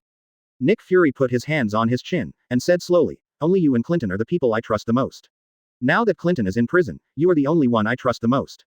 I doubt even. Nick looked into Natasha Romanoff's eyes and said seriously, the entire S.H.I.E.L.D. has been infiltrated by the ghost. How can I help you? Natasha Romanoff asked. It's time for cleaning. Nick sat up straight again and said, my plan is. Chapter 24 I admit that I bet. NYPD. Beep beep beep. Liu Feng, who had nothing to do, was watching American TV dramas in the office, but was suddenly interrupted by the ringtone of his mobile phone. After seeing the caller's number, Liu Feng was not in a rush, but picked it up slowly. Hi, do you want to order takeaway? Liu Feng joked after answering the phone. Arthur on the other end of the phone said solemnly, don't make trouble, I have something serious to ask you. You ask, hurry up, I'm watching a TV series, and I saw the part about having S**X, and you called me right away. Liu Feng complained a little bit about his dissatisfaction. If I waste more time, I won't be sure whether I, who will chat with you later, think with my upper body or my lower body. Upon seeing this, Arthur cut straight to the point. That day, about Superman. Yes, Liu Feng replied. Is that what you're going to explain to me? Arthur couldn't help but rant. Didn't you already know that man is Superman? What else do you need me to tell you? Talking about his Man of Steel. Super flight, super vision and heat vision. Wouldn't it be nice to buy a DC comic and read it back? Or should I buy a copy for you? Liu Feng answered casually. Arthur on the other end of the phone really wanted to fly over and give Liu Feng a headache. No matter how I say it, I am also the boss, even if this guy doesn't have respect, he should take himself seriously. But he still suppressed his anger and said as calmly as possible. I'm definitely not asking this shit. I'm wondering, why does Superman, who only exists in the comics, appear in the real world? Arthur went on to add. And, what is your relationship with him? How much can you make him do? If he gets angry, do you have the ability to limit him like that? You want to ask too many questions. Advertisement. Liu Feng yawned. Brother, do you know what kind of character we're talking about? According to the manga, that guy can use the earth as a dumbbell as long as he gets angry and exerts his limit. Arthur couldn't help raising his voice. We are nothing but ants to him. If we don't know his details, not only the people of the United States, but people all over the world will live in fear of position. Okay. Although he still felt casual, Liu Feng finally spoke, which made Arthur heave a sigh of relief. The Superman you're talking about is my friend, and that's all I'll tell you. Did you not understand what I just told you? Arthur asked. Yes, I understand, but I've said it all. He is a good friend of mine. Unless he wants to tell me the questions you want to ask, I have no way of knowing them. Liu Feng explained. Quote. Really don't know anything else. Arthur repeated. Definitely, Superman and I are just friends. He is also relatively low-key. He likes to wear glasses to hide in the crowd. Sometimes I can't tell the difference. Then how can you convince him like this to help you deal with the enemy? Arthur asked. I told you, we're friends. Liu Feng took Arthur's question calmly. I couldn't find Laura Kinney that day. I was so angry that I called my super friend. I owed someone a favor for this. I'll have to treat him to a drink next time. As if guessing Arthur's next question, Liu Feng spoke before him. Don't even think about asking him to help you solve the battle through me. He doesn't like to get involved in the military. On weekdays, my hobbies are helping to pick up kittens that ran up trees and so on. Arthur on the other end of the phone was silent for a while, and said, you really don't reveal any useful information to me. Liu Feng expressed helplessness. It's just that I don't know much. After all, I am just a small person, otherwise I would have saved the world with my super friends. Knowing that he couldn't learn anything useful from Liu Feng, Arthur had no choice but to hang up the phone. Before that, he mentioned a few words. You must not cause trouble for me again these days. There is an old saying in Washaw that people don't offend me and I don't offend others. I will give you an in-depth analysis of the meaning of this sentence some other day. Advertisement. Hearing Liu Feng's response, Arthur, who knew that this guy would not make him feel at peace, only hung up the phone after gracefully leaving a sentence of fake to make fun of himself.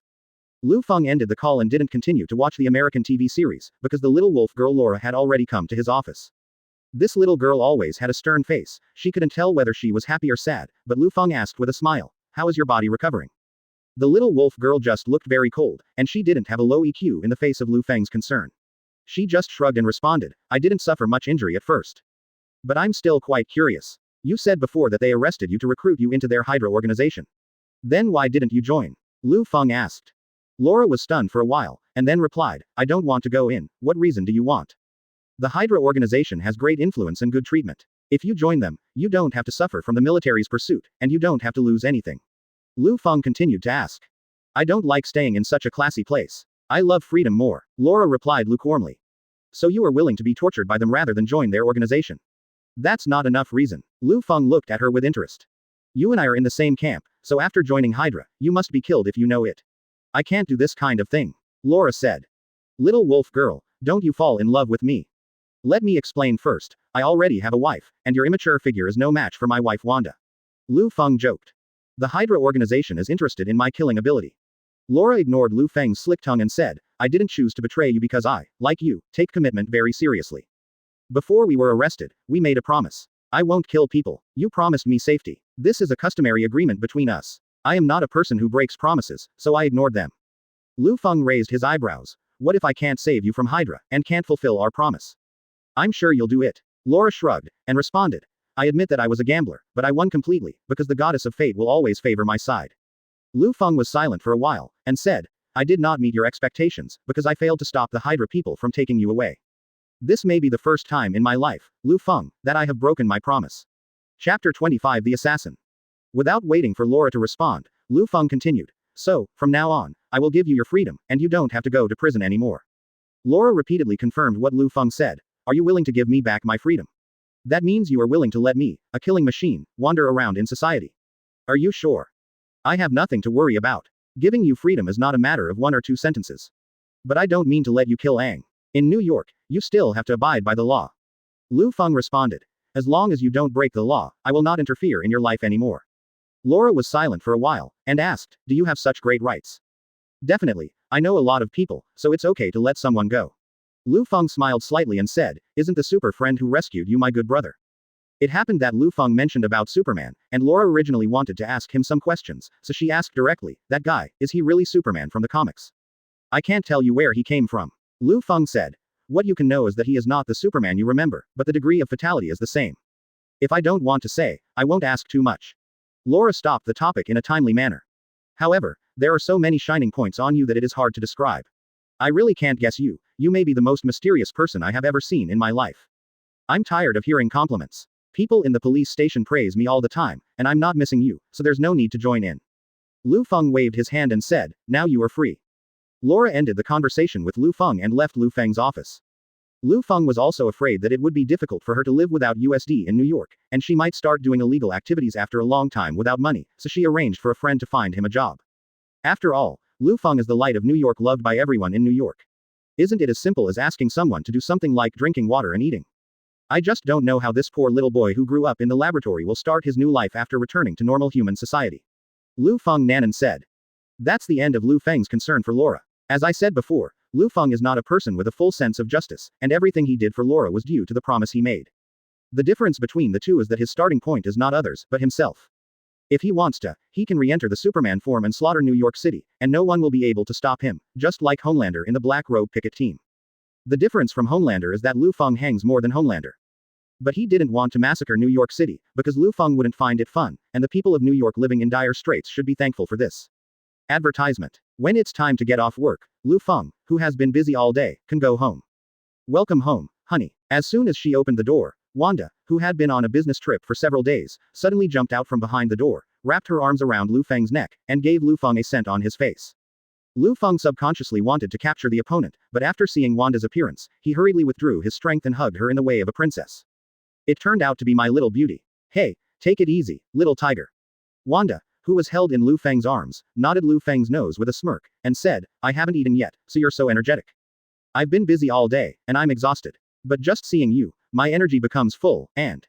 Liu Feng smiled and looked up and down Wanda's clothes. To tell the truth to my husband, your reporter outfit of white shirt, black skirt and black rimmed glasses is not willing to change when you get home. Is it your trick to enrich your married life? Wanda arched her nose and smiled charmingly. So, does it work? Excellent effect. Liu Feng was agitated and threw Wanda on the sofa. Hearing the excitement in Wanda's scream, Lu Feng started to undo his belt. Hey, little tiger, dinner, Wanda said with a smile. Eat afterwards. Incarnation of Beast, Lu Feng ate up Wanda, who had been away for several days, and both of them were extremely satisfied. The next few days will be the loving cohabitation of Lu Feng and his wife Wanda. As for how affectionate, anyway, 1/3 of the time every day is spent in bed. Lu Feng originally had the physique of Superman. Superman not only has a body of steel, but also has physical strength that is unmatched by ordinary people. Otherwise, there wouldn't be many races with the Flash, who has the Speed Force, in DC Comics. Wanda couldn't accept Lu Feng's oppression at first. Advertisement. But this kind of thing just keeps getting more and more addictive. Over time, Wanda also began to adapt to Lu Feng's rhythm, experiencing the thrill of Superman's girlfriend Louise in the DC Comics. The happiness of the couple's life also made Lu Feng happy during working hours, and he just dealt with unimportant things for a few days. Until one day, Lu Feng, who was walking on the road and was about to get home from get-off work in the New York Police Department, suddenly felt something when he passed the sidewalk and turned his head suddenly. The moment Lu Feng turned his head, under the traffic light not far away, a man in a sweater wearing a black peaked cap hurriedly turned his back to Lu Feng. Seeing this, the corners of Lu Feng's mouth turned up. Dare to lay the abacus on me.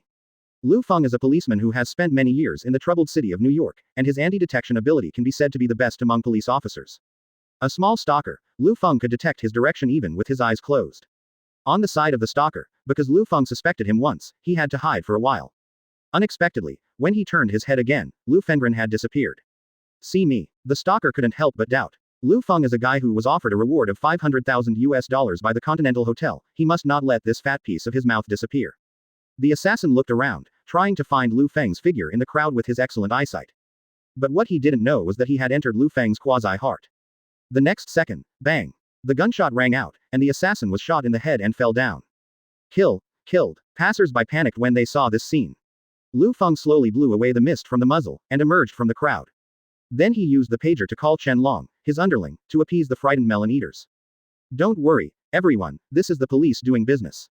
Lu Feng came to the corpse, flipped the back of the belt, and sure enough, there was a suppressed pistol pinned to it. Combining the pistol with his attire, it can be concluded that this is the standard equipment for assassins. Chapter 26. We must use mortal methods to solve all this. My god, it's Lu Feng, the light of New York. Someone in the crowd immediately recognized Lu Feng's appearance. Great gift, Xiete. I didn't expect to see your real person in New York in my lifetime. Lu Feng, uncle, can you sign me? I'll take it back to school to show off to my classmates.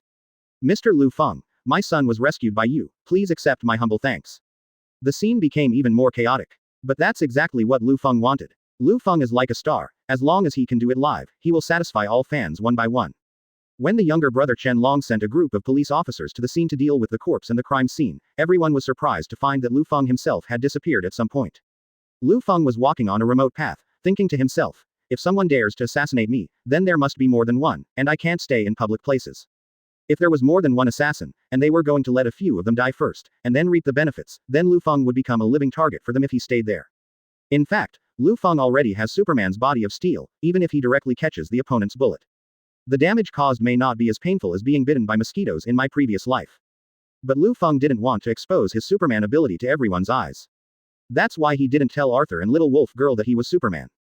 Otherwise, it will definitely cause panic and unnecessary trouble.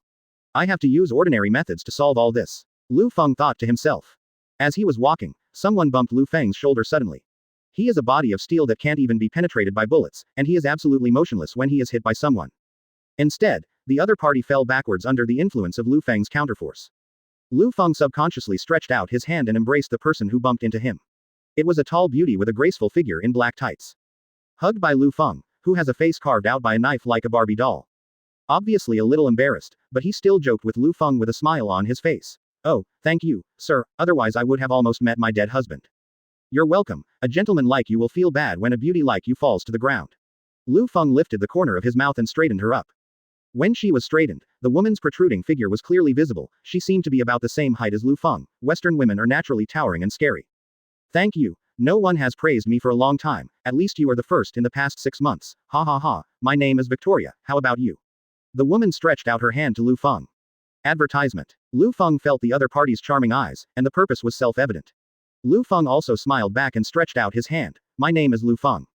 My god, really? Are you Lu Feng? Victoria covered her mouth and said, I've heard of you. What did they call you? New York Light, right? It's just that they are too mythical. I am just an ordinary policeman. Lu Feng waved his hand. There are many people who only see the essence and ignore my inner self. Then, can I have a look inside you? Victoria teased suddenly. The corner of Liu Feng's mouth raised, and he met Victoria's gaze. Why not? After 10 o'clock, Victoria home. The two went from the door to the living room to the bedroom, and finally jumped onto the bed. Just when Liu Feng was about to make the next step, Victoria took the time to reach out her hand. Her hand touched a hairpin on the bedside. In the next moment, he stabbed Liu Feng in the back of the head violently. Snapped. The hairpin didn't hit Liu Feng, but was held by him.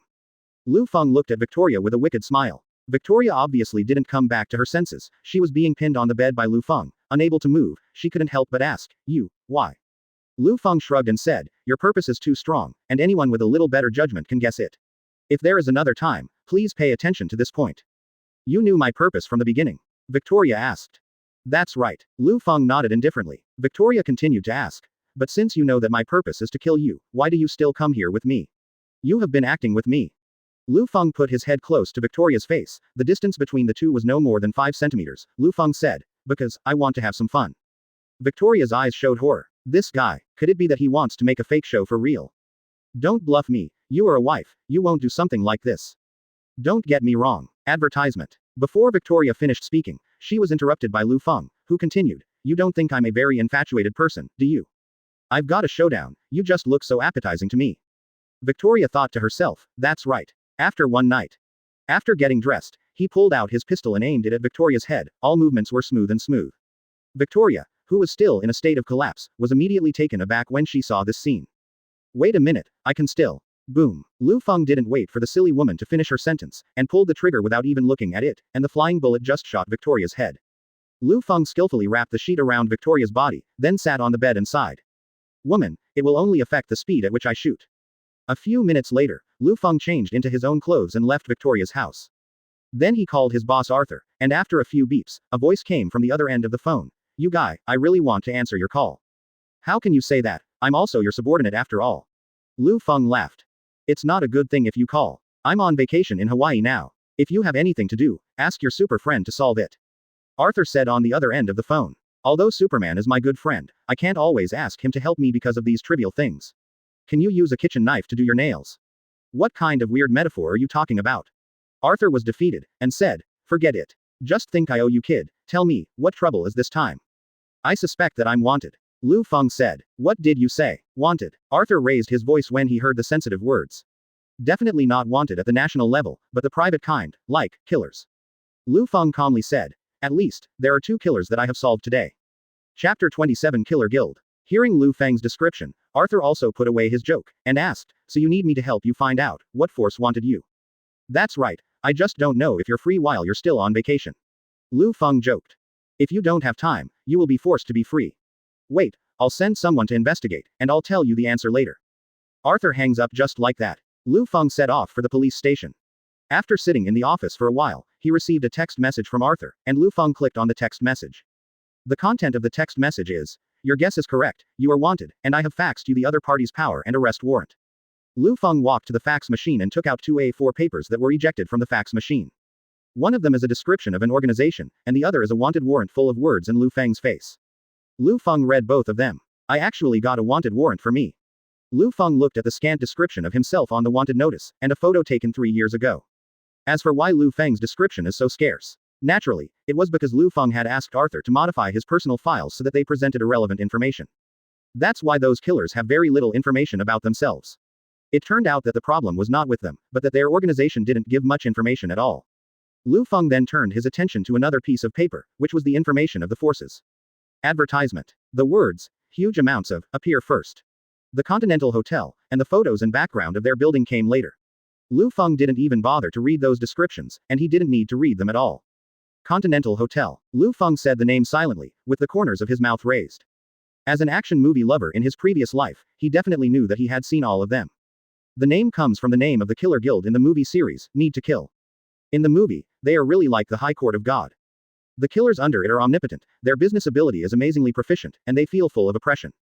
But in this Marvel world, they're really nothing. Compared with other villains in the Marvel world, the Continental Hotel is like a child's playhouse, and it can't set off any bloody storms. And the Continental Hotel dared to target him, Liu Feng. Thinking of this, Liu Feng half closed his eyes, and slowly said, "Since you guys have the guts to issue a warrant for me, I have to give you some color." Continental Hotel, inside the Killer's Guild. Is this the case? Among the several tattooed girls who were working, one of them was puzzled by the information displayed on the computer screen.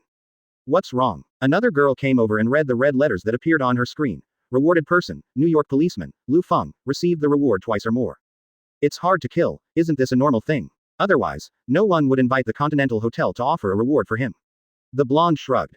The brown-haired girl responded, but the two who took over the mission are the top killers who are as famous as the retired John Wick. It is the John who is called the Night Devil. It doesn't matter. If the bounty fails and the bounty is rejected, just keep posting it. Unless the boss Winston orders the bounty to be lifted. The blonde girl turned back to continue working after she finished speaking. The brunette did the same, hitting repost on the rejected bounty. Advertisement. At the same time, a middle-aged man in high-end pajamas who was resting in the presidential suite of the Continental Hotel suddenly received a text message. The content of the text message is that a reward order failed after being accepted by the killer for the second time, and now it has been issued for the third time. Seeing this message, the middle-aged man raised his eyebrows slightly. After so many years, there is actually a target that needs a third action at the Continental Hotel. I don't know if we messed with the wrong guy, or if the new batch of killers are too weak. If only John hadn't retired, he'd love a job like this. The middle-aged man turned off his phone after reading the message, and he didn't bother to take care of the rest. Anyway, the objects that cannot be erased after the third reward will be regarded as key targets. A threshold is required to accept the task, so that all the killers who go to solve it will be professionally skilled. But just when the middle-aged man was about to lie comfortably on the sofa and take a nap, a call came to his mobile phone. The middle-aged man took a look. The caller was directly named the number of the lobby manager. Generally, he would not receive a call from the lobby manager. But the middle-aged man still picked it up and said, "It's me, Winston. Winston, we have a very special guest." Although the man on the other end of the phone spoke very correct English, he could still spit out a distinct black accent. A special guest. Winston narrowed his eyes slightly, but he still answered proficiently. Someone who is not on the right track. A cop. Or a foreign gangster. If it's a gang in Russia or Italy, I'll call someone to deal with it. Other places will solve it directly by force. If it's a police report. No, not at all. Before Winston could finish speaking, the lobby manager interrupted him, but he didn't say the answer, but fell into silence again, as if it was a bit difficult to say. Winston tilted his head, feeling something was wrong, and asked, "What is it?" "He's not a gangster or a cop, he's Superman." The lobby manager replied slowly, emphasizing the pronunciation of the last name. Chapter 28 Is this F************* G Superman possessed by a devil? Since when was there such a childish gang boss? Winston asked in confusion. It's not a nickname or a mob boss, it's Superman. The lobby manager replied repeatedly. He has a strong figure, wears a red and blue uniform, and has huge amounts of S painted on his chest. This guy has come to the front desk. Would you like to hear what you're saying? Winston was amused, and replied directly with a more emphatic tone. This kind of American comics fanatic who came out of nowhere, I'm afraid it would be too casual to kill him directly. Just drag him to an unoccupied corner, kill him, and throw him into the sewer. Do you need me to plan for you? Before Winston was about to turn off the phone, the lobby manager on the other end added, I'm afraid this guy is not just an ordinary American comics fan, because he flew over. Winston stopped hanging up the phone. What the hell are you talking about? I just watched him come down from the sky 10 meters away. The lobby manager paused for a moment. He said that he will see the person in charge within 10 minutes. Otherwise, Winston asked. He's going to bloodbath the lobby, just like kicking the man who slapped him crippled. The lobby manager tried to keep his voice as calm as possible. Winston was silent for a few seconds, and replied, I'll be there in 2 minutes. In the lobby, Lufang was wearing a red and blue Superman uniform and a pair of Superman's special black-rimmed glasses, making him look like an ordinary passerby. He was already surrounded by countless killers, their hands were in their pockets, but no one did anything, everyone just looked at him vigilantly. The reason was that there were already 7 or 8 assassins lying under his feet. Without exception, all of these people were killed by Liu Feng in one blow, and some of them died due to collateral injuries. As well-trained killers, they can also shoot directly. But there is another reason, that is, the Continental Hotel has a rule. All killers are not allowed to kill when they check in. This is a rule that has existed for many years to avoid disputes, unless it is attacked by others, for self-protection, or the hotel owner personally ordered the release. They were restricted from killing Liu Feng. Liu Feng himself didn't have so many rules. Looking at the clock, he walked slowly to the lobby manager, with the corners of his mouth raised, and said, 10 minutes are up. Sir, please don't worry, our boss has already agreed. The black lobby manager wanted to say more, but was interrupted by Liu Feng reaching out his hand. The lobby manager's expression sank. You mean? Advertisement. You have no right to live. The moment Liu Feng finished speaking, the first gunshot sounded from nowhere, and the trajectory of the bullet was the back of Liu Feng's head. He didn't need to dodge at first, but suddenly realized that the trajectory of the bullet was very special, so he tilted his head, and a bullet penetrated the arm of the lobby manager. The shooter was stunned. He was a fast shooter known as the Western Cowboy in the Continental Hotel, his gun speed was faster than anyone else, but he didn't expect that Lu Feng could even dodge this. Definitely, it didn't take long for him to be dazed. Lu Feng came to the so-called Western cowboy in one figure, and slapped him flying 2 or 3 meters away. Then he walked over and slapped him in the face, directly slapped him, the floor was cracked, and said, "In the next life, don't interrupt the adults talking." The people in the lobby ran away in panic, and one of them shot again, and this time he was shot, and it was Lu Feng's head. Seeing this scene, everyone cheered. As everyone knows, Lu Feng was beaten on purpose. When everyone saw that the fired bullet bounced off Lu Feng's skin and fell flat on the ground, they finally recovered. This thing is not afraid of bullets. Put on a better weapon.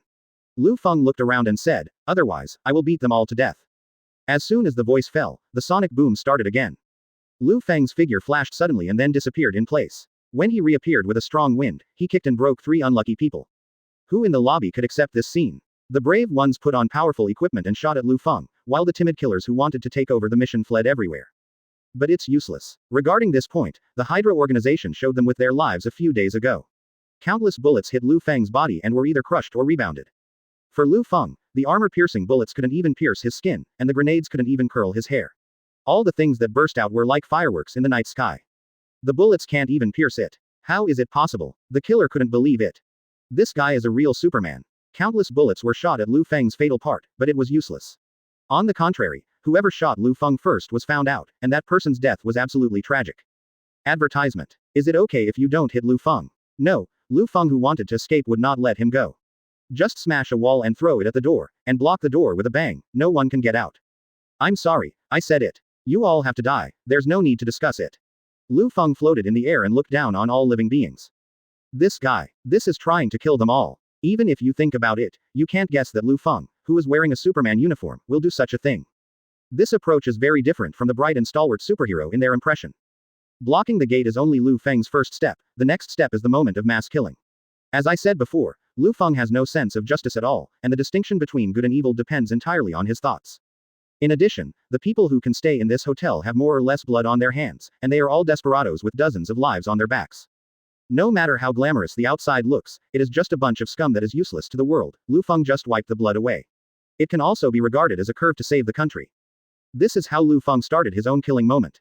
Flight speed beyond the speed of sound, plus the strength to smash tanks at will. Not to mention killing them with fists at their deadly parts, even if they just punch them with their bodies, these killers would be smashed into flesh in an instant. Blood flowed like a river. And when Lu Feng was floating in the air, 6 rockets flew out continuously in an instant. The sound of bang bang bang vibrated, hitting Lu Feng's body, and the flames crazily engulfed the air.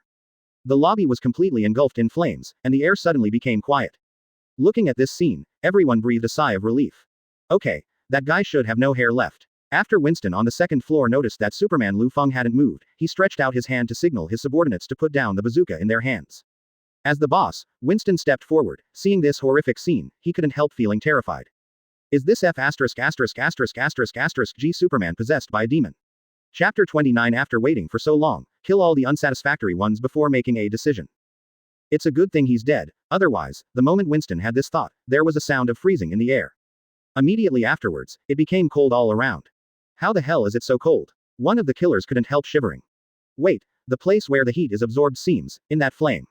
Everyone just watched helplessly as a blue-white freezing point appeared at the center of the flames that crazily devoured Lu Feng, and then spread around until it devoured all the flames. The flames were slowly swallowed by ice, and the frozen ice formed a throne in midair. Lu Feng sat on the ice throne with his arms folded, and he was still constantly blowing cold air from his mouth. Not only that, ice continued to extend, freezing all the buildings in the lobby. The killers realized that something was wrong and fled one after another. Those who were slow would be frozen and turned into blue and white statues. The entire lobby was shrouded in cold, only Winston and a few of his subordinates were left. This is one of Superman's special abilities, freezing breath. As the name suggests, it produces cold air through breathing, and when it is in a better state, it can reach the legendary absolute zero. Lu Feng could have used this move, because the rockets could do nothing to him at all, even 7 consecutive shots would be the same, not even tickling. But Lu Feng didn't use freezing breath, not for any reason, just to show this group of people the difference in strength between himself and them, how far apart they are. Winston finally noticed the gap between the two sides. He walked to the edge of the second floor, tried to make his voice sound calmer, and said, "Here, Mr. Superman. My name is Winston, and I think we need to talk." Seeing the John Wick series of movies, Winston Lu Feng, the owner of the Killer Guild Continental Hotel, raised his lips and said, "I know who you are, and I came here just to find you." What Lu Feng meant was like, I originally wanted to chat with you, but after waiting for too long, I had to kill all the people around me who didn't like me before making a decision. Winston shrugged and said, it seems that this friend is very angry. Is there anything I can do for you?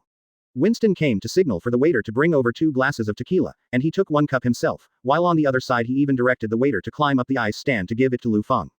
Liu Feng stretched out his hand to refuse, saying, there's no need to drink, let's get to the point. I want you to solve a reward order, the object is called Liu Feng. Advertisement. Take care of his affairs. I don't want his name to appear on the reward order again. Otherwise, your Continental Hotel can only become history, understand what I mean? Liu Feng. Winston thought for a while, and then said, I remembered, it was the assassination target who was rejected after 2 failed assassinations, right? I have an impression of him. I was still paying attention to this interesting guy just now. Unfortunately, it was just now that we offered him a reward again. Winston drained the tequila in his hand and spread his hands. Liu Feng frowned, stepped on his foot, and with a bang, the ice cube under his feet shattered. Liu Feng exerted force in the surrounding direction again, and the spikes made by the ice cube directly penetrated the people around Winston. Now there are only 2 living people left, Winston and Liu Feng. After killing a few people by chance, Liu Feng looked at Winston and said, after seeing my abilities, how dare you show such an attitude? Here, Mr. Superman. Winston straightened his tie, and said, our Continental Hotel is open for business, and you will embarrass us by doing this. Liu Feng narrowed his eyes and asked with interest, so? As soon as the words were finished, Winston drank the wine in his hand, his eyes suddenly turned blood red, and the next moment, the figure suddenly disappeared. Winston exploded at an unimaginable speed in an instant, even surpassing the scope of human beings. In the eyes of ordinary people, it was like teleportation, but in the eyes of Liu Feng, he was just a primary school student running 50 meters. Liu Feng leaned slightly to avoid the attack of Winston, who suddenly appeared behind him. The attack was not with a weapon, but with claws. Vampire. Liu Feng guessed Winston's identity. On Winston's side, Liu Feng was just surprised that Liu Feng was able to capture his own figure. In the next instant, Liu Feng kicked him sideways and knocked him into the wall, causing a sonic boom in the air. You think you can challenge me because you are a vampire? Are you qualified? Liu Feng looked at Winston condescendingly. Winston, who was kicked into the wall, pulled out his hand, and suddenly, a geometric figure similar to a magic circle appeared in his hand. Then a burst of purple magic energy appeared in his hands like a thunderbolt, and in the next moment, it bombarded Superman Liu Feng with a bang. The speed of the magic energy was very fast, and it hit Liu Feng violently. The strong and continuously condensed magic just swallowed Liu Feng's whole body. Advertisement. It worked. Winston was secretly delighted. Winston is not an idiot. Although he is a blood clan, after seeing that Liu Feng can withstand even rockets, he also understands the strength of the opponent. He dared to fight Liu Feng because of this trump card, magic. It is common sense that the magic resistance of Superman in the comics is 0, so he is betting that if Superman is really the same as in the comics, he who knows magic will win. Now it looks like he bet. Just as Winston's idea appeared, Liu Feng in midair suddenly stretched out his hands, and then compressed the human-sized magic energy to only the palm file size like squeezing dough. Just this Winston was already confused, not to mention Liu Feng. The world threw this ball in Winston's direction like a basketball in the next moment. Winston flashed suddenly, but the compressed magical energy seemed to be more powerful, directly blasting a wall open. Who the hell said magic could kill Superman? Who's going to tell him which comic this monster that plays magic like a basketball comes from? Now Winston can't wait to go through and tear the comic author into pieces. But it was too late, because now he was about to be torn to pieces by Superman Liu Feng, who came to him in an instant. Liu Feng just put his feet on his head and exerted a little force, and this immortal vampire immediately experienced the feeling of dying. You're lucky, because I need a messenger, so I won't kill you. Liu Feng lifted his foot away from Winston's head. But just when Winston breathed a sigh of relief, with a click, his right arm was broken. It's not a fracture, it's a break. Blood flowed all over the ground, and Winston kept whining. This is punishment. Liu Feng knelt down and looked at Winston. Save your humble life to go back and report the letter, and repeat what I just said to your bosses. If I remember correctly, the organization above you is called the Golf Table, right? If I can still see Liu Feng's reward tomorrow, I will kill you to the end, no matter if your boss is a vampire or a demon. After speaking, Liu Feng kicked Winston, who wanted to get up. Chapter 30: The Queen's Decision, an Apology. Winston, who was humiliated to the extreme, not only didn't dare to fight back, he didn't even dare to twist his body, for fear that Liu Feng would kick him down again. It wasn't until Liu Feng's voice was lost in the air that Winston dared to look up and look around. He was the only one left in the dilapidated hotel environment. In a European medieval-style building, 8 men and women in strange costumes gathered around a round table, their eyes were all red. Several of them are vampires who have lived for thousands of years, and each of them has the black magic to control the wind and rain, but at the moment everyone has a look of embarrassment on their faces. This is the only time they have been summoned by the Queen for a full meeting in the past few thousand years.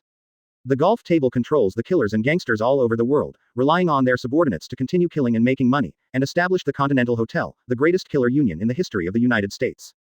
Over the past century, some people have tried to offend this organization, but none of them have succeeded, but now the golf table has to worry about a single person. Superman. Isn't this a cartoon character used to coax children? When do we need to be afraid of such a small character? A white-haired baron among the eight said. You're always so reckless, Dracula. A woman responded, eyes full of contempt. That guy named Superman slaughtered all the living people in the Continental Hotel by himself, and even broke Winston's arm. Do you think such a guy is only a little bit more powerful than ordinary people? And listen carefully to Winston's report. This Superman's strength, defense, and speed are all related to the comics, but the shortcomings in the comics are the same. The younger one said. Thus, our knowledge of this Superman is negligible. Dracula crossed his legs and said arrogantly, Winston can't beat him because he's good. Let me kill him directly. Besides, the reward order was withdrawn just for a stronger guy. Wouldn't the honor built by our Continental Hotel over the years be wiped out? These are all old monsters, paranoid and rigid, and soon they are quarreling with each other, and each can have a bunch of good things to say. Stop. At the critical moment, a magnetic woman's voice came from the door, breaking the hustle and bustle. Advertisement. Everyone followed the sound to look, and what they saw was a top-notch alluring woman with a protruding figure, wearing a deep V-red dress and a pair of red high heels, walking with a twisted left and right. Not to mention the face, high nose bridge, big eyes, flaming red lips, standard goblin appearance. She walked coldly in her high heels, and her crisp voice echoed in the room. When the 8 people saw this coquettish beauty, they immediately knelt down like a medieval European knight saluting to the queen, and said respectfully, Welcome Lilith, my queen. Lilith ignored them at first, until she came to her seat and sat down, then waved her hand to signal everyone to get down.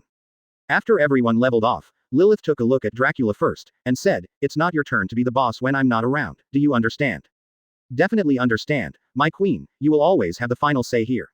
The white-haired Dracula responded with a smile, not knowing what the smile meant.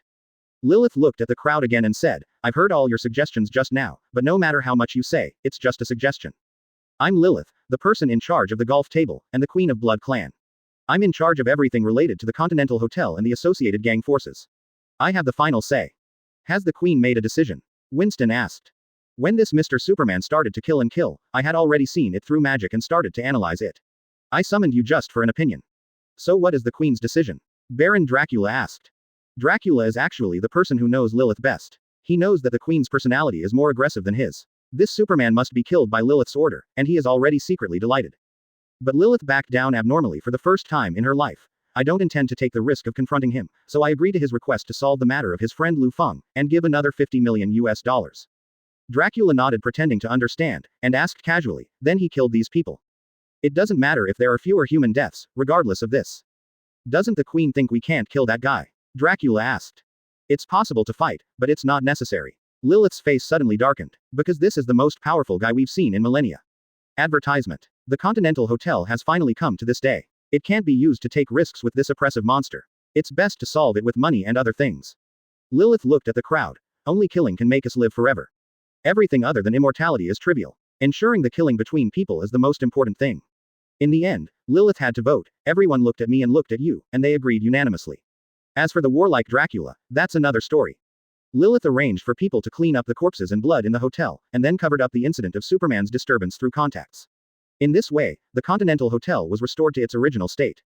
The next day, a cool Maybach arrived at Liu Feng's house. The car door opened, and a woman with short hair and a tattoo on the left side of her neck, who looked heroic, was holding 2 suitcases and glanced at the door. That guy named Liu Feng lives in such a place. The woman muttered to herself. Dracula in the car took a look, then turned his gaze back, and warned the woman in black. You don't need to ask, it's your task to hand over the money to Liu Feng. She definitely despises Liu Feng. She has nothing to do with being wanted, she will only let her good friend Superman solve it, and in her eyes as a judge, she is just a waste. As a judge whose job is to handle cases that the Continental Hotel can't directly intervene in, she doesn't want to come and send money to this trash at all, but this is what the above said, and she can't help it.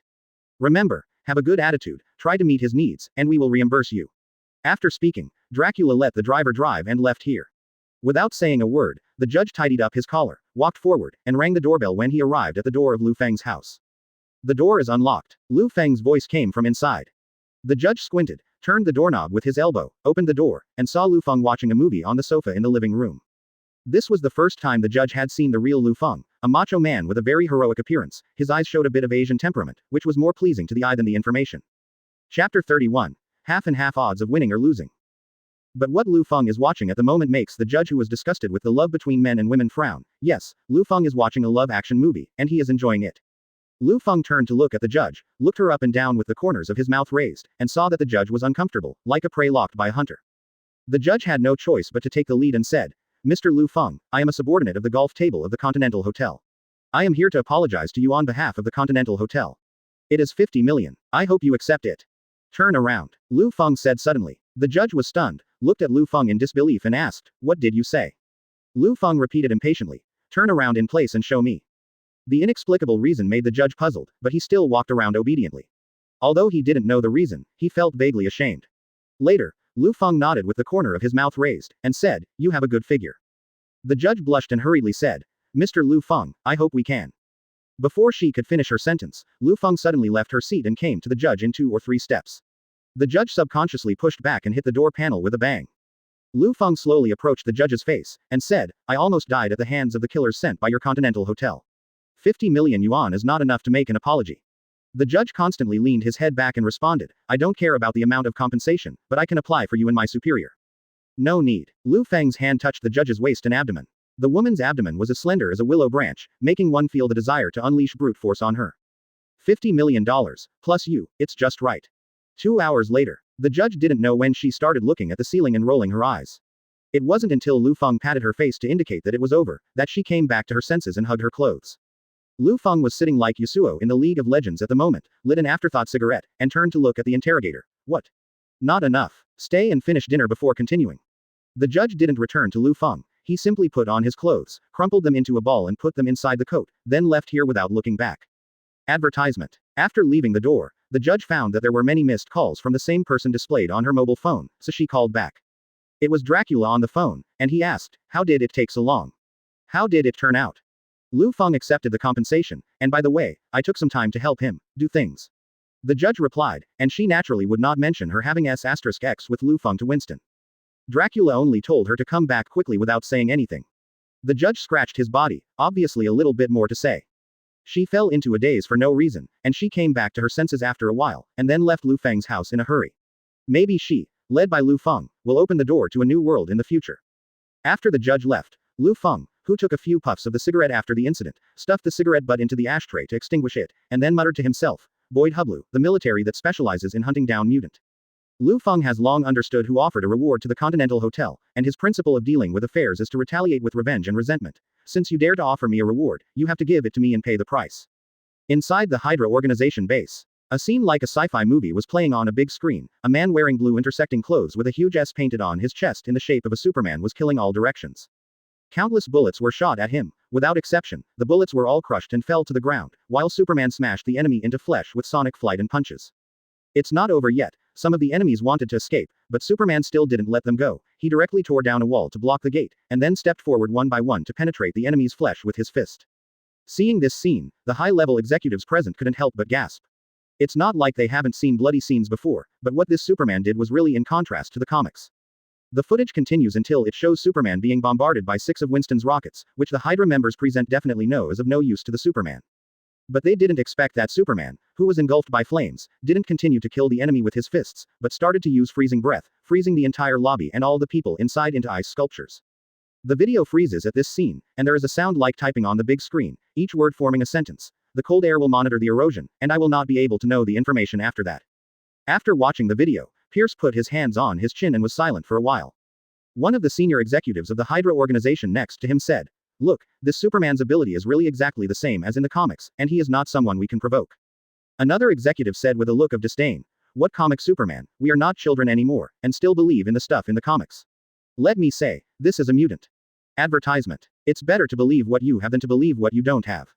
The former high-ranking officer took the case and confronted the latter. Even if he is a mutant, he is also an existence with super strength, super speed, super defense, and the ability to freeze people into ice cubes by breathing. A true Omega mutant. The two of them quarreled more and more intensely, and other high-level executives also chose which side to stand on. Enough. Pierce stopped in a deep voice. Zola, what do you think? Dr. Zola is the eye that has transferred consciousness into the computer. His analysis ability is the strongest among all the people present. Zola can easily analyze the pros and cons of a matter. Hearing this, Dr. Zola began to analyze, and countless data were presented on the big screen. Everyone can't understand the arrangement of data, but they can understand individual words such as strength and battle damage.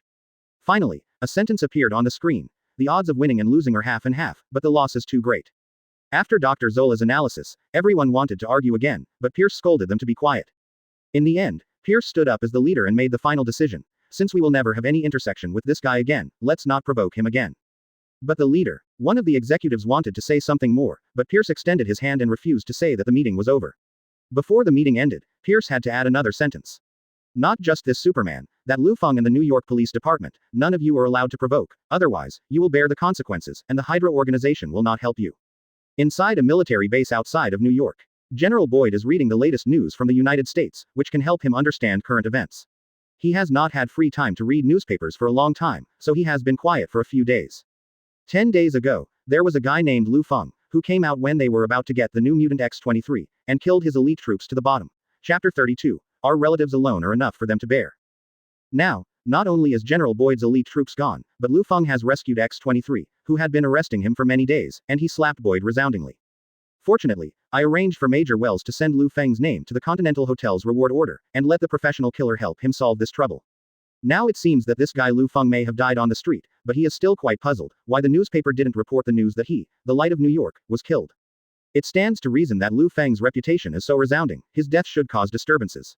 At this time, General Boyd's cell phone rang suddenly. He picked it up and saw that it was the Continental Hotel. It was only then that he remembered that when Major Wilson asked the Continental Hotel to arrange a killer, General Boyd's phone number was filled in as the recipient. This means that after the target sees that Liu Feng has been dealt with, the Continental Hotel will call him to notify him. General Boyd suddenly realized that he was not dead before, so he must be dead now. Boyd answered the phone, but before he could speak, the other end of the phone spoke first. Is that General Boyd? We are the reward order processing office of the Continental Hotel, about the reward you released about Mr. Liu Feng more than 10 days ago. When the other party said this, Boyd was already secretly happy, ready to hear the next good news. In the end, the other party unexpectedly said, I'm sorry, we failed. Boyd frowned and asked, what does it mean to fail? Boyd couldn't understand the logic. After the bounty was accepted, the killer who took the task failed, so it's okay to post it until someone completes it. What is bounty failure? Boyd thought he could get an explanation from the Continental Hotel, but unexpectedly the woman on the other end of the phone did not answer her question. We are extremely sorry for this reward. Your reward amount has been returned to your account, please pay attention to check it.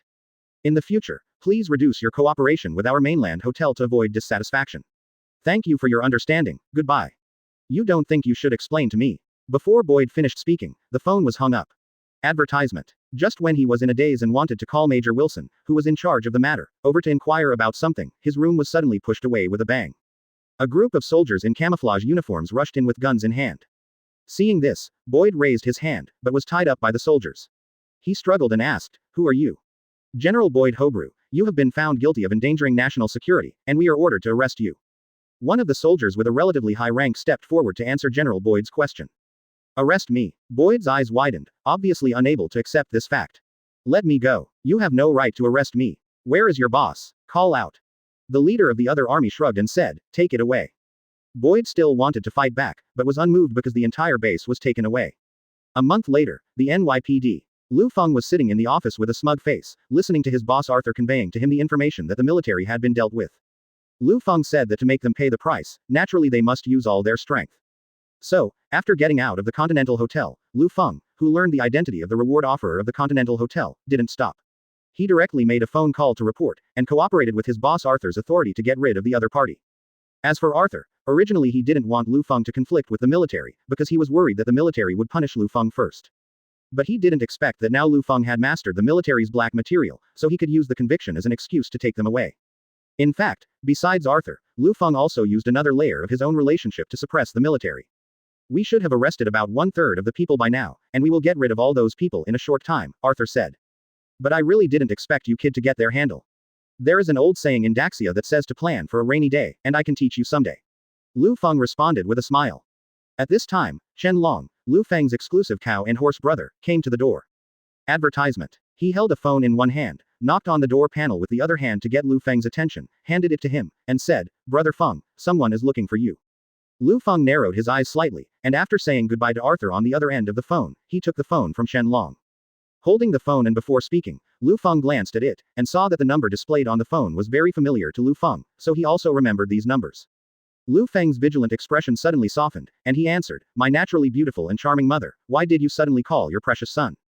Hearing the conversation between Lu Feng and the woman on the phone, Qianlong immediately understood why Lu Feng expressed such a gentle tone during the conversation. Who doesn't know that Lu Feng, the famous New York light in New York, is a perfect man who loves his wife and mother? No matter how bad and manic his attitude and emotions are towards the prisoner, as long as these two women call, Lu Feng can immediately transform into the most docile little sheep in the world. On Lu Feng's side, after hearing Lu Feng's words, the mother on the other end of the phone said softly, "Is there anyone else by your side? We need to talk alone." After the adoptive mother said this, Lu Feng realized that Qianlong was by his side, and it was not suitable for him to chat with his mother in private. After waving his hand to signal Qianlong to leave, Lu Feng said, "There is no one now." "What's the matter, Mom? Have you encountered any difficulties in Washington? Someone is doing something under the Red Cross you manage in front of you, Elena Steck." Lu Feng asked with concern. "How is it possible? Who is your mother and I?" The adoptive mother Elena on the other end of the phone said in a joking tone, "Without me, the military would not be so easily suppressed." Yes, thank you Mom in advance." Lu Feng also responded jokingly. "But you will call at this time, should there be something." It took Lu Feng a full month to get rid of the military, but as soon as he got rid of him, his adoptive mother called him. As soon as the two are connected with each other, the answer will come out. The reason for the call is the military, right? Did they implicate you in the cross society? Threatening or smashing the field? At this point, Lu Feng's eyes became more fierce. If you dare to touch your adoptive mother, those people in the military don't want to live anymore. It is said that the family is not as good as the disaster. They bullied Lu Feng's adoptive mother this time. After Lu Feng hung up the phone, he turned into a Superman to find the military and started to kill. But his adoptive mother Elena said, "What do you think of your mother and me? Just rely on them. Mess with me and the cross society, just our relatives are enough for them to bear." Chapter 33 Your cousin Tony wants to have dinner with you. The adoptive mother continued, "The military did not come to the Red Cross to make trouble in person. Not only did they not act arrogantly, they also came to me in a low voice, begging me to come to you." Pleading. Lu Feng regained his composure, and at the same time asked doubtfully, "Why did they come to you to beg for mercy? Could it be that you had some contact with them?" Elena replied, "Yes, the Red Cross has cooperated with the military many times before. In fact, the previous relationship was pretty good. I even knew their general, Boyd Hobrew." Elena told Lu Feng the ins and outs in this way. "We are quite familiar with each other, and I suppressed them for a long time because of your precious son, which made us a little embarrassed."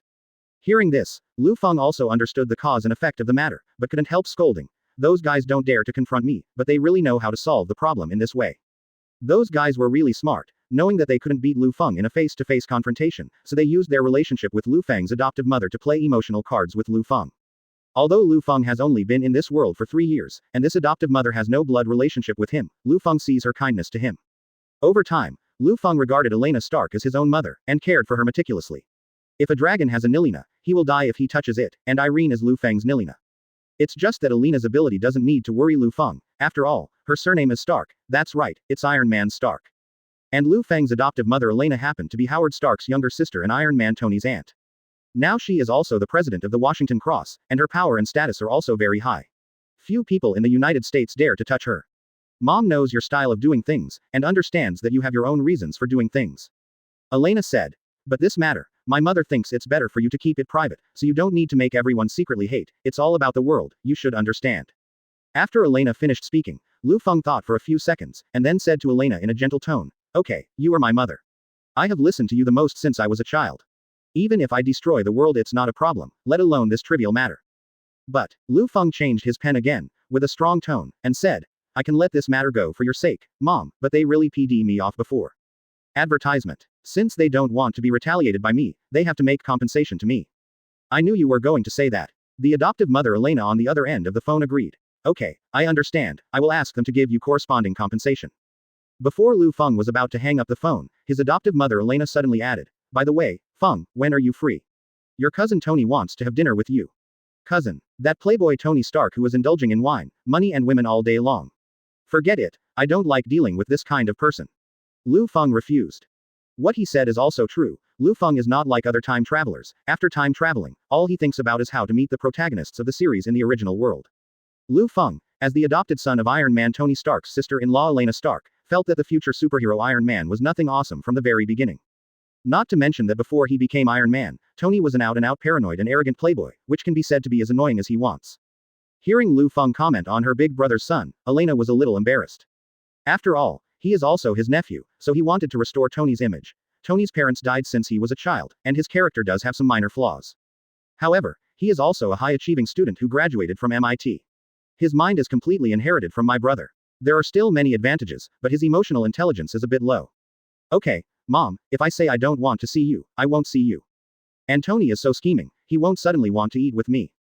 Liu Feng tried to analyze. Maybe Stark Industry has researched some new weapons and wants to sell them to the police in batches, so they will test the water from my New York Police Department first.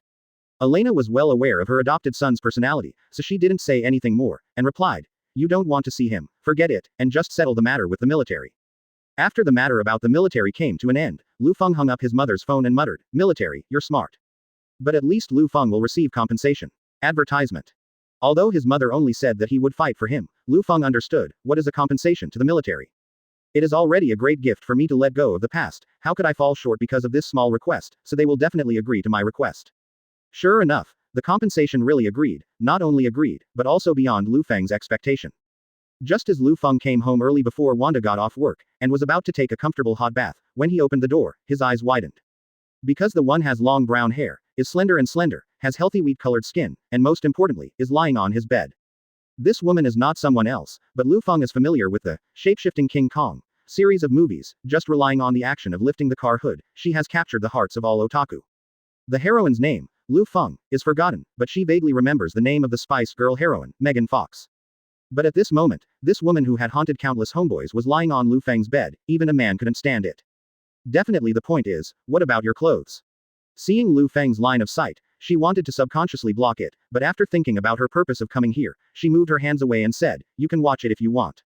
My name is Michaela Baines. I was originally a high school student in a high school in the suburbs of New York. Now I am sent by the military to compensate you," Michaela said blankly. It turned out that the military had captured his alcoholic father a few days ago and used it to coerce Michaela into giving Liu Feng compensation. Liu Feng had no idea about the father of the supporting role who had a very low sense of existence, and although Michaela hated that man, it was his father after all, so he agreed after repeated decisions. During the narration, Michaela never mentioned the Decepticons and Autobots.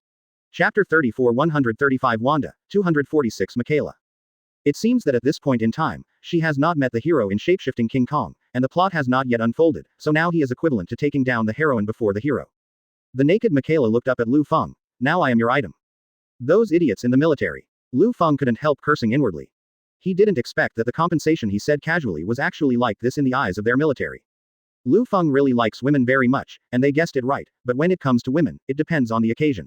This is his home. Liu Feng is already a married man. Both parties were happy to send a woman here, but they both ignored the existence of Liu Feng's wife, Scarlet Witch Wanda. If she ever finds out she's having a woman at home. At this moment, the sound of a car suddenly came from outside the door. Hearing the sound of the car at this moment, don't even think about it, what will appear at this moment is Wanda. Sure enough, Wanda started knocking on the door. "Honey, are you home? It's hard for me to find the key to open the door with something in my hand, can you come over and open the door? The Lord has come to the door. You can't stay here anymore, put on your clothes and go."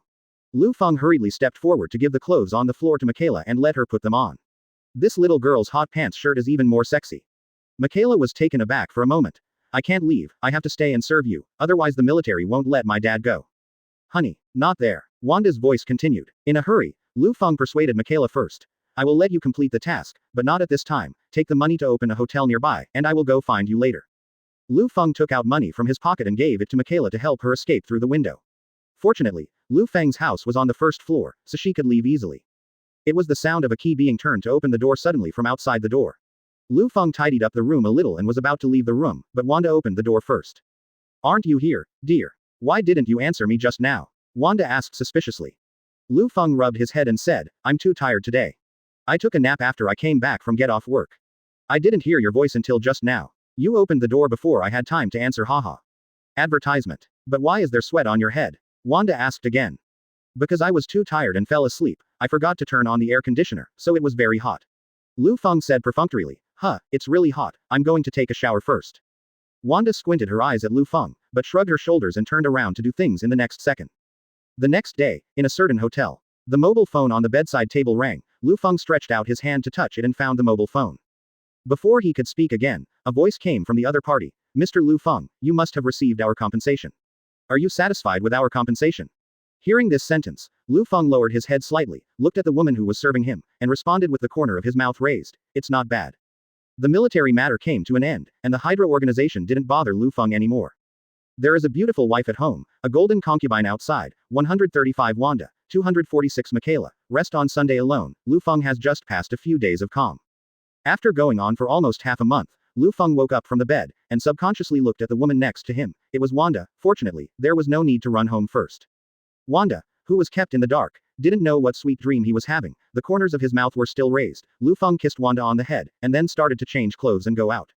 Life is colorful, and work is going smoothly. In the past half a month, nothing major has happened in New York.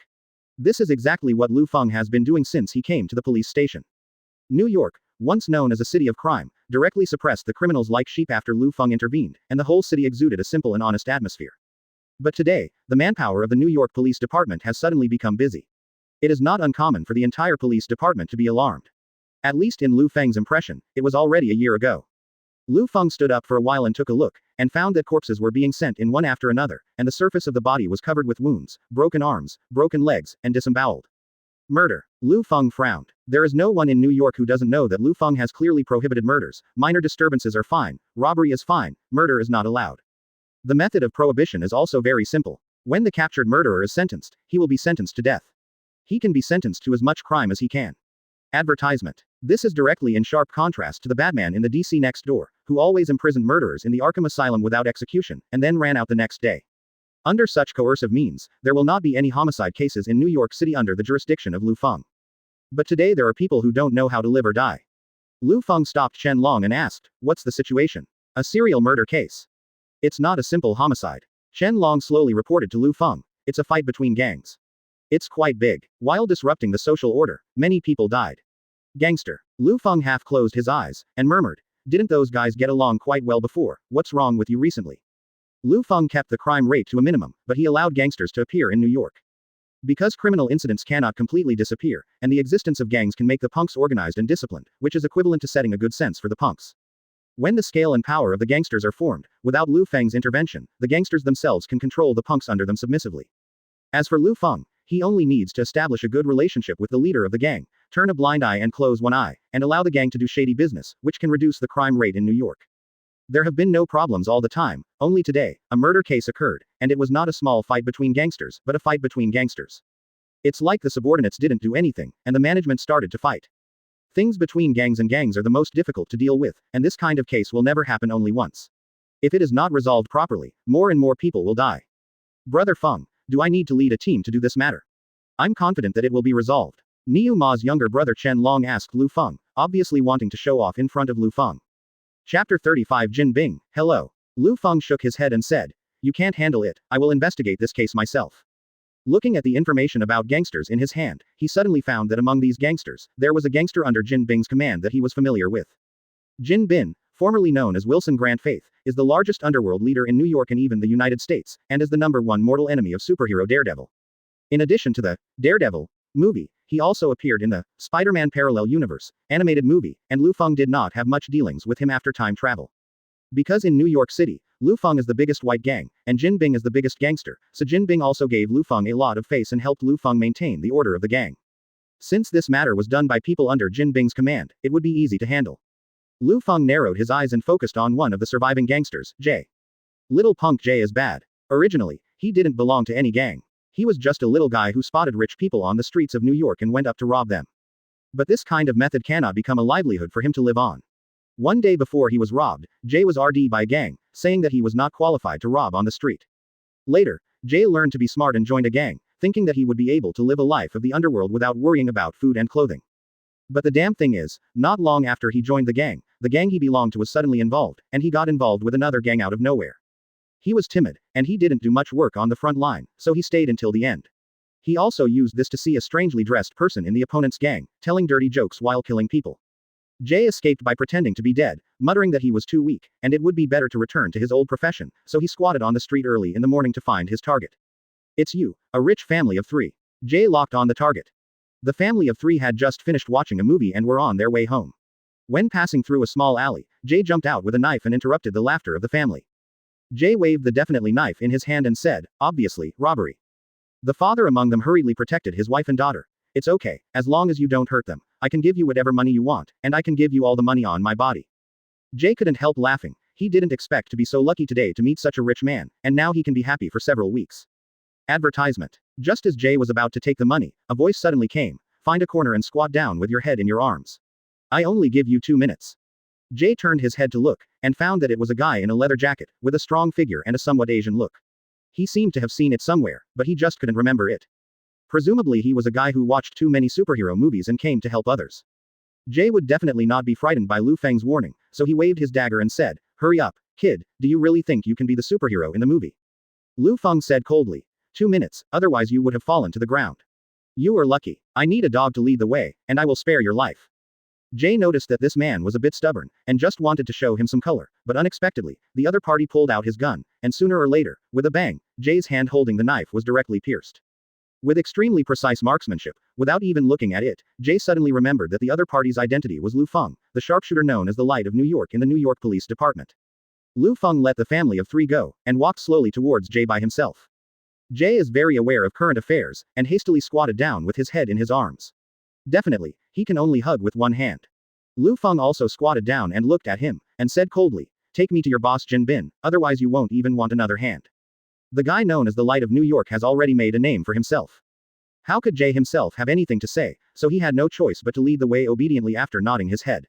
For a broken arm injury, just wrap it with a piece of clothing to stop the bleeding. Facing this guy, it's not just a matter of excessive blood loss. Life can be threatened at any time. Outside New York, in a gray room. A man in a suit with huge amounts of stature was leaning on a leather sofa tailored for him, while a shivering man was sitting opposite him. Jin Bing, who was as tall as a mountain, gently stroked the cat in his hand with huge amounts of palm. He spoke lightly, never taking his eyes off the cat in his hand, and said, "Tell me, Rex, do you respect me?" The man named Rex shuddered immediately, and responded, "Definitely. You are Jin Bing, the crime king of the United States, and my respect for you is endless." Advertisement. Then why did you move your hands beyond your range to move my territory? Jin Bing squinted at him, a murderous look emerged spontaneously, and Rex didn't dare to look at him. I was wrong. I was wrong. I was obsessed by ghosts. Please, Master Jin, please give me another chance. I promise this will not happen again. Rex hugged Jin directly Bing's legs. His legs are so thick that they feel like pillars when touched. It is rumored that Jin Bing's huge size is not due to obesity, but because he has muscles all over his body, and his strength is enough for him to kill a Bengal tiger with one punch. Jin put the cat on the table, waved to Rex who was holding his leg on the ground, and motioned for him to stick his head up. Rex thought there was a joke, so he stood up and stretched his head. But Jin Bing approached his ear, and said in a deep voice, "No one can betray me, and anyone who betrays me will die without exception." After finishing speaking, Jin Bing threw a punch directly. Huge amounts of fists hit Rex's stomach like a hammer. What kind of experience is it to hit a person with a pound that can kill a tiger with one punch? Rex was sent flying 2 meters away from the spot, vomited blood and sprayed all over the ground. His internal organs were shattered. He only lasted for 2 seconds, his head tilted, and he lost all signs of life. "Alfred, drag the body away," Jin said without looking back. But the door opened, and it wasn't his lackey who came in, but Liu Feng. Liu Feng glanced at the corpse on the ground, and said, "Boss Jin Bing, are you so angry this early in the morning?"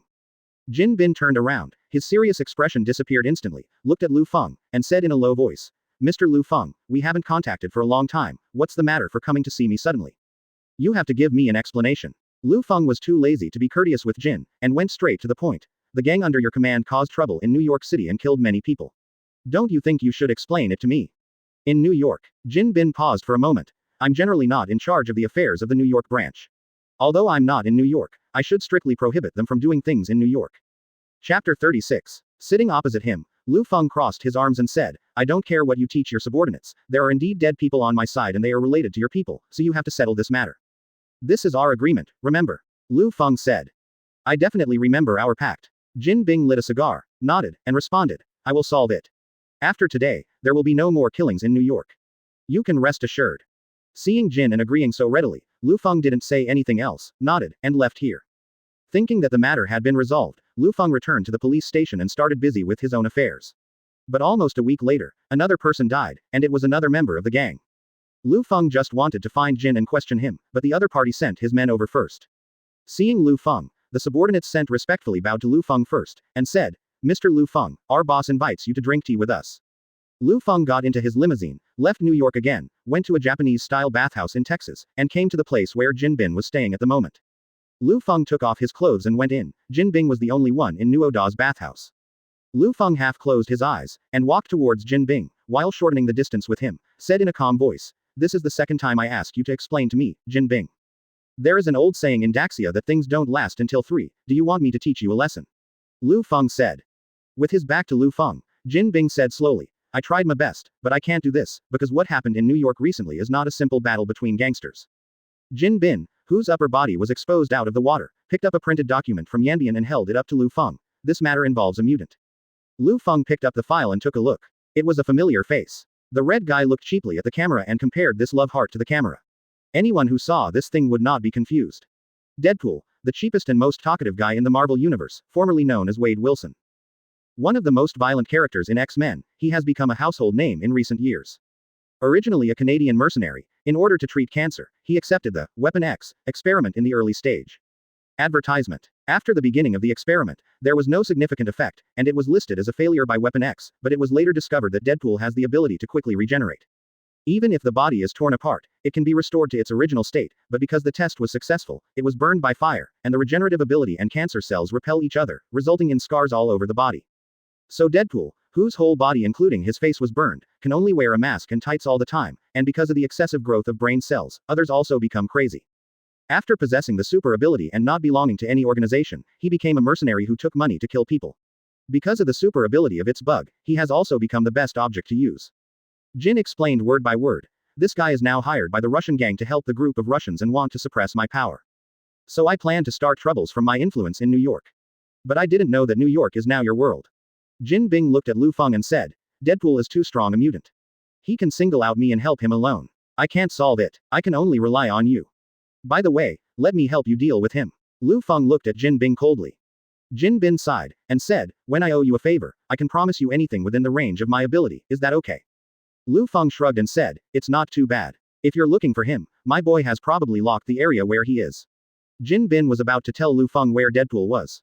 No need, Liu Feng directly raised his hand to signal him to shut up. I know where he likes to go most. Seeing this, Jin Bing nodded and stopped talking. That's right. Just 2 steps away, Liu Feng suddenly stopped, tilted his head slightly, without turning back, and said to Jin Bing, tell Jin Bing, come see me yourself next time. Jin Bing, in the pool was shocked, and stared at Liu Feng with wide eyes. When I can't see that you and the last time are doubles. Liu Feng said coldly. Liu Feng, who squinted at Jin Bing, perfectly interpreted what it means to be true domineering sideways, making the fake Jin Bing, who was facing Liu Feng's back, shudder instantly. He was afraid, because he knew the character of the decisive man in front of him. As long as he found out that someone was deceiving him, the only thing he would face was death. Advertisement. Fake gold and subconsciously backed away, but he also knew that there was no way to escape. Fortunately, Liu Feng did not intend to kill him. He just left the last sentence. As I said just now, there is a Huxia proverb, there are only 3 things. If the person who meets me next time is still a substitute, you go to give the gold and collect the body. Leaving these words behind, Liu Feng left here without looking back. Putting on his own clothes and getting into Jin Bing's little brother who had been waiting for him for a long time outside the long car, Ma Sai asked respectfully, Mr. Liu Feng, where are you going now? Liu Feng rested his head on the palm of his hand and said, go to the most famous stripper bar in New York. Gorgeous lights, blasting music, twisting hips, flying bills, this is what a stripper bar is made of. The hormonal breath just spread infinitely in this small space, and the young men and women writhed as if they wanted to show all the beauty of their bodies.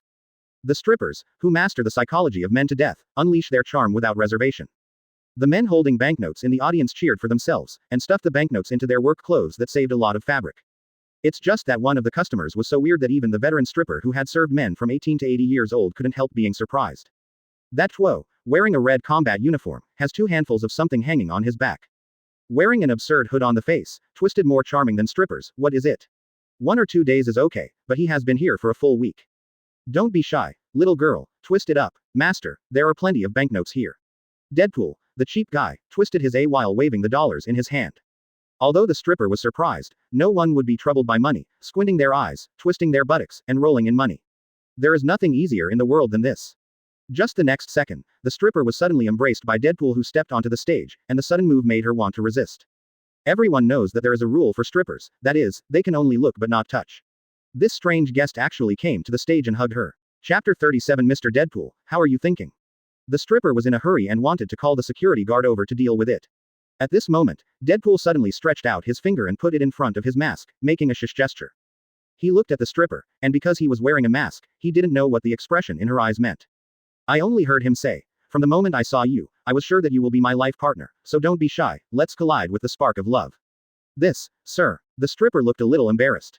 You are more passive. It doesn't matter. I like to be active and dominant, whether it's on the ground or in bed, you understand, right? Deadpool said meanly. The stripper wanted to say no, but felt Deadpool's muscles hidden under his battle suit. Not to mention, in terms of appearance, although Deadpool is disfigured, his figure is not strong enough. After wearing the mask, it also adds a sense of mystery that women like most. And he's cheap, very cheap, which probably corresponds to what Washaw often said, men are not bad and women don't love them. This is why Deadpool can play almost all the female characters in the comics, and also has a group of base love CP with the friendly Spider-Man. As for the stripper in front of him, Deadpool has been chasing him for a full week. Since that incident in New York, he has ordered this stripper every day. The atmosphere and everything are rendered in place. Deadpool almost took off the lower half of the mask, and came to have a passionate kiss with this sexy stripper. It seems that I came at the wrong time. At this time, a figure slowly walked from the door of the bar. Deadpool turned his head and saw that it was Liu Feng. Deadpool hunched over, expressing helplessness with exaggerated movements, then patted the stripper's butt, and said, "Sorry baby, wait a minute." Liu Feng was well aware of Deadpool's personality like this, so he crossed his arms and said, "I don't like her, I'm looking for you. Isn't it? Don't mess with my baby, but you have a crush on me." 20 minutes later, Liu Feng, who was pinching the time in midair, slightly possessed himself, descending from the sky at the speed of sound, slowed down when he was about to step on the ice, and finally fell slowly. The corners of his mouth turned upward, looking at Deadpool who had been held in the same position for more than 10 minutes. At this moment, Deadpool's body has been trembling slightly. The sound of teeth chattering with teeth can be heard through the visor, and during this period, the vulgar words coming out of Deadpool's mouth can be vaguely heard. Liu Feng crossed his arms and asked, "Mr. Deadpool, how are you thinking?" Advertisement. You are vicious. Deadpool, who was trembling all over, reluctantly spit out this response from his mouth. "I promise you to surrender." Liu Feng narrowed his eyes and asked as if he was stalling for time, "Really? Real?" Deadpool couldn't help but said, "Brother, you don't take me away, my DK is going to be a popsicle." After confirming that Deadpool didn't play tricks again, Superman Liu Feng took 2 steps forward and picked him up. One took off in place, and the sonic boom shattered the ice. Deadpool, who was taken to the sky flight by Superman Liu Feng, is no different from before he came. Feel the climate slowly transition from extremely cold to hot summer. When he regained consciousness, he had arrived at a bar in New York City. Sitting on the chair, it seemed that he had just had a weird dream. But sitting across from him was a familiar person. Taking a closer look, the person in front of him is Liu Feng, an ordinary police officer who changed into a bat at some point in time. As mentioned earlier, Liu Feng wears glasses every time he switches to Superman form. And the characteristic of his Superman glasses is that they can be perfectly switched to another look. So Deadpool didn't know that Liu Feng and Superman were the same person. But he knew this guy had told him too that he was guilty. The words of the two people are almost the same, and you can tell with your toes that they know each other. As the body already self-healing. Drinking alcohol. Liu Feng didn't look at Deadpool, picked up the wine glass unhurriedly, drank the beer, and pushed it to another glass next to Deadpool. Deadpool half closed his eyes, not scruples. Picking up the beer and taking a sip, he said after drinking, "You are so cruel, you actually know such a guy." Advertisement. I still don't forget to open Huang Hun. Although I like hard ones, I don't like hard ones that can't even be pierced by bullets. It's so embarrassing for my Deadpool. I'm an S attribute. It's not me hitting you if he hits you, I'm still very civilized. Liu Feng laughed. That must be you who called him over to beat me. Deadpool gave Liu Feng a blank look. Liu Feng shrugged, and replied, "You are too arrogant, I should teach you a lesson." Deadpool wanted to refute, but couldn't find any reason. Yes, he himself knows this very well. Deadpool gave up on the explanation of this sentence, and found the next topic. I just returned to normal. If you buy me a drink at this time, you are not afraid that I will run away. Deadpool looked left and right, like watching a ghost, trying to find the figure of Superman.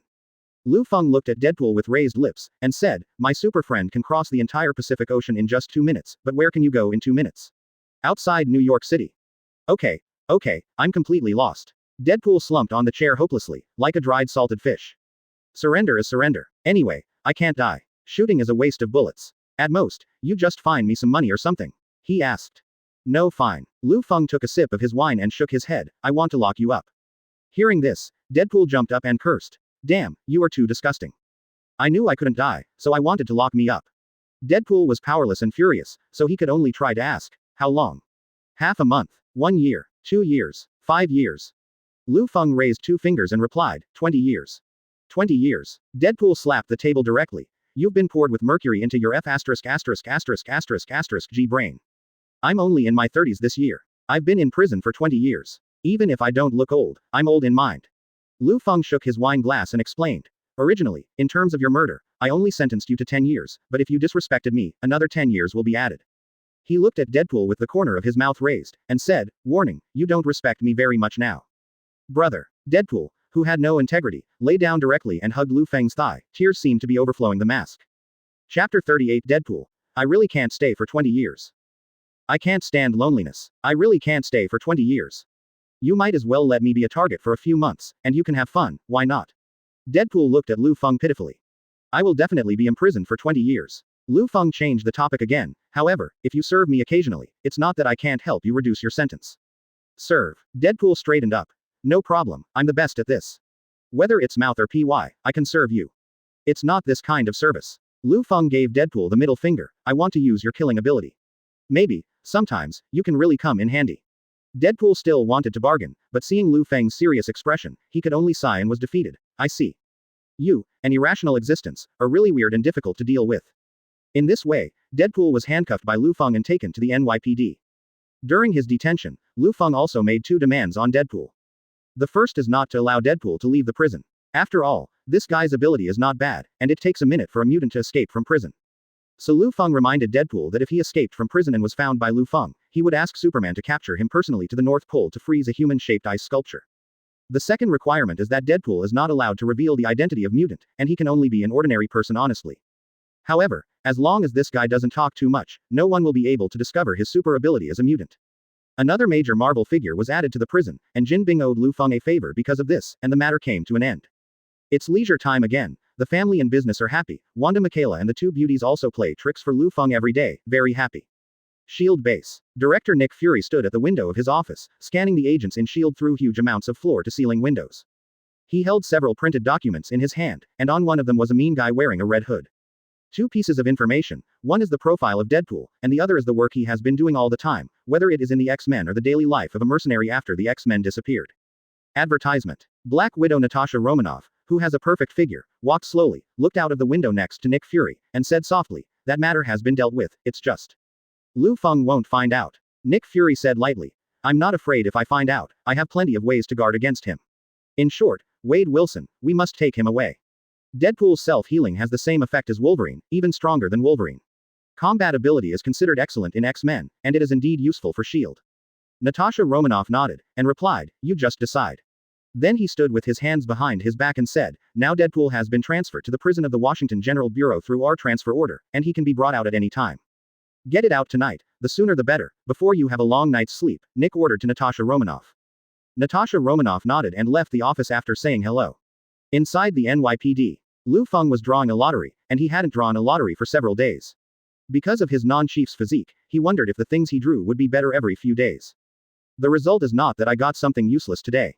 This thing, I just couldn't get it, it was as rare as the Superman's physique. Liu Feng thought he could make some kind of Mjolnir for fun. With a wave of his hand, Liu Feng turned off the lottery system in his consciousness, and put his gaze back into reality. At this time, the policeman Chen Long walked in and said to Liu Feng, Brother Feng, I just came back from prison, but, there is something wrong with Wade Wilson's imprisonment. Oolong. Liu Feng asked, could it be that he escaped from prison? It has been more than a month since Deadpool was imprisoned. Liu Feng originally thought that even if Deadpool promised him that he would go to prison, but when he actually went in, he would definitely cause trouble or ask him some weird requests. But it didn't. Deadpool was ridiculously obedient. Liu Feng didn't hear any problems, which made Liu Feng suspicious. But he would not go to the prison to watch Deadpool because of this, but called his younger brother Chen Long to go to the prison to check Deadpool's situation. But now, he heard Chen Long tell him something was wrong. No, Wade Wilson didn't escape from prison, but he is also not in the prison here. Chen Long shook his head and said, when I went to the prison, I found out that Wade Wilson has been transferred to the prison over there by the Washington General Administration. Washington headquarters transferred the person I arrested. Why didn't you notify me? Liu Feng asked. Advertisement. Chen Long shook his head again. I don't know about this, I have to ask the people at the Washington General Administration for details. Liu Feng nodded and waved him out. In order to confirm whether Deadpool was really transferred to the Washington General Administration, Liu Feng also personally retrieved the surveillance video. It can be seen from the video that the visitor is indeed wearing the police uniform of the Washington General Administration, not Hydra, which is too ostentatious.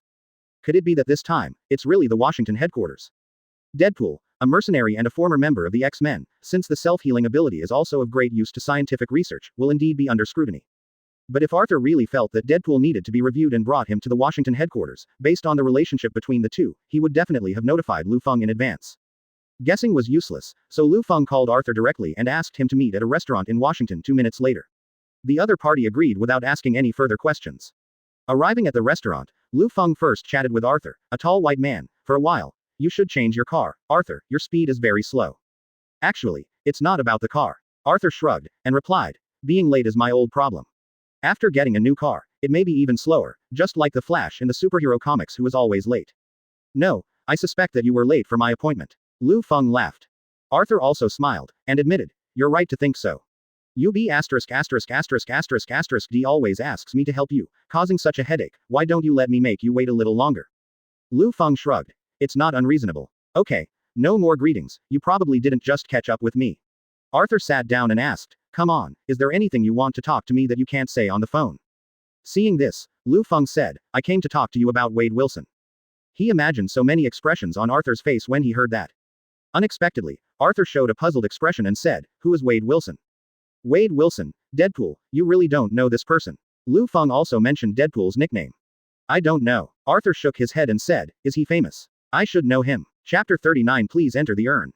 He is a criminal I caught in the prison, and was transferred to your prison a few days ago. Liu Feng asked. Didn't you order the transfer from the New York Police Department to the Washington General Bureau? No, I've never given such an order, and I've never heard of this guy's name. Arthur responded briskly. Added another sentence. If I did it, I would have notified you a long time ago, and I wouldn't have waited for you to come here from the New York Police Department to find me. It wasn't your order to the police station, but your people received an order to transfer him away. Liu Feng muttered to himself, aware of this familiar scene. Only a transfer order could move someone away, but Arthur didn't give an order. That is, someone has forged the transfer order, and has the ability to forge the transfer order. It must be a powerful organization, either Hydra or S.H.I.E.L.D. As for the Hydra organization, the entire base was pierced by Liu Feng alone last time, and Superman's terror has long been ingrained in their hearts. Even if they were given 10,000 courage this time, Pierce would not dare to issue such an order to the members of Hydra to provoke him again. If it's not Hydra, only S.H.I.E.L.D. is left, and the one who gave the order must be the head of S.H.I.E.L.D., that is, the Black Egg, Nick Fury. You've become fatter, black stewed egg. Liu Feng folded his hands on his chest, his eyes became sharp, since you dare to challenge me, you must be prepared to bear the price. Bringing Deadpool to the Washington headquarters was only the first step, they would definitely come to the headquarters to take him away in person, and Liu Feng didn't even have to come to them to settle the score. Under Arthur's puzzled eyes, Liu Feng stood up and patted him on the shoulder. Go, let me teach you what is in the Huxia proverb, please enter the urn. S.H.I.E.L.D. base. Nick Fury in the office watched with a condescending attitude as Black Widow downstairs led a group of S.H.I.E.L.D. agents to capture Deadpool back. His hawk-like eyes fixed on Deadpool, his imposing manner was self-evident, trying to frighten this guy Deadpool. But Deadpool, who is famous for being cheap, was not intimidated by Nick Fury, and he didn't even look at him. On the contrary, he glanced at the figure of Black Widow Natasha Romanoff beside him with a mean face, and constantly tried to strike up a conversation with him. Hey, red-haired beauty, what a waste of your size being an agent in S.H.I.E.L.D. Deadpool said, twisting his body. Advertisement. How about you do it with me? Do it with me, I'll give you money. Yes, this is a pun. That's what he used, what he thought was a sexy voice, chatting with Black Widow Natasha Romanoff. Natasha Romanoff looked at him coldly. If you don't shut up, I will cut your mouth into pieces later. Black Widow is beautiful, but don't compare her with ordinary women, she is a killing machine that has experienced cruel agent training since she was a child. So when she really releases her murderous aura, everyone who is being watched will tremble inexplicably without exception, as if the murderous aura has manifested and pierced the opponent's heart. After all, this kind of look is really what Natasha Romanoff got in exchange for the countless lives that died at her hands. The more people she kills, the more violent her eyes will become. Normally, his eyes are the same as those of ordinary people, but when he is about to kill the enemy, his murderous aura will make him change drastically, as if he has turned into a monster. But that doesn't do much for Deadpool, who can't die and isn't afraid of anything. Instead, hearing Black Widow's ruthless words, the handcuffed Deadpool shrugged and said, cut it, anyway, I'll grow it back soon after I cut it off. Haven't you seen it? Why don't you come to the room with me and let you see it? Black Widow clenched his fists, resisting the urge to tear this guy into pieces, and Deadpool, who is not afraid of death, would definitely not stop talking because of this, but even more serious. It's not just the mouth. As long as you want, no matter if you want to cut off any part of my body, I have no complaints. Definitely, it's on the bed. Natasha Romanoff closed her eyes impatiently, and when Deadpool was about to say the next sentence, she kicked Deadpool's thigh directly at the joint connecting the calf. Deadpool was kicked by Natasha Romanoff and broke his bones. Not long after the scream came out, Natasha Romanoff took out a tape loop from nowhere and wrapped Deadpool's mouth twice. After finishing all this, Natasha Romanoff clapped her hands like sweeping dust, and said, finally let this thing be quiet, and I have to sew its mouth shut if I have a chance. If Black Widow knew that his idea was realized in Wolverine, in the X-Men series of movies, I don't know how he would feel. Anyway, for Natasha Romanoff, at least for now, it's time to let the stuff clear for a while. The camera pans and Nick Fury,